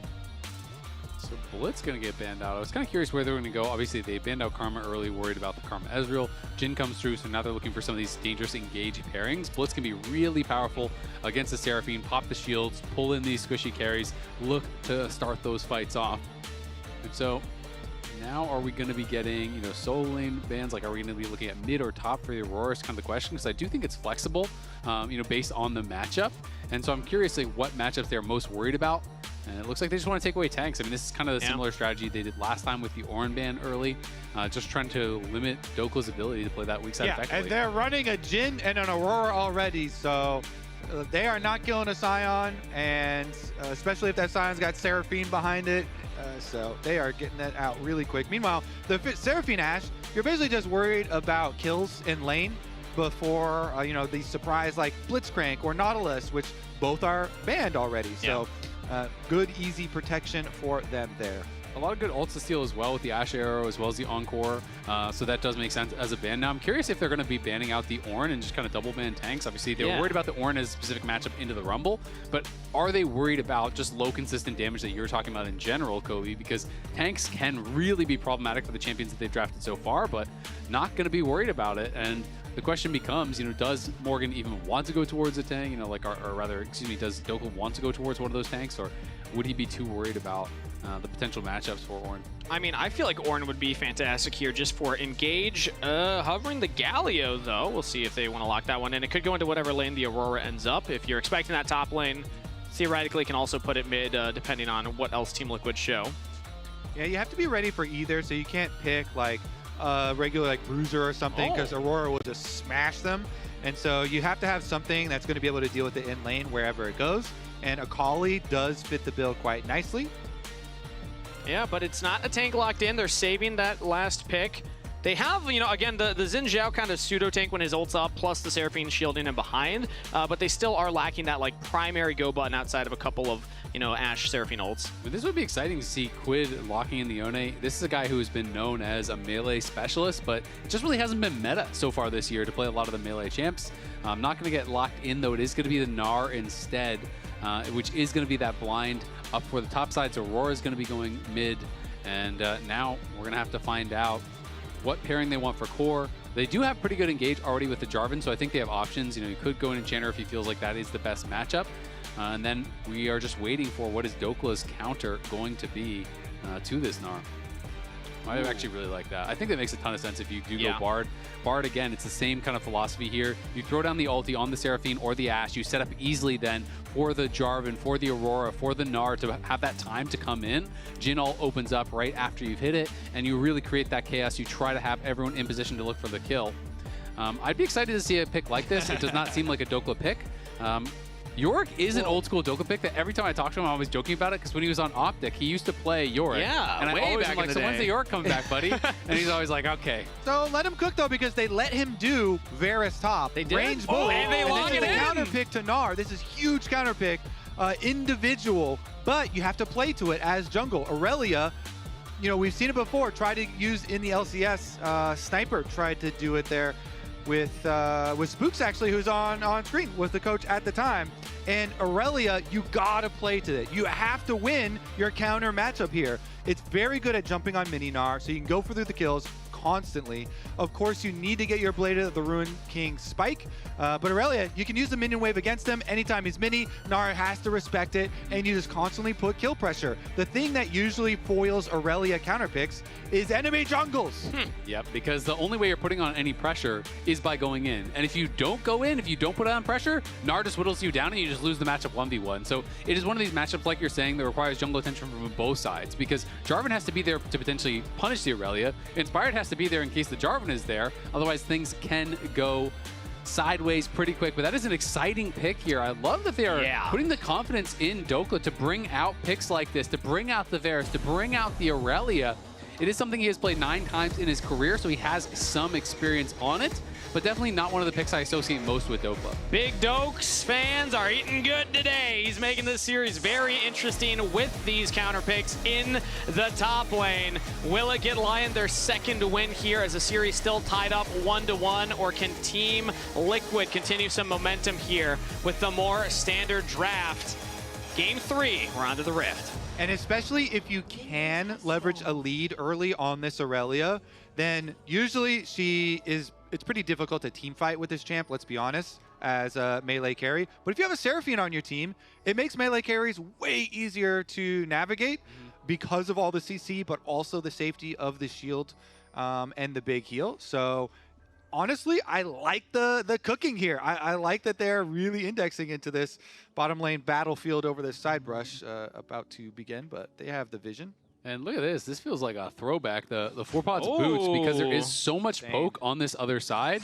You know you are going to get smacked by this harassment. It's pretty much unavoidable. Volleys can't really be dodged. The Seraphine passive autos, that long range, really cannot be dodged. And even just the Seraphine Qs, the high notes, are so hard to actually avoid because it's such a massive circle. So Jan is just accepting, you know what, I'm going to get hit. He's going fleet, boots, 4-pot. Like, that is the most sustained, the most defensive you really can set up for in a lane like this. So he knows his job is just to survive. Yeah, just don't give them those opportunities. And so far, I mean, he hasn't taken any too much damage. He actually has used 1 potion out of the 4. Yeah, survive and continue to get your CS, and he's doing that quite admirably.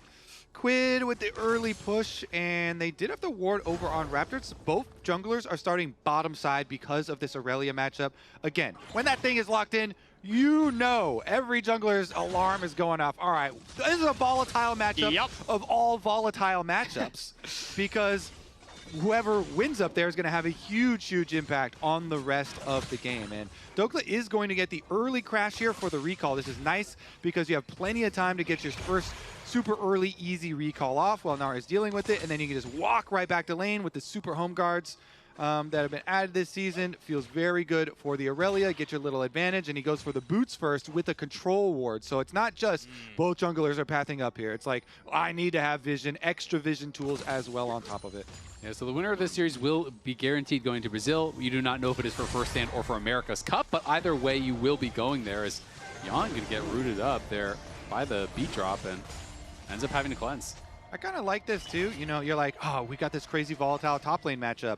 So our Ashe Seraphine on the bottom side gets to try and like work their way through the potions. Yeah. Exactly. Junglers cannot be everywhere, and so they make you choose. best always to have multiple points of pressure, and Inspired's going to wrap back to the bottom side. They gave up the top side crab because of the reset timer there for Dokla, and Gnar was pushing back out, so he will trade bottom side crab instead. Yeah, nice wave here for Dokla as well. He can just safely farm while Jose Deodo was on the top half of the map, and like you said, Inspired just gets that bottom scuttle. So junglers even start here to the game. Just a slight tempo lead for Jose Deodo, getting back onto the Rift just a couple seconds faster. And this is the dangerous spot of the matchup. Okay, big that stun misses, because now you've got a little window where Morgan can actually walk up. But when you are Mini Gnar, the wave in front of Aurelia's turret, and it's actually walking there too, because then Dokla can threaten, jumping on the wave with Q as a minion dies, and then jumping over to the Mini Gnar as well. So Morgan, I think, playing it quite nicely there, and avoiding the stun, very big. Now the wave will push back towards a safer area. And we see Quid going for a reset, now teleporting back into lane, picks up the Dark Seal. So some early game stats. Obviously, this bot lane matchup going to be really important. Jan just trying to survive it, but historically, these guys have actually matched up quite a lot. This is all of their kind of accolades from when they were both in the league at the same time. So it was an 8-4 head-to-head, but they both won titles 2 times while they were in the league.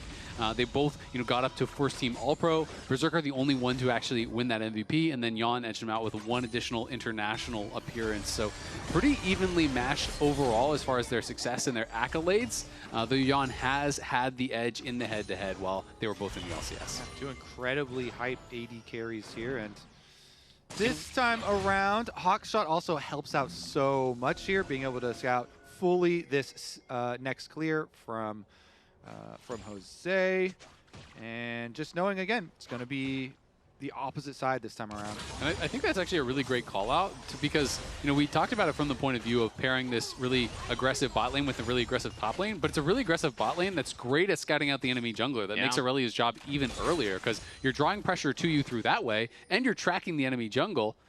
So we'll see. Jose going to be up here. He knows anytime the wave gets close to the enemy tower, that is when the potential all-ins could come through. So Jose is just going to sit behind Morgan and make sure he's safe. Exactly. You have to do these cover plays, and he's got all his camps down, so it's fine for him to do at the moment. Level 6 here, acquired by Dokla as this wave is pushing into him. And we'll see. Again, your Blade of the Ruin King spike is really where Aurelia goes crazy. But even with ultimate, you can make some threatening movements. And you can see how defensively he's building. Went for the early Bramble. Always that lifesteal, that sustain is so problematic. Obviously Conqueror, but also even just the Q last hitting gives so much healing back. Then you get the Blade of Ruin King healing in there, and it gets pretty out of control.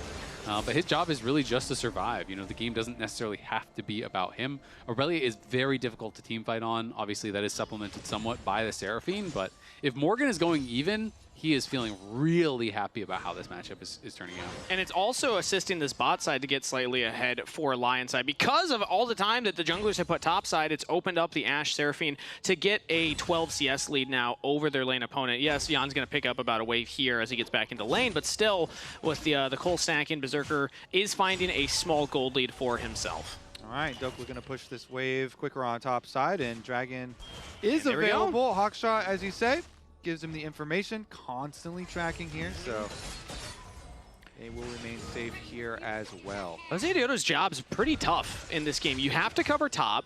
Your bot side's also getting shoved in constantly. They almost always know where you are. It's really tough for a J4 who's known for being able to make early game plays find anything right now. I completely agree with that. That being said, though, cross world between Veil and Big Cataclysm. First blood to Quid with an outplay and a jungle assist. Yeah, that looked weird. I kind of want to watch that back. Did Saint flash into the flag and drag? That's what it looked like to me. I think he kind of maybe misclicked or misunderstood what was happening there. But Jose, the flag and drag looked like it was going wide, and I think he just flashed straight into it. And he knew he was from bot side, so it's like even if you have that information, you should be playing to the other side of the lane. So let's watch this one more time. Flag and drag going to be coming through. Looks like it is wide. Yeah, he just flashed back in to try to get the passive auto, I think. And unfortunately for him, Quid just hops out to safety, and definitely a pretty big misplay there from Saint. Knew where the jungler was, mechanically misplayed as well, so kind of pretty big mistakes on all accounts. 1-2 punch. Yeah, he wanted the burst damage, he wanted to finish it, but yeah, the bot lane's also not happy with that, because they're just like, yo, just scouted this, and he's like, yeah, but I saw the kill. I had the outplay, You guys. saw Jarvan, but I saw Aurora. Yeah, I saw half a health bar, and I'm a collie. It is a little bit worrying, though, for Lyon, for me, you know, to have Saint, I think, made quite a few mistakes in the last game. I think his ultimates were pretty poorly placed, and at times he wasn't even canceling them when he could have, you know, like when I think about that bot lane dive. And so to go from that into a mistake in this one, Saint is, I think, a pretty emotional player. You know, when he's hot, he's really hot, and when he's cold, he's really cold. He has been on fire in playoffs thus far, but last game, definitely his weakest in playoffs. And then to start that off with this, makes me a little bit worried about how he's going to perform going forward in this game. Yeah, also when you're just behind now. I mean, that's 2 stacks on Darkseal that you gave Quid. He was able to get more CS, and you're falling behind in that department. So it's not just the 1 kill that you give over to the team. It's the assist gold. It's the way that the wave state's currently at. As now Inspired starting up the Dragon. We saw the Grubs taken by Team Liquid. So it doesn't look like they will contest this objective. It's just a trade between them. So nice for Lyon to at least pick this up. Oh, okay. Went down to 1 health. Deadly Flourish. We almost had a steal. Back. Yeah. A little zap. We've been there before. It's okay. 1 HP. It's fine. Just turn around, finish it. Let the jungle pet get it, you know? That's what cool junglers do. Exactly. Well, never look at explosions or smites. But Yes, to walk away. It's not gonna finish it though, because it's an epic objective. You're getting into the details. Yeah, you know. You gotta turn around sometimes. Classic jungler, you know, really overanalyzing. Yeah. But hey, they do still get it, and like I said, that is at least something for them to play around. It's with this bot side push strength they have. As Saint actually finding some more damage here onto Quid. Doesn't use the ultimate this time around. Quid will walk forward, has the wave behind him. 1 more Weirdning for the damage, and just a trade of health bars. Yep, just kind of poking back and forth. You know, Yon, obviously, really tough matchup. Rushes the Swifties, a lot of early pots. Does have the fleet footwork as well, but that being said, he's not that far down, you know, is holding on in this matchup, and Morgan's doing great on the top side. We do see a big bias come through from Dokla. He now has tier 2 boots and Blade of the Rune King, so... Ooh, arrow lands onto Yon, but the Bard ult to try and turn things around, slow the damage from Berserker. Now they can turn with a 4 shot, but Berserker still healthy with the Seraphine behind him. Curtain call as Jose Diodo comes in, the Flag and Drag knockup lands, and Isles falls. Kill goes over to Jose Diodo. Team Liquid find another one. So before that play started, I saw the blue ping on Krugs that was on Inspired farming. So TL saw the entry from Inspired to know that Xin is topside, finishing off Krugs. I have to go back and check to see if they saw his pathway there or if they were just saying, hey, the tapes. He's finishing. But that gave them the confidence on bottom side to be like, yeah, we're not scared of this. And bot side played it really nicely. Yon's able to outdistance the Seraphine ultimate here. You know, he's got Boots of Swiftness, just use the cleanse, walk back out, go for the re-engage, get their 2nd kill of the game. Inspired's looking top. There are multiple members from Team Liquid hovering around Morgan. He's caught off from his wave. Dokla's taking some damage here, but he's just trying to buy time for Inspired, and the kill is picked up. Lyon answer back on the top half. I mean, Morgan had been doing great, but he was sitting in lane with 2,300 gold. Like, he had not based in a long time. Dokla had gone back to base, and Dokla had been back to base before we even saw that bot lane play. So he really overstayed, ends up getting punished pretty heavily, loses the flash as well, which hurts. But, you know, that is the price you pay sometimes for getting a little bit greedy. And Inspired had just reset after he had done the Krugs. He went back for his Sundered Sky. Okay, yeah, good. You can see it on the mini-map up there. The toggle. And I want to see this this Encore if we're actually going to fully see it back. So, because to me it looked like they used the Seraphine ult late, right? Like, so the cleanse was used on the Crystal Arrow, but then Isles hits a double E, gets a stun, and then just didn't Encore fast enough out of it. So that allowed the Jhin to get back, and you have to kind of wonder, is that a different fight if the Seraphine ult connects? Also, Jose Diodo last second cancels the back. That hawk shot was seen the very tail end of it, and he just stops it. So I think Lyon also just assumed that there was going to be no J4 there, and when he flies in, they're definitely taken by surprise. As Morgan, again, pushing Dokla out here in the top side, has been handling this matchup just fine outside of dying with you know, the jungle gank. But now Dokla does have more of the Blade of the Rune King components completed. Once he finishes that, it can get very tough, as it's time for Inspired to hover around the mid side here. Saint will go for reset himself. Ooh, quit stop in the back, though. Nice little rocket belt there. Cheeky. Just being a bit annoying. Saint does have that that mid lane role quest completed, obviously, as you can see that empowered recall. So Morgan just off on this top side. Again, the wave is held, and he knows he has to be very, very careful. Dokla has the ult in 7 seconds, so that is going to be the window he's going to be looking for. But Core is here to cover. You can see multiple members coming up from TL, so they're kind of trying to bait Dokla. Goes for the Vanguard immediately, and Core JJ gets an auto slow. Also, it will miss. Core JJ holding the Q right now. Dokla actually flashes over it, and now has Saint in his back pocket. The focus is Morgan. Core JJ keeps him alive. So Jan can try and turn 1, but it's disaster for Liquid. Lion find 3. That's why I say it's the most dangerous when the minion wave is right there in front of Aurelia's turret, because Dokla can use the minion wave to re-engage and disengage at will. Even though they're like, all right, you're going to go for this minion R, and they try and get a counterplay, Dokla's able to jump back to the minion wave, then re-engage and heal off the minion wave. Doesn't even go down. Big Dokes is able to use yet another counter pick. So they start out on the minion R. Core JJ tries the counter. He just goes right back to the minion wave. Morgan uses his jump there to avoid the stun. So he jumps in even closer. Saint gets here in time to finish the burst, and Dokla is able to heal up no problem for the minion wave as well as the Bard here. And then Jan's like, well, I'm overcommitted now too. Yep.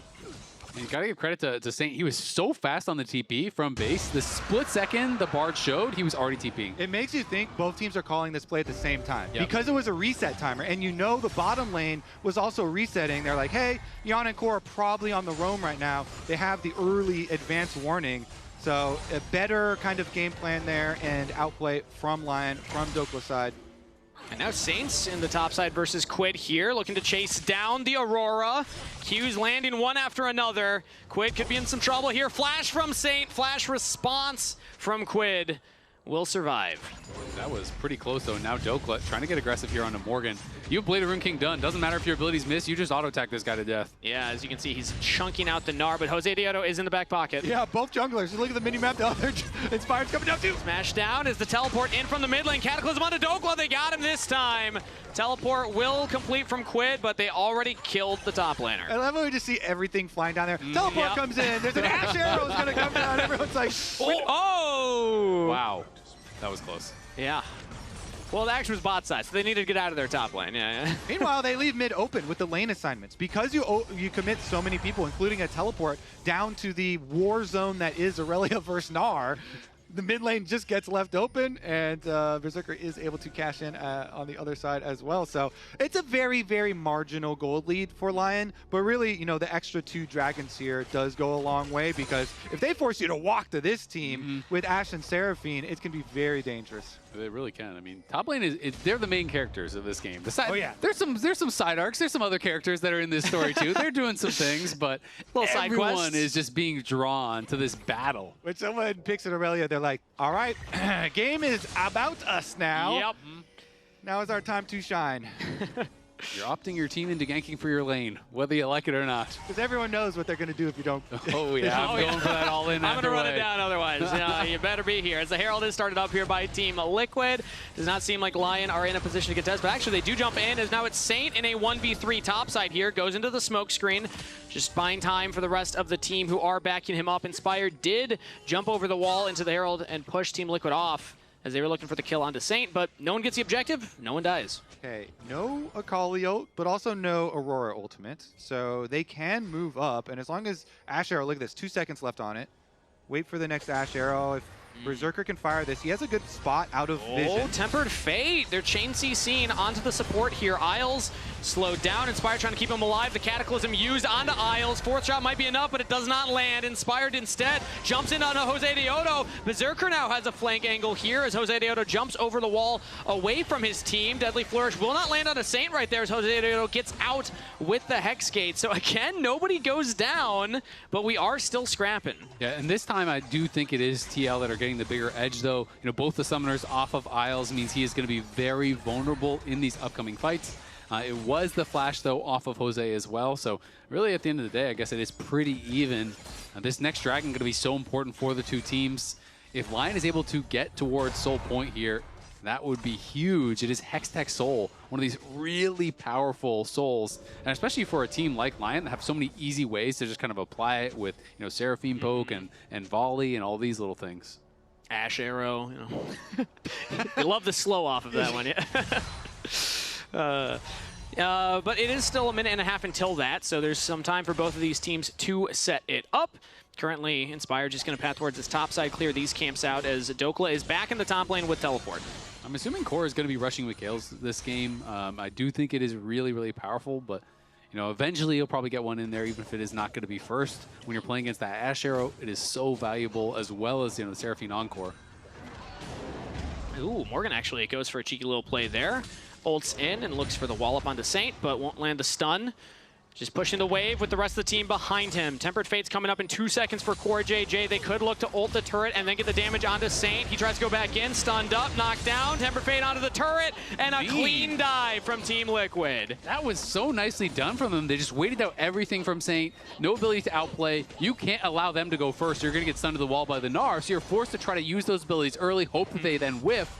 But TL was really nice with it on that dive and have pretty much pulled right back to even. Yeah, Morgan, just the end of his Gnar bar right there. His Mega was dwindling away, but he kind of cuts off the escape, and Saint tries to go in right past it just as he's able to use the ult. It will mean, though, no Tempered Fate. Actually, as mid lane, Jan has to flash, so a really good Summoner spell pickup there from Lyon.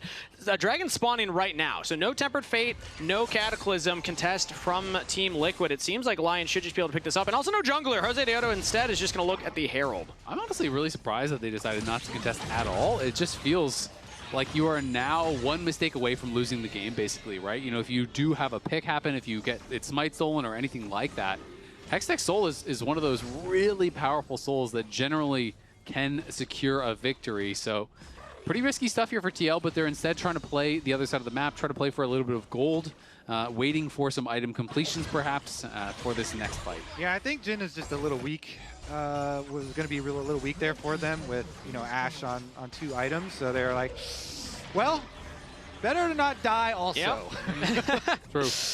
True. And they also do get a lot of gold on the top half of the map. On to Quid in particular, who is the biggest individual gold lead on the Rift. That's basically all of Team Liquid's lead is just Quid. He gets that top turret from the hover. They get the Herald. So it's not that Team Liquid didn't answer anything. It just is that Lyon now are on Dragon Soul point. Yeah, and it's just that really a couple hundred gold at this point in the game is pretty much nothing, Sure. right? Like, you know, they did what they could from that spot, but it does make me feel like it's a little bit more reminiscent of game 1, where I think TL were a bit hesitant to use their tools. Morgan again with the wall up onto Dokla for the stun. Nars him into the wall, and another Cataclysm from Jose Deodo. Everybody getting the kill credit there. Team Liquid find another pick in the side lane. Team Liquid send 4 people to the war zone this time, which means, yeah, Lyon can have a Akali split push on top side and get that rest of that tower gold, but they're just going to move in with multiple people and the Rift Herald.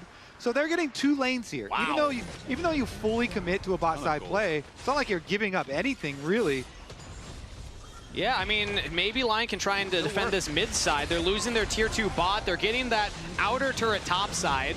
So Saint will eventually clear that one, but still positive gold play for Team Liquid. I mean, Morgan still basically kills this bottom tower. He gets the whole thing. Secondary tower here, so huge stuff from Team Liquid. Really smart play. They go to the top laners fighting really early on. Morgan knows he can do the chase down. This is the vulnerability of Aurelia, because you don't have ways to go out, you have ways to go in. So if everybody is not there with you, you are going down. It was exciting when it was locked in, because we know what it can pull off if it gets ahead, but now it's behind. 1.5k gold lead for Morgan. This Aurelia is not working. Yeah, I mean, side lanes is always where it shows later, because people can do exact plays like that, trying to attack you. And nice little job there from TL. I mean, they still, to Lyon's credit, they have a team fight set up for themselves in 2.5 minutes. Team Liquid will have to contest. There's no way that they can just give Dragon Soul. It's such a powerful objective. So if Lyon can set that up well enough, they're still in a good spot. But now they have a more major gold deficit. Yeah, I mean, you are down 3k, but if you get the soul, it is worth way more than that 3,000 gold. And they do have really high consistent damage. For TL, it's kind of all about the first punch, right? You know, when you're looking at Jhin, Aurora, Jarvan, Gnar, all these champions, they go in, you burst someone down or you don't, right? And if you don't get that initial pick, I do worry for their sustained damage in the fight because champions like Xin, Aurora, and the Ashe are going to be pumping throughout. And if the counter engage is there with a really good encore, the shielding coming through, and Crescent Guard coming out, I think that could be tough for TL. I'm going to make a prediction, and my prediction is that Morgan carries this game. I just I just see this guy on Gnar. He is in a very, very good position. Yeah. I feel like this guy's on my screen, and I've seen him play League of Legends. I've seen him play Gnar as well. I think this guy is going to carry the game. It would be really interesting if Lyon, if they end up getting the soul. If they do not get the soul on this next Dragon Timer, I do think Morgan is going to carry this game. I feel like he's got side lane pressure. Unless he gets it with an Ashe arrow or something, it's going to look pretty good for him, both in the team fights and in the side lane. That means pressure's on in a minute's time. We are approaching the Dragon setup right now. Team Liquid have the push in mid and bot. They're able to get their wards down to watch Lion's approach. So it feels like unless Lion can get in there right now, they're going to have to walk into a relatively unlit jungle as they approach if they want to contest this Dragon Soul fight. Yeah, I mean, it's completely true, right? When you're looking at the mini-map, they have some wards, but they're pretty shallow. Yeah. And you can see, like, Dokla down the side lane, he's going to have to play so safe. There's no towers there. There's no one behind him. I think in the 1v1, he's been doing well. He's piloting the character well, but TL have done such a better job of actually coordinating to punish him, to look for these proactive plays.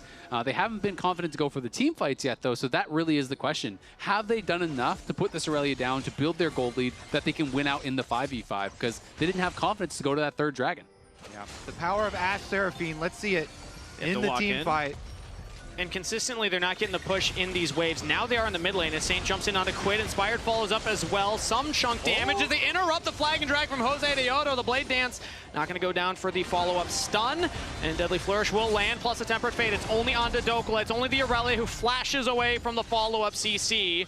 So Lion do get their top laner out of there. It's still a bit of a push and pull here. Yeah, they're just trying to wait out Morgan's Narbar. They want that to expire. He has flash. It's about to end, and then Lion can look for the fight. Big play now for the fight with no ultimate on the Gnar, no Mega Gnar available for Team Liquid. They're going to have to find a different way to get in here. They still have Cataclysm. They still have Between Worlds. There's a flash for Cataclysm. Flashes out from Isles and company. Dokla taking a big damage, rooted down, but the Encore on the multiple members. Berserker free firing on to Team Liquid. Morgan's trying to retreat, but the Dragon Soul is secured, and Lion smash a team fight with a double kill to Akali. All right, Lion got the soul, and they can run them over towards the Baron as well. Yeah, Lion crushed that fight. I mean, TL just could not coordinate to burst down one of these carries, and that is the problem. It's all upfront damage. If you are not successful with that engage, you got nothing. Oh, they even stopped Core JJ's back, and the Baron is on the table here, so Team Liquid going to have to watch as that goes down, get some waves for themselves, but so much gold in the pocket of Lion, plus 2 back-to-back objectives. So nicely done from Lion. They kite back TL off of Morgan's teleport.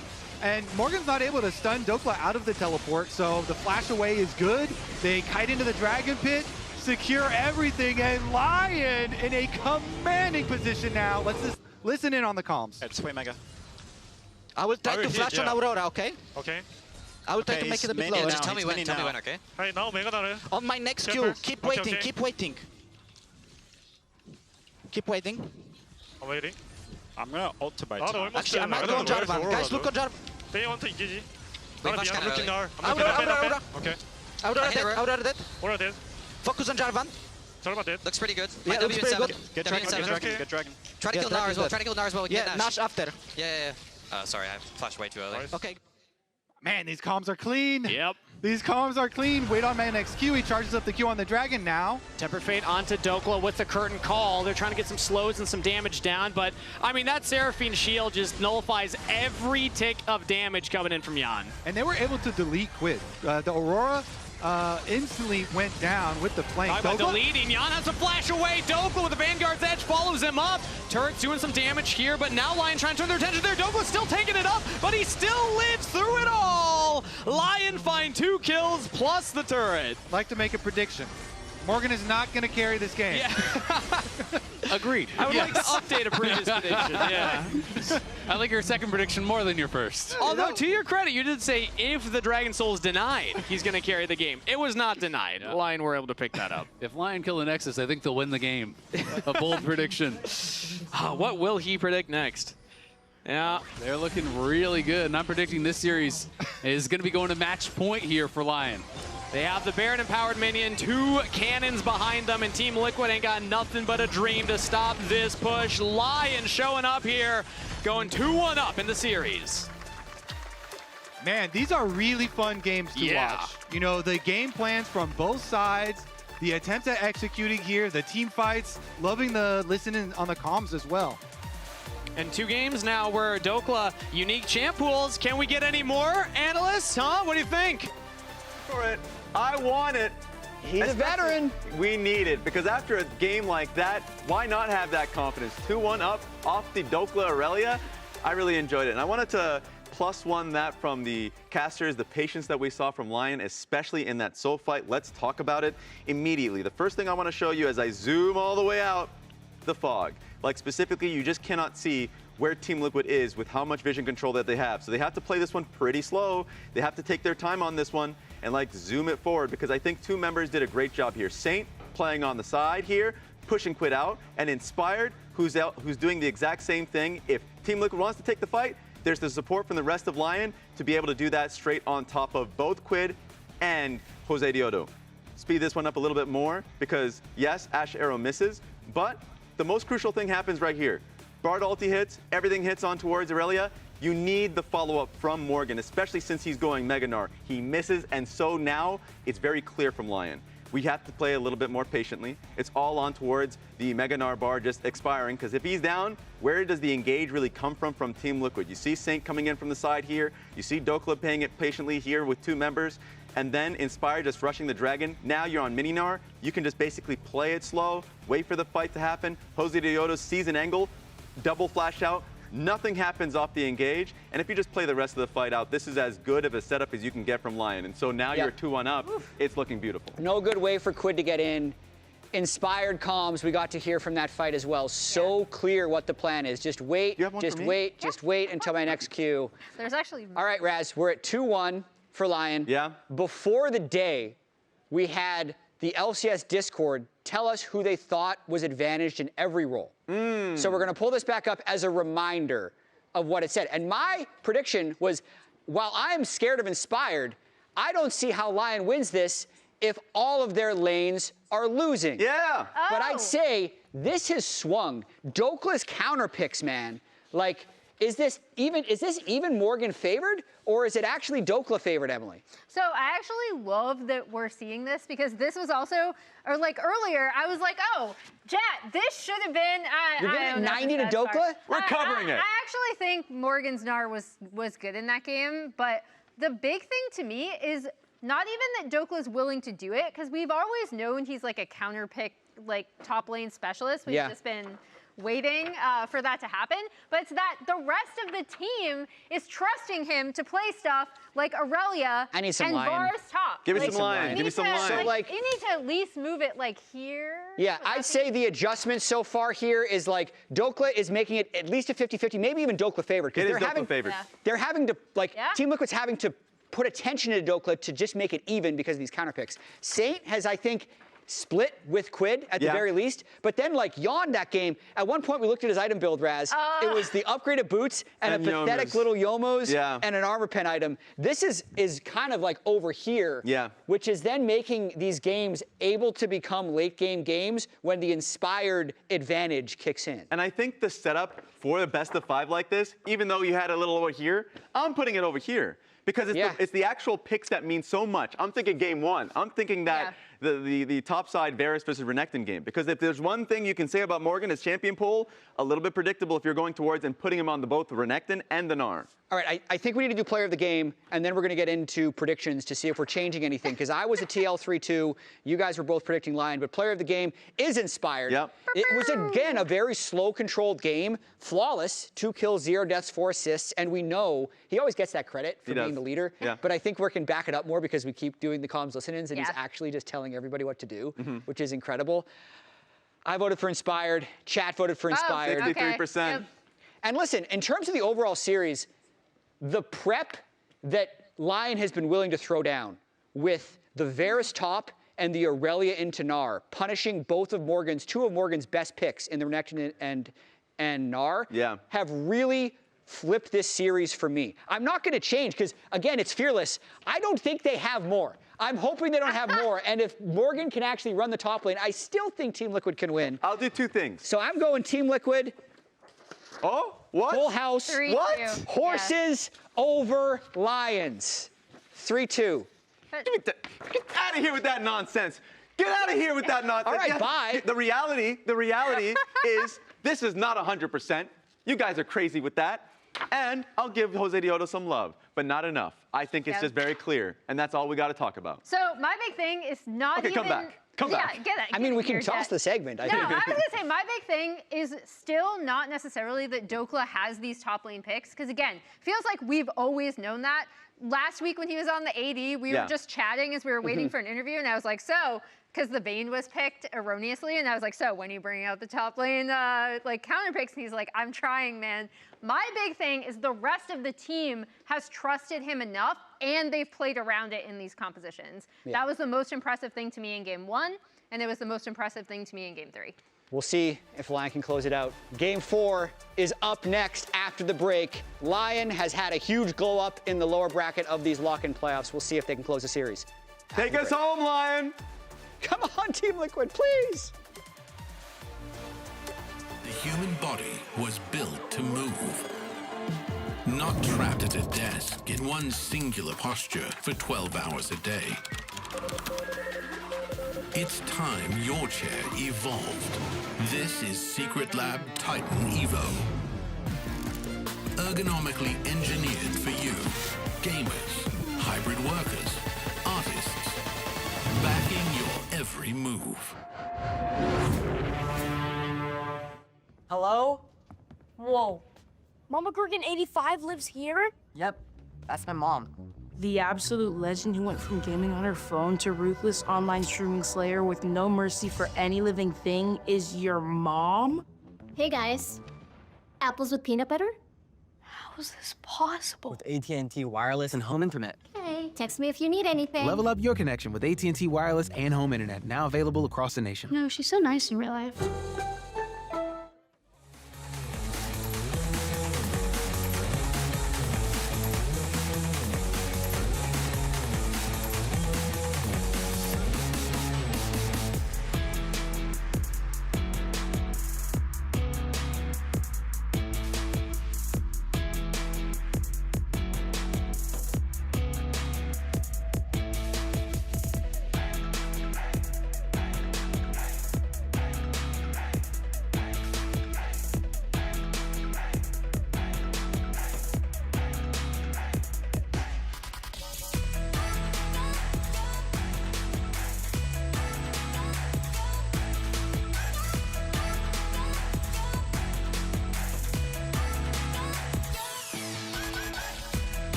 back, everybody, for game number 4. Lyon take the lead here in this series versus Team Liquid and are 1 win away from locking in a ticket to Brazil. Team Liquid, meanwhile, backs against the wall. 1 more game loss, and you're out of here for split 1. Your back's against the wall too, buddy. If I call them Team Liquid Academy one more time. Over the edge, but there's a first time for everything. Exactly. All right. As long as it's not me, I'm down. I was gonna say, I don't know what is going on here. It looks kind of soft down there. There's some padding on the chairs. Yeah, there's a chair. I think I can survive it. Soft, but I'll give it to you. Honestly, though, not looking that good here for TL. As you say, backs up against the walls. I wouldn't say the series is like super one-sided or anything. It's just that Lyon are so decisive and have a very clear game plan of how they want to play. I feel like as a jungler, they are not rushing a lot of plays. Misunderstood the sign. No, I'm just saying factually. Sorry, Kobe. What was your point? I was just jumping in there. I didn't mean to derail. Closer to getting trucked up the edge there, buddy. Buddy. Keep talking. You want to keep my side? Yeah, of course. Yeah, no, I agree. I mean, I feel like the 2 games that TL lost, they kind of lost in a similar way. I will say game 3, they were a lot more proactive in side lane plays, but it did feel like they waited till a point in the game where Lyon's 5v5 comp was a lot stronger, where, you know, in the first time it was about these luxury items coming through. This time it just felt like they had kind of been outpaced as far as the damage, and TL never really got a single good engage in a team fight in that last game. They only ever preyed on the side lanes, which they did well to create a gold lead, but when you give up 3 dragons in a row, the next fight must happen. And if it does not happen, well, that's game. Like, that's pretty much it. And, you know, Morgan came in with the Narbar charge. They waited that out. And then as soon as that happened, they still had to force the fight because he can't just give Soul for free. And so it's like, it's not an ideal fight, but you painted yourself into a corner. And I feel like TL did that in both of their losses. So I would rather see them just kind of draft for more of a 5v5 comp. And I just like the surgical precision at which they approach team fights. You know, he's like, all right, I'm prepping my Q. We are assassinating the Aurora right now. You know, and they're also open to the other options as it was developing. They were kind of changing the game plan, but you know, just deleting people basically. So let's look at that draft. As we get deeper and deeper, it gets more interesting. We did get the coach interview from Raz at the very beginning of the day with Rigby, the Lyon coach up there, talking about, hey, part of our Varus pick wasn't just a Varus flexible for top lane. It was about winning the entire best of 5 due to fearless mode and trying to whittle down these champions specifically for the later stages. And I think back to Inspired last week, you know, I had a great interview with Sheep Esports, and I got to interview him as well, and he was talking about how he felt like the series for TL was a lot closer than it looked. It just went that one-sided because Morgan was dominating top lane. And so I do think that, you know, a lot of people were coming to this series thinking Morgan was going to smack Dokla around, but Lyon came in with the game plan of these counter picks, I think, to really throw a wrench in the gears, to not allow Morgan to play with comfort.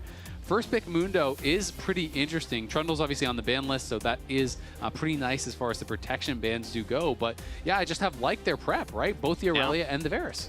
And to me, this signals in, you know, elimination game now for Team Liquid, we are going to scale better, okay? We are going to have some good scaling. We're going to have some good team fighting. They want Mundo early on with a lot of the jungle being focused. This whole series, we've had jungle bans aplenty, and so they want to get a really good, you know, scaling front line for themselves.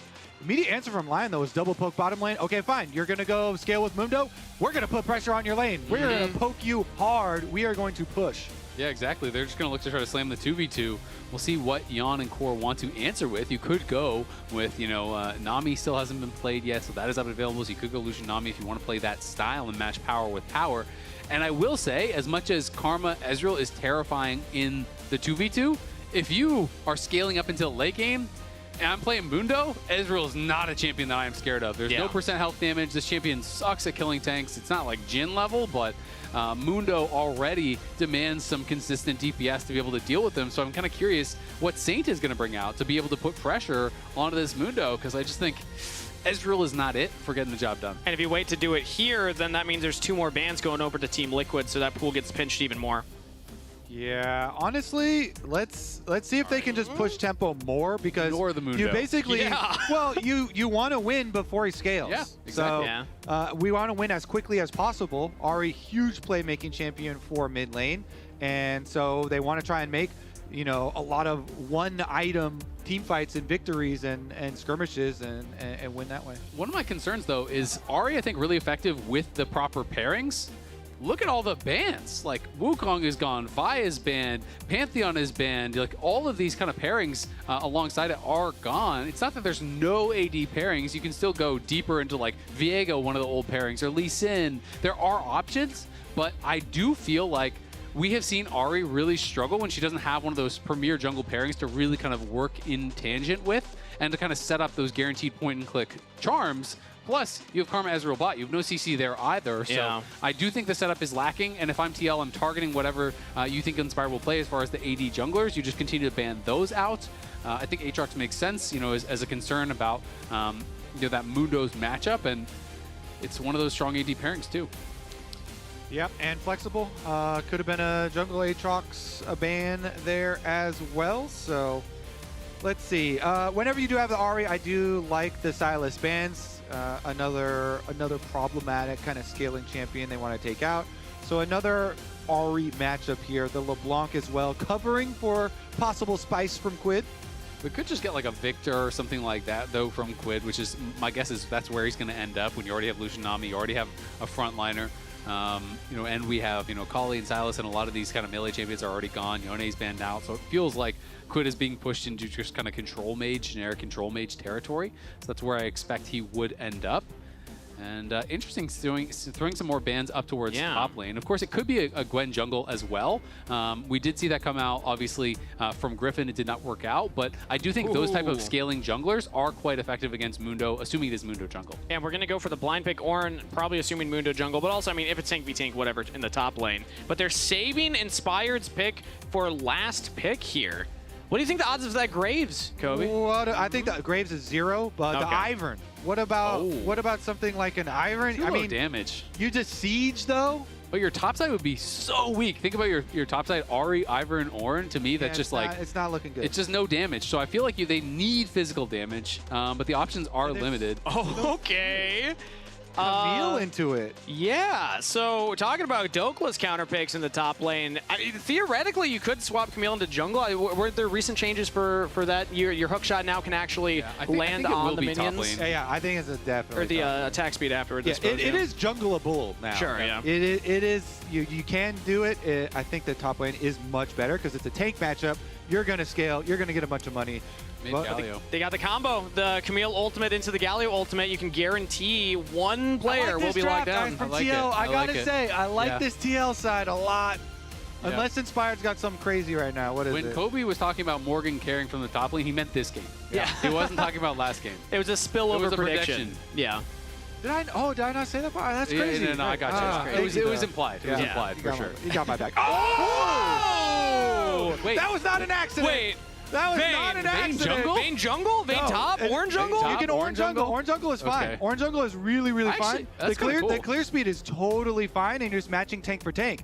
It is a Vayne top, not on accident, baby. Slam that thing. You got another counter pick for Dokla. He's been unleashed. He literally, for literal years, he has been talking about range top laners. Let me, please. This series is.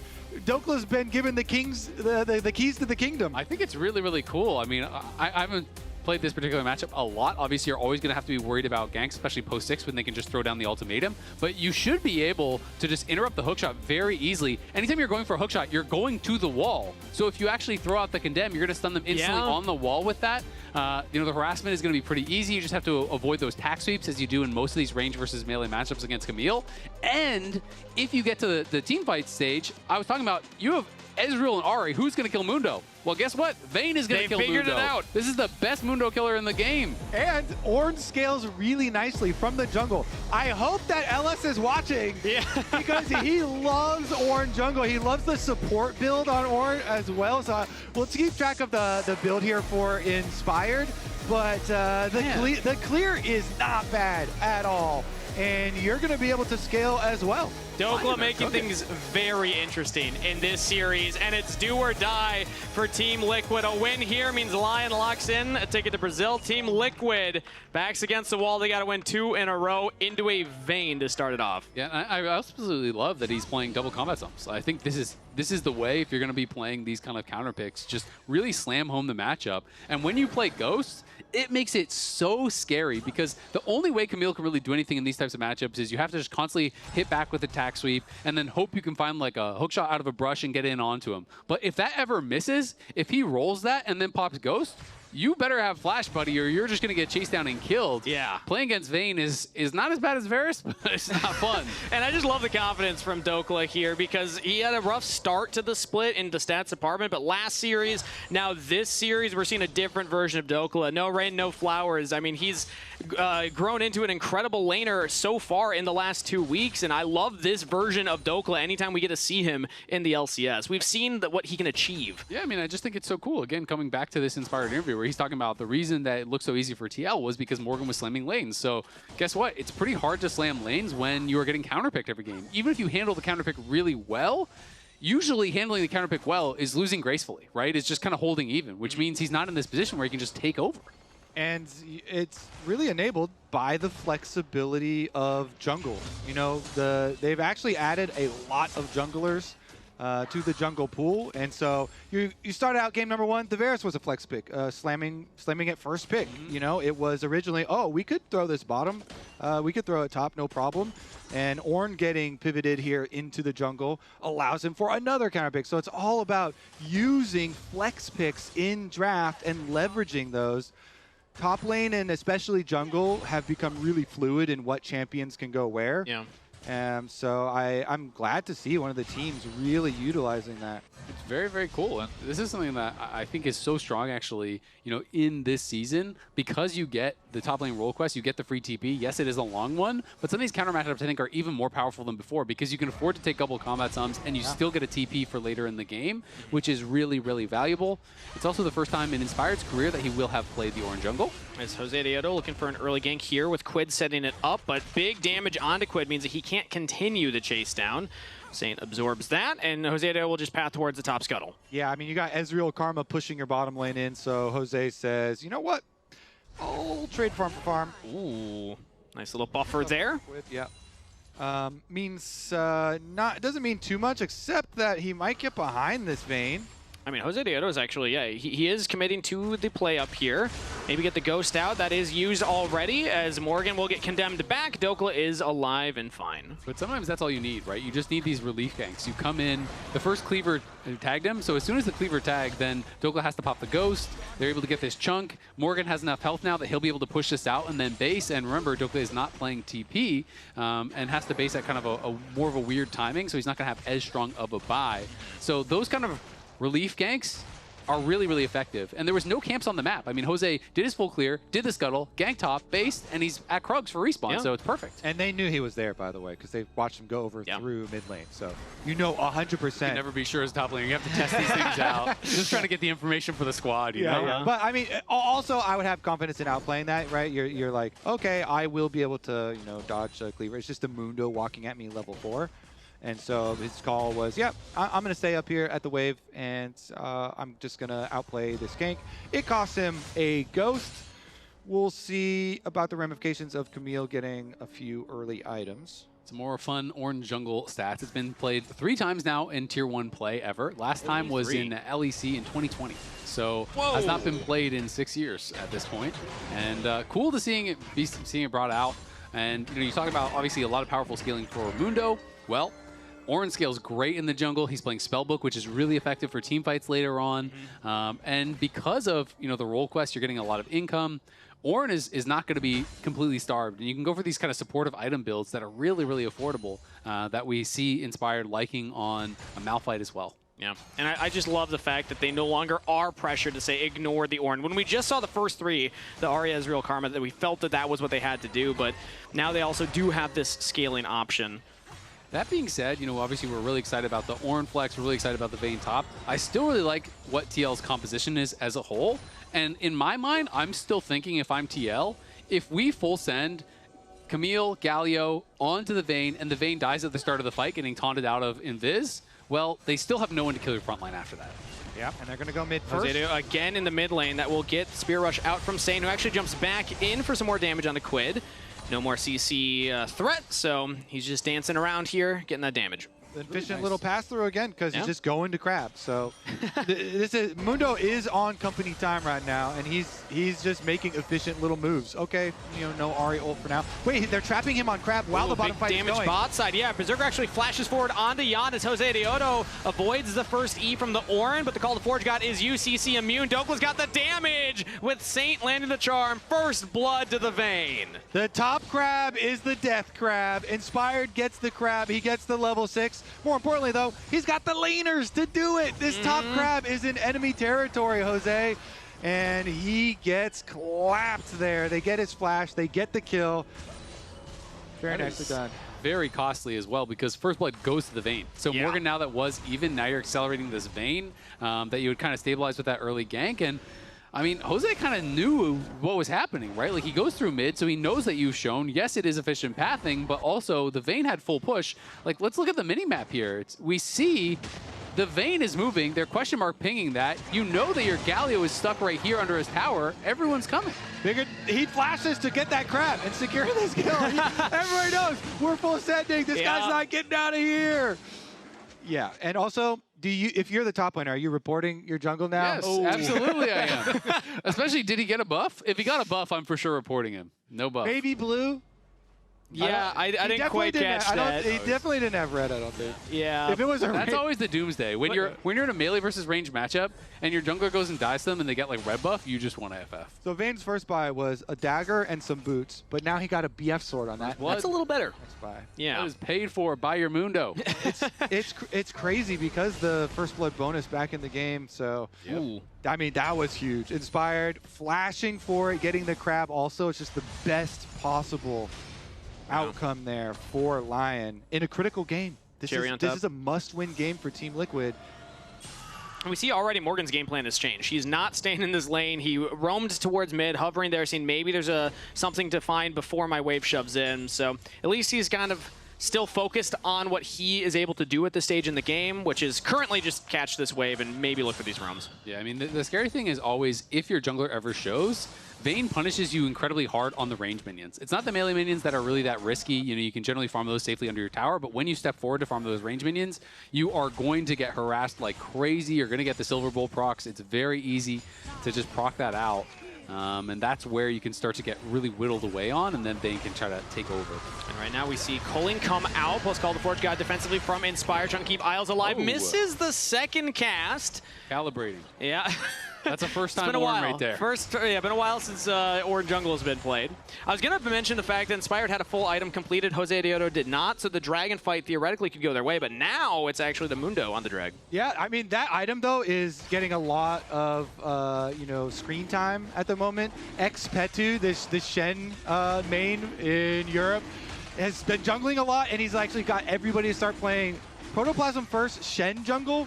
Inspired, of course, did the really early, super cheap support item build when he did Malphite jungle as well. Makes sense a lot on Ornn too. Want to be super tanky, but it is getting in really efficient, early items, and they're also going to do quite nicely in scaling here for the team fights. You have to think though, once Team Liquid. Maybe it'll be a different look when we see Camille plus Galio complete like one item with these champions. Like that combo is one of the craziest combos in the game. You lock them in, you get the guaranteed ultimates, knocking them up. And especially since it's multiple AD carries on Lyon, you kill the Vayne or, you get one of these squishy targets and they're going to delete someone. I mean, especially with Vayne, so much of your survivability is about going into final hour and getting these tumbles out, constantly going invis. Camille ults you. You can go invis if you want. You're getting hit by the Galio ult, and then you're getting taunted out of your stealth. And that is where it's so hard as Isles. Yeah, he walks up to stop the back, but he had already flashed the tidal wave plus used the heal. So he's just trying to delay that reset from Team Liquid's bot lane. I will say Saint has quietly been doing really well in this matchup in mid lane. Quid is kind of getting pounded. He's down 900 gold, despite the fact that it's been Jose that has gone mid multiple times. Obviously, those weren't like super effective ganks, but he was trying to help relieve some pressure. And Saint has opened up the largest individual gold lead, even with that little bit of jungle pressure that's been thrown towards him. So great job by Saint. Yeah, Jose Deodo, again, it was basically the same gank each time. He just kind of walked through the lane, went up to that top side. Now he's completed the heart steal, so he can start stacking that up and actually become more of that scaling tank himself. These are little things, but we saw, you know, Isles went forward and delayed the base from Yon. Now as Yon's getting back, Berserker canceled the base from Core. So they keep getting these disjointed base timings where TL, who had been starting to do better and better in that 2v2, for the last minute or so, haven't actually been able to sync up and get there at the same time. So small differences in these plays that are actually amounting to a pretty nice advantage there. All right, we've got Grubs on the map, inspired on top side with a Scuttle Crab spawn here on top of it. So support Roam Timer is really for Isles making a difference here. Karma hovering around. Meanwhile, we just saw Yon and CoreJJ showing as they push in the last wave, but the play is not happening quickly, so there is time for the reset here, and now it's actually changing hands. CoreJJ is walking up since they pushed the wave in. Yeah. Isles went back to the bottom side. Does seem as though Team Liquid are going to have the numbers here, so they should be able to get another neutral. You mentioned that Dragon, Kangas. Now on top of it, you get some Grubs, and if Jose can... Wait. Oh, Charm from Saint. He's looking for his own play on a CoreJJ. The heroic entrance for the magic shield from Quid just to save the Nami. So they do get the support out of there as Jose Deodo also picks up all the Grubs. And they have Yon rotate topside to help push this turret too. Yeah, they make a big overload play on top side of the map to grab some huge value.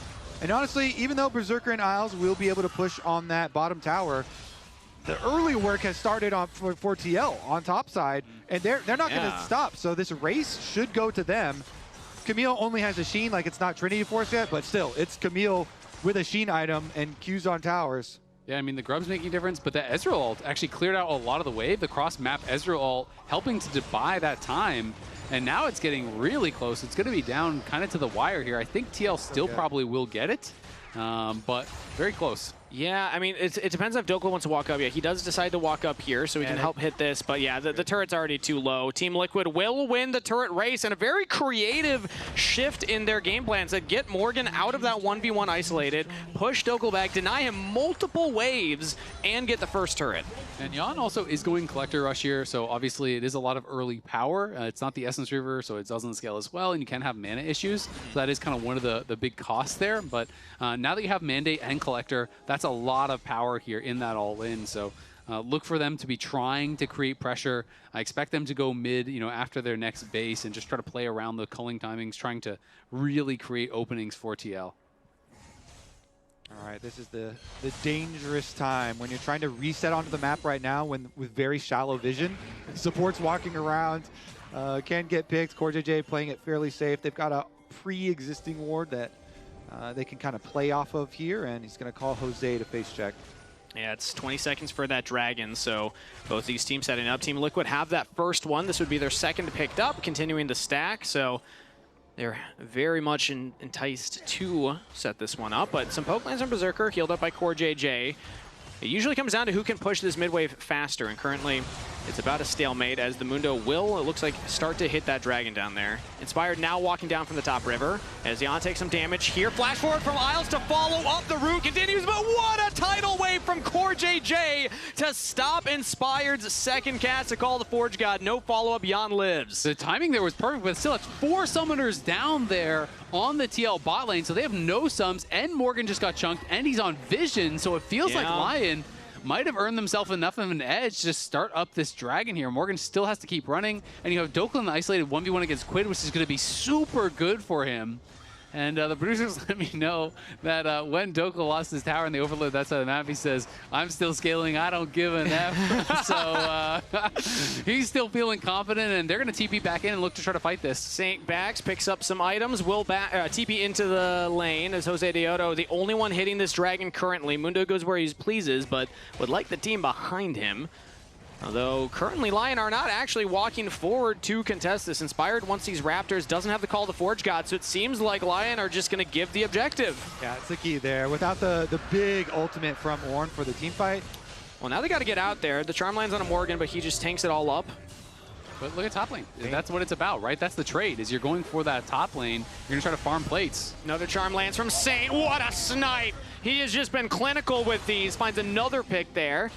And this time, the Galio ult is not allowed to keep the Nami alive. Yeah, the pullback on Q. Enough to delete him there. Don't care about the shield. Meanwhile, also the Vayne getting gold, so it's even better than Lyon drew it up.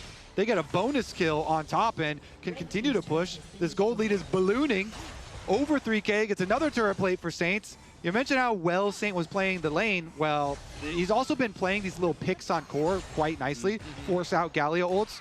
You keep having a Galio ult the Nami as the Nami gets charmed. We're never going to see a Galio Camille combo then. So the best answer here is this offense from Saint. With a Malignance, he can just keep on throwing out these plays. And this time was an even better scenario where he also got the kill on top of it, getting 2 stacks for his Dark Seal. I mean, Saint is just playing fantastic. You know, Smurfed in lane phase, and I talked about how often Ahri is not successful, you know, without that setup of an AD jungler, without a Pantheon, without a Vi, without a Wukong or whatever. But I mean, it doesn't matter if you just hit all your skill shots, right? Yeah. And he is being able to go in. He is able to find those plays for himself, kind of calling his own name and making it happen right now. He's in a great spot. And is going to be going in towards, it looks like a Leandry's second to help a little bit more with that true damage, or excuse me, with that percent HP damage. On to Jose Deodo, who, speaking of, is now catching Isles here. The culling damage follows up with Jan, and a pick onto Isles this time. So these Enchanter supports the focus of both teams. Yeah, that's the thing with Enchanters coming back. Those things are squishy. Keep you walking around. Jose walks him down for the kill. Now TL with the pressure. Siege onto the turret. That's 2 plates picked up, but not enough to actually threaten the turret itself. Lyon have done a great job because of how well Saints played. That this turret, that was the first plates that they've taken in the mid lane. So it just really solidifies how well Saint has played this game. I think those are also the first charges for the Heart of Steel. Heart Steel stacks? Yeah, that's one right there. Boom. So big, 19. Hey, you gotta start somewhere. Yeah. But Morgan now in a pretty decent spot. He is down 700 gold, but honestly, you know, if they can find some of these plays where they can get him and Quid working together, I still think they have a pretty darn good setup. But Lyon has shown, you know, with some of these kind of like more oddball comps, they're great at playing them out. They're really playing to their win conditions in this series, and have super impressed me. The Varus game, as well as the Aurelia game, they're not easy comps to always play out in the team fights, and we see a lot of pro teams struggle with that, but Lyon just seems to have a really good understanding of where they are strong, where they are weak. They're not even showing up for fights if they are at risk, and they're just continuing to play towards what they see their win conditions are. Incredible patience there. Giving up a dragon, it's only the second one. Giving up the Herald, you know, you already have the gold lead yourself here. They want to scale with the Ornn, with the Vayne, and they're still getting gold onto Douglas despite the fact that he had this kind of like huge camp up on the top side with Jan and Core JJ rotating up there for that first turret. And I think it speaks as well to just how much the team is starting to trust each other. Inspired is not just playing perma-carry junglers. He's playing the Malphite, the Nocturne, the Ornn to set up his team to be the primary characters. Yep, and he has a lot of cooldown reduction, and especially with the Zeke's completed for your ultimate here, feels really, really nice. Can have it basically available for any scenarios. So Jan, you know, he's one of our AD carries that definitely has the Lucian card. He's allowed to play it. He is very good on it. And it is Collector Rapid Fire. So you need to be getting in there and getting chunks, getting plays, which does mean you are at risk of getting engaged on, of getting charm flashed, of getting, you know, hit by an Ornn or something like that. But because it really is pretty low as far as the explosive engage, really besides something like a charm flash, he's got to play that line, right? He's got to be playing with confidence, being able to dodge skill shots, being able to dodge things out and create that damage. Because with this build, your consistent damage is just so low compared to some others. The team needs you, as now it's a look onto Saint here. The Hextech Ultimatum and the Galio Ultimate not fully working, but enough. That's a shutdown over to Morgan, as they had enough damage to get the kill. Yeah, even when they don't overlap. This combo is deadly. Beautiful camp here from Morgan, and just waits in the tri-brush. You know, they didn't see him, and they assumed it's just normal assignments with just Galio pushing down on the bottom side. So nice quick play for TL. Big rewards there. They chopped that gold lead down.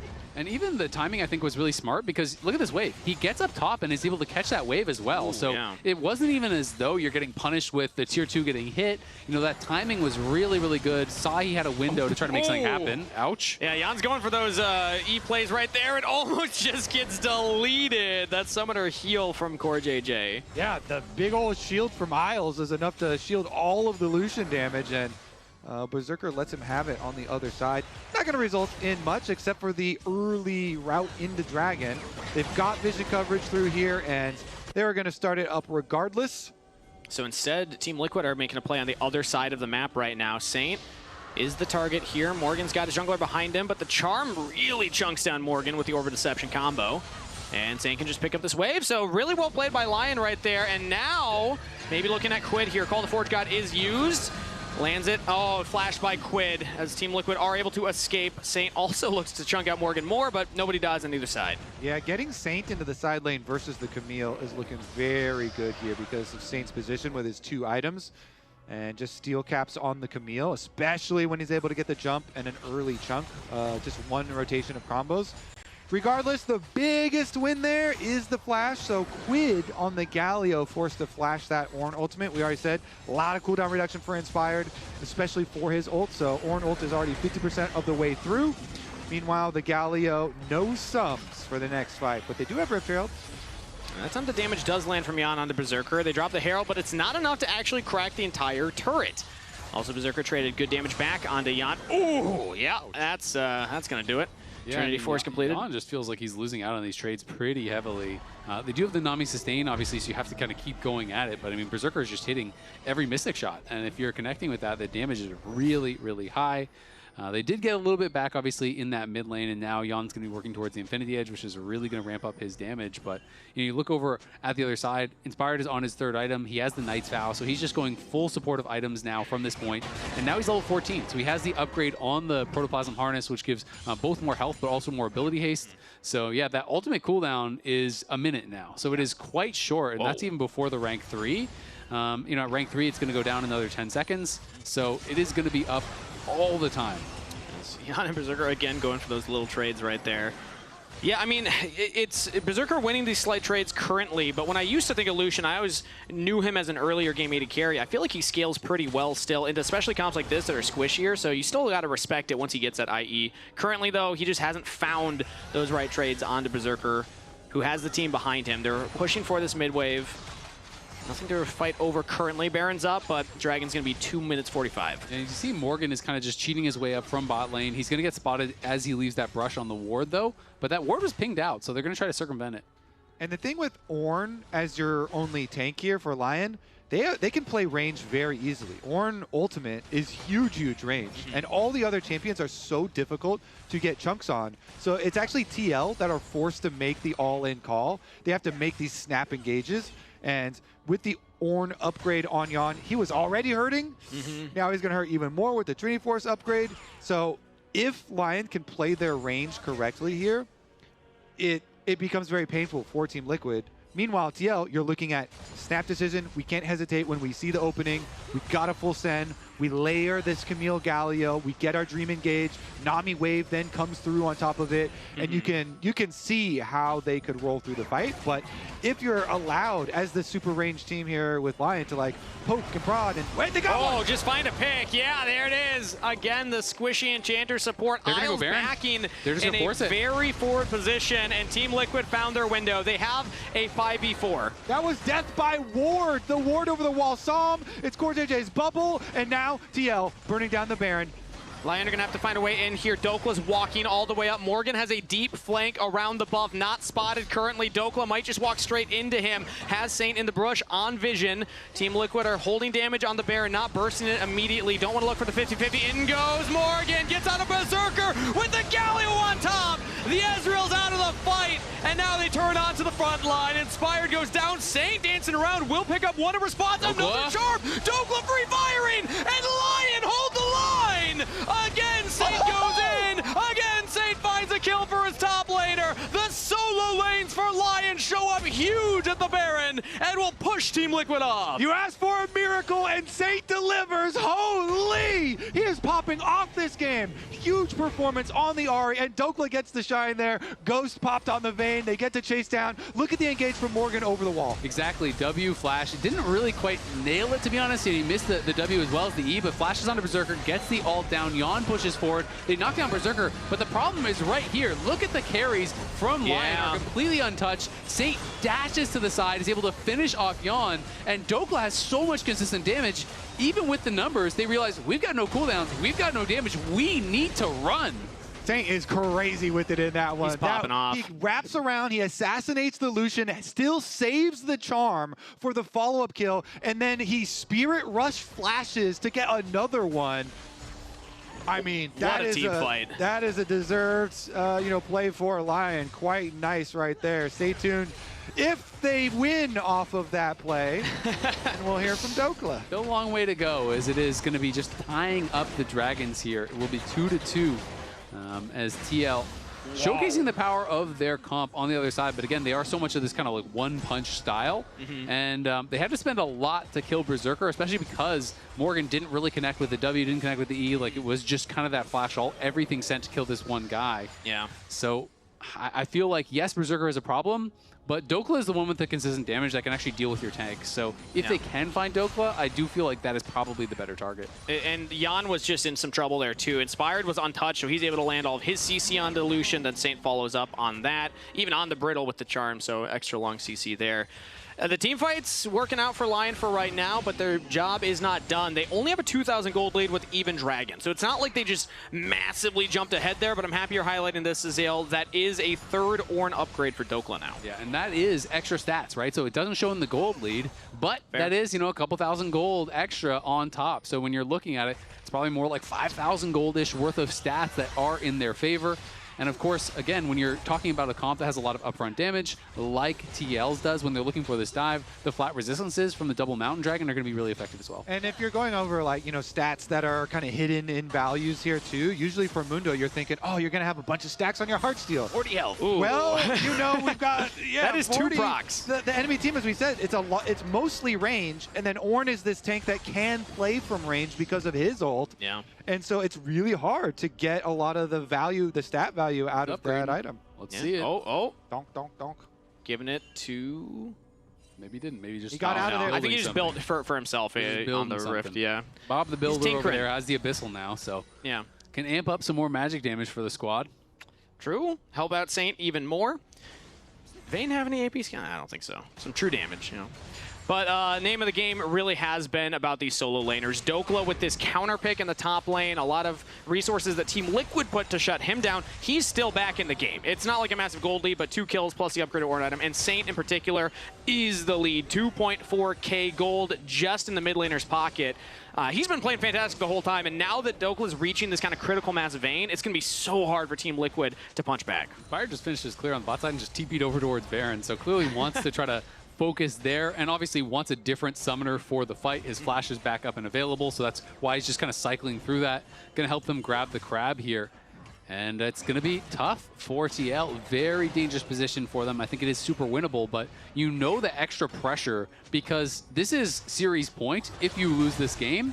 And if you lose this game, you're not going to America's Cup. You're not going to first stand. Your split is done. You are done for a month or two really at this point. So much pressure on TL. This is a roster that was built to win. Going out in fourth is not what they designed it for. And you're playing a comp that has to work on this split-second timing, and they just lost the attempt around Baron last time, so Lion's going to start it up this time. Yep. Morgan's going to have to link up with the rest of the team, completes the back, has a teleport available, and Lion actually just back off instead, so they don't get the TP out of Team Liquid. Often when we see teams do that, they're happy to back off once that TP is used. Instead, this time they just say, nope, they have multiple members here, let's just not give them an opportunity. Yeah, I think that is smart. They were hoping that they could rush it down. They have really high damage, obviously, with this Vayne % true damage onto that Baron, shreds it. Belay the Rune King or not, it doesn't matter. It's just kind of in the kit.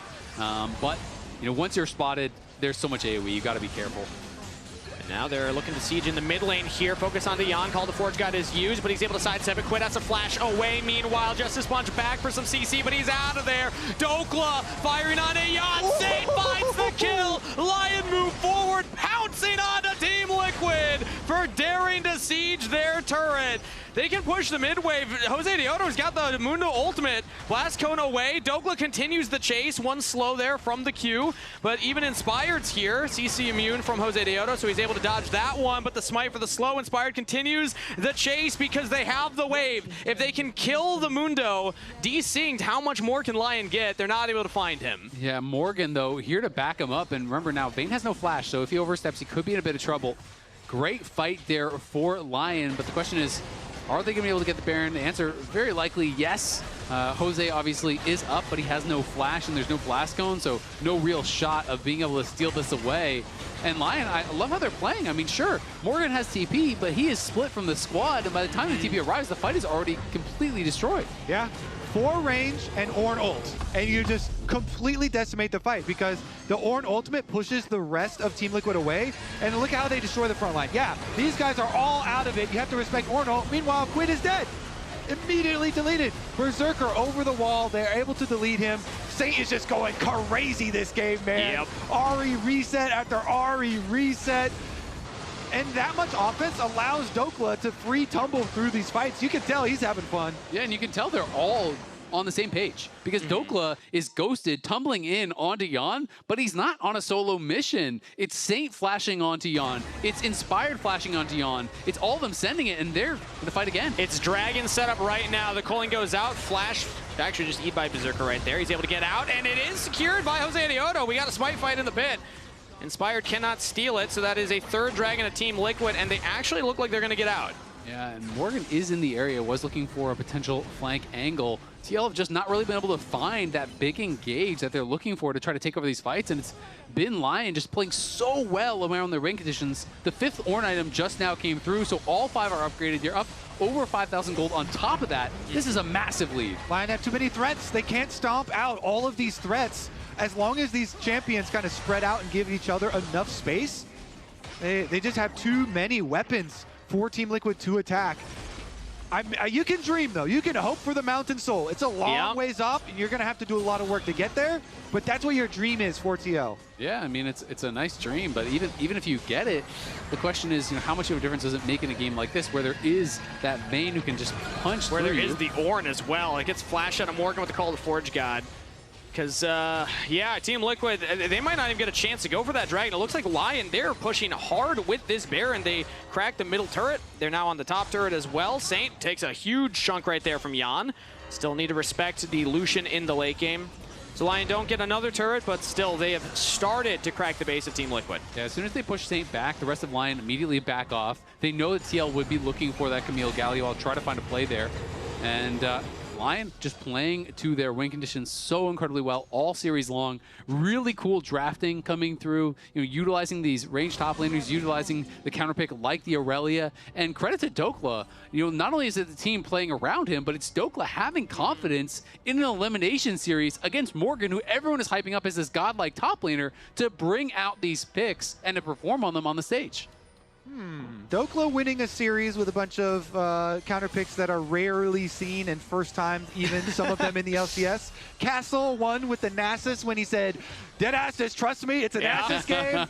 Maybe teams should start trusting their top laners with these counter picks more. Yon is some top lane propaganda as Yon just eliminated, deleted. Sent straight to the gray screen as Lyon find a pick on the 80 carry. I mean, he just kind of walked through their jungle blind and gets killed for it. And now this could be the end. This could be the end of TL here in this split. Not the expectation that most of us had. Power ranked aggregate #1 Team Liquid. They were a best of 1 away from not even making playoffs. And now Lyon, with these counter pick top laners with cleaner team play, are pushing them to the brink. 15 seconds for Yon to spawn. Team Liquid have 4 to defend. Morgan's going for a flanking TP play, but Lyon don't need to look at it necessarily. The Hexagon Ultimatum, they're going in onto Dokla, but he's out of there. Inspire gets chunked down a little bit, but Jose Dioto as well. And now Quid is the target, goes into the stasis. Dokla unleashed, chasing down Morgan, who turns it back around. Big chunk out of Big Dokes. Yon's back. And now Yon has respawned. So Quid falls, but in tags the 80 carry. The charm from Saint finds Yon and that's gotta be the game, that's gotta be the series, that's gotta be Lyon overtaking Team Liquid in the organization's first run in playoffs in North America. They're starting with another win down here in the bottom lane, going to Brazil and continuing their lower bracket run. And look how pumped up they are. Lyon with such an impressive series there, taking down TL 3-1, continuing their route of the lower bracket. 3-0 in the last series, 3-1 in this one. They are now guaranteed to go to Brazil, whether it is first stand or America's Cup remains to be determined, but an impressive performance from draft to play to coordination. Lyon is leveling up. They are looking so good here. The Lions are ferocious, and they're coming. They are coming for that lock-in. They're hunting. They're hungry, Kobe.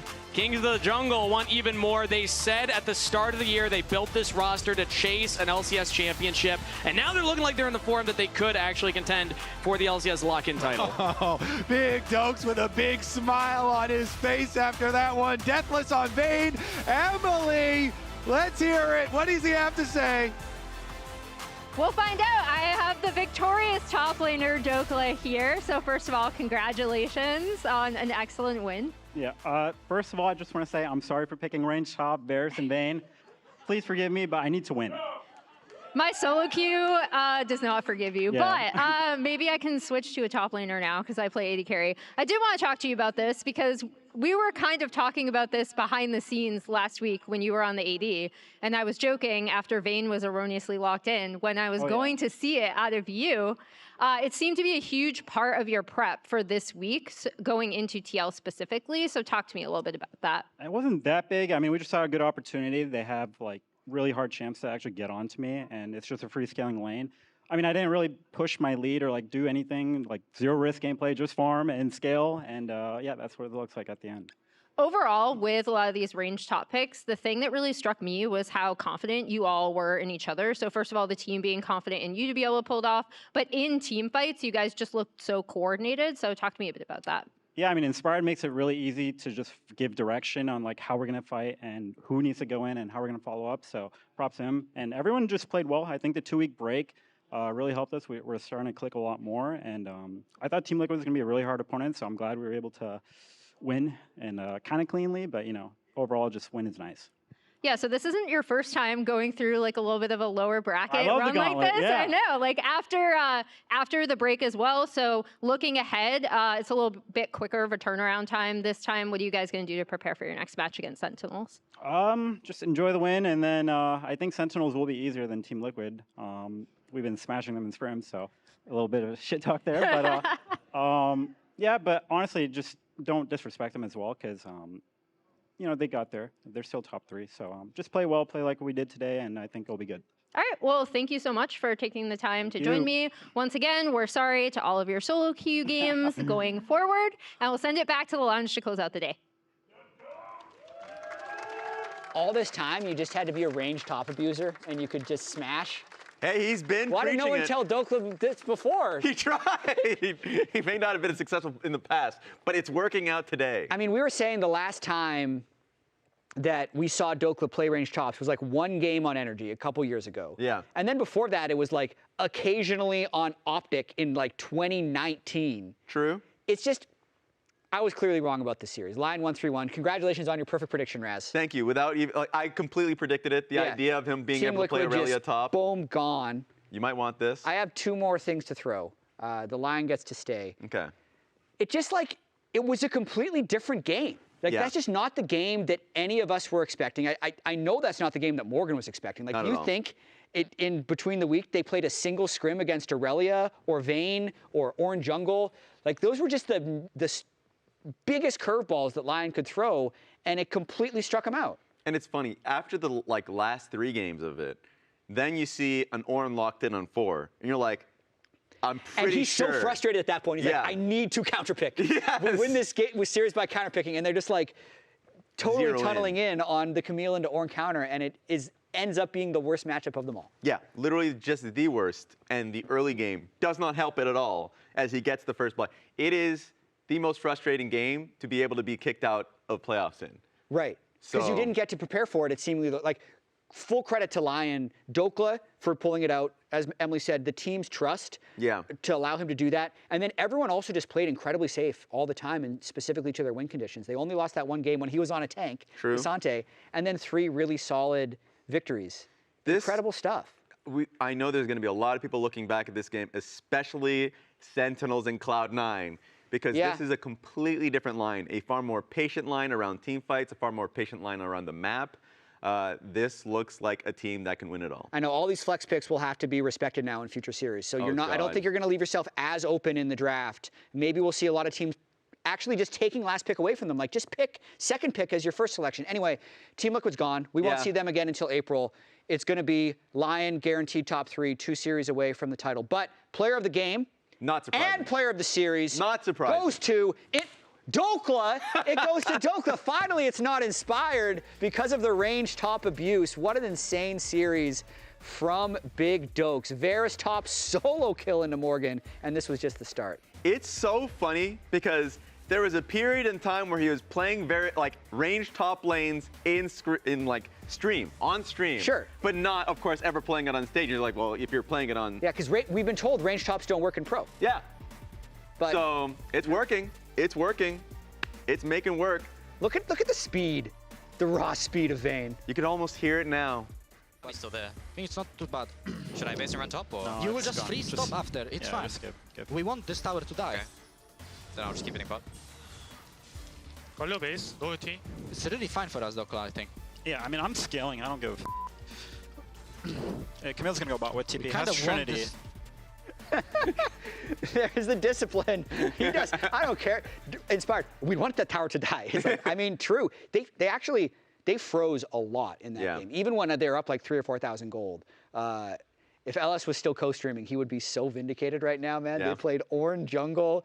They flexed counter picks for top lane. They froze waves. They pulled out all the tricks, which, I mean, I voted for Saint player of the game. Thank you, fans. Okay. Thank you, fans. All right. But I do vote for Dokla for player of the series for sure, mainly because this is the series defining play. Yes. It's the fact that Morgan and Thanatos had been running the entire league with their blind picking of Renekton and Gnar and just outclassing people in laning phase. And then Dokla, who had one of the weaker laning phases in the entire league up until this point, slams 3 range top counter picks and beats him every time. That is crazy that he did that. I've seen this movie before. The NRG run. The NRG run, not the Varus top lane. That was different. That was like he played Rumble in the finals. Yeah, and yeah, exactly. But at least like that run of being able to see like he was having a bad run during regular season. Yep. And then really clutching up during the playoffs. But yeah, now you can't trust a blind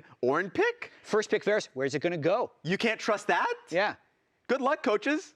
Good luck, teams. Like the fact that they can play this stuff and you can't trust it, and you're on red side, or at least on last pick, is crazy to me. Good luck. That's going to be a nightmare. I mean, it's really cool. Yeah. I'm glad the LCS is the league where this was pulled out and it worked. Yeah. It's very exciting, even if my predictions are in shambles. Good luck. You want to kick that as well, huh? He's cuter. You don't want. Oh, I see. You did it anyways. Let's pull up the bracket. Team Liquid's dead to me well. until April, in which case I'll probably put them #1 in my power rankings again. Here we go. We have Sentinels and Lyon playing tomorrow to see who can match up against C9, who's only lost a single game, all of lock-in, 1 single game, to FlyQuest, who they then, wait, who was it? Was it to FlyQuest? Who did they lose a single game to? Ooh, who? C9. Oh, C9. They 2-0'd Lyon. It was FlyQuest. Yes, FlyQuest. They're gone too. Yes. So undefeated against the teams that they might be facing in the finals. Saint had a great series too. I tried telling you. Berserker was super solid. Isles, he caught a lot of flame in chat. I thought he was fine. Yeah. He played really good tempo plays, really coordinated. He was on Enchantress the whole time. That's it for us. We will be back. Sentinels will be playing Lyon. Lyon will be back tomorrow. Team Liquid will not be back tomorrow at 4 p.m. Eastern, 1 Pacific. Sentinels versus Lyon. They're playing. We got more for everybody. How many flex picks do they have? You want this? You want this? I can give it to you. Play? You want this? Take it. Take it. Built to win, but in this battle of expectations, only one will continue in the lower bracket. On my next queue, keep waiting, okay. keep waiting. Keep waiting. I'm waiting. I'm gonna ult to bite. Actually, I might go on Jarvan. Guys, look on Jarvan. Anyone take Gigi? Wait, much I'm looking early. there. I'm looking up. Okay. Out of it, out of it. What are they? Focus on Jarvan. Jarvan dead. Looks pretty good. Yeah, looks pretty good. Get tracking, get tracking, get tracking. Try to kill Nar as well. Try to kill Nar as well. Yeah, Nash after. Yeah. Sorry, I flashed way too early. Okay, go Nash, go Nash. The Dragon Soul is secured, and Lion smash a team fight with a double kill to Akali. Yeah, I'm walking in here. Can you guys start the fight or Look something? me. Come here. Nothing good. Looks pretty bad, I think. Look, Lucian. Lucian dead. Try run. It's okay, you can win. Vayne will carry hard. Okay. Keep going. There's only tanks. Yeah. Only tanks, go. Yeah. Anything, go. No flash on Galio. You asked for a miracle and Saint delivers. Holy! He is popping off this game.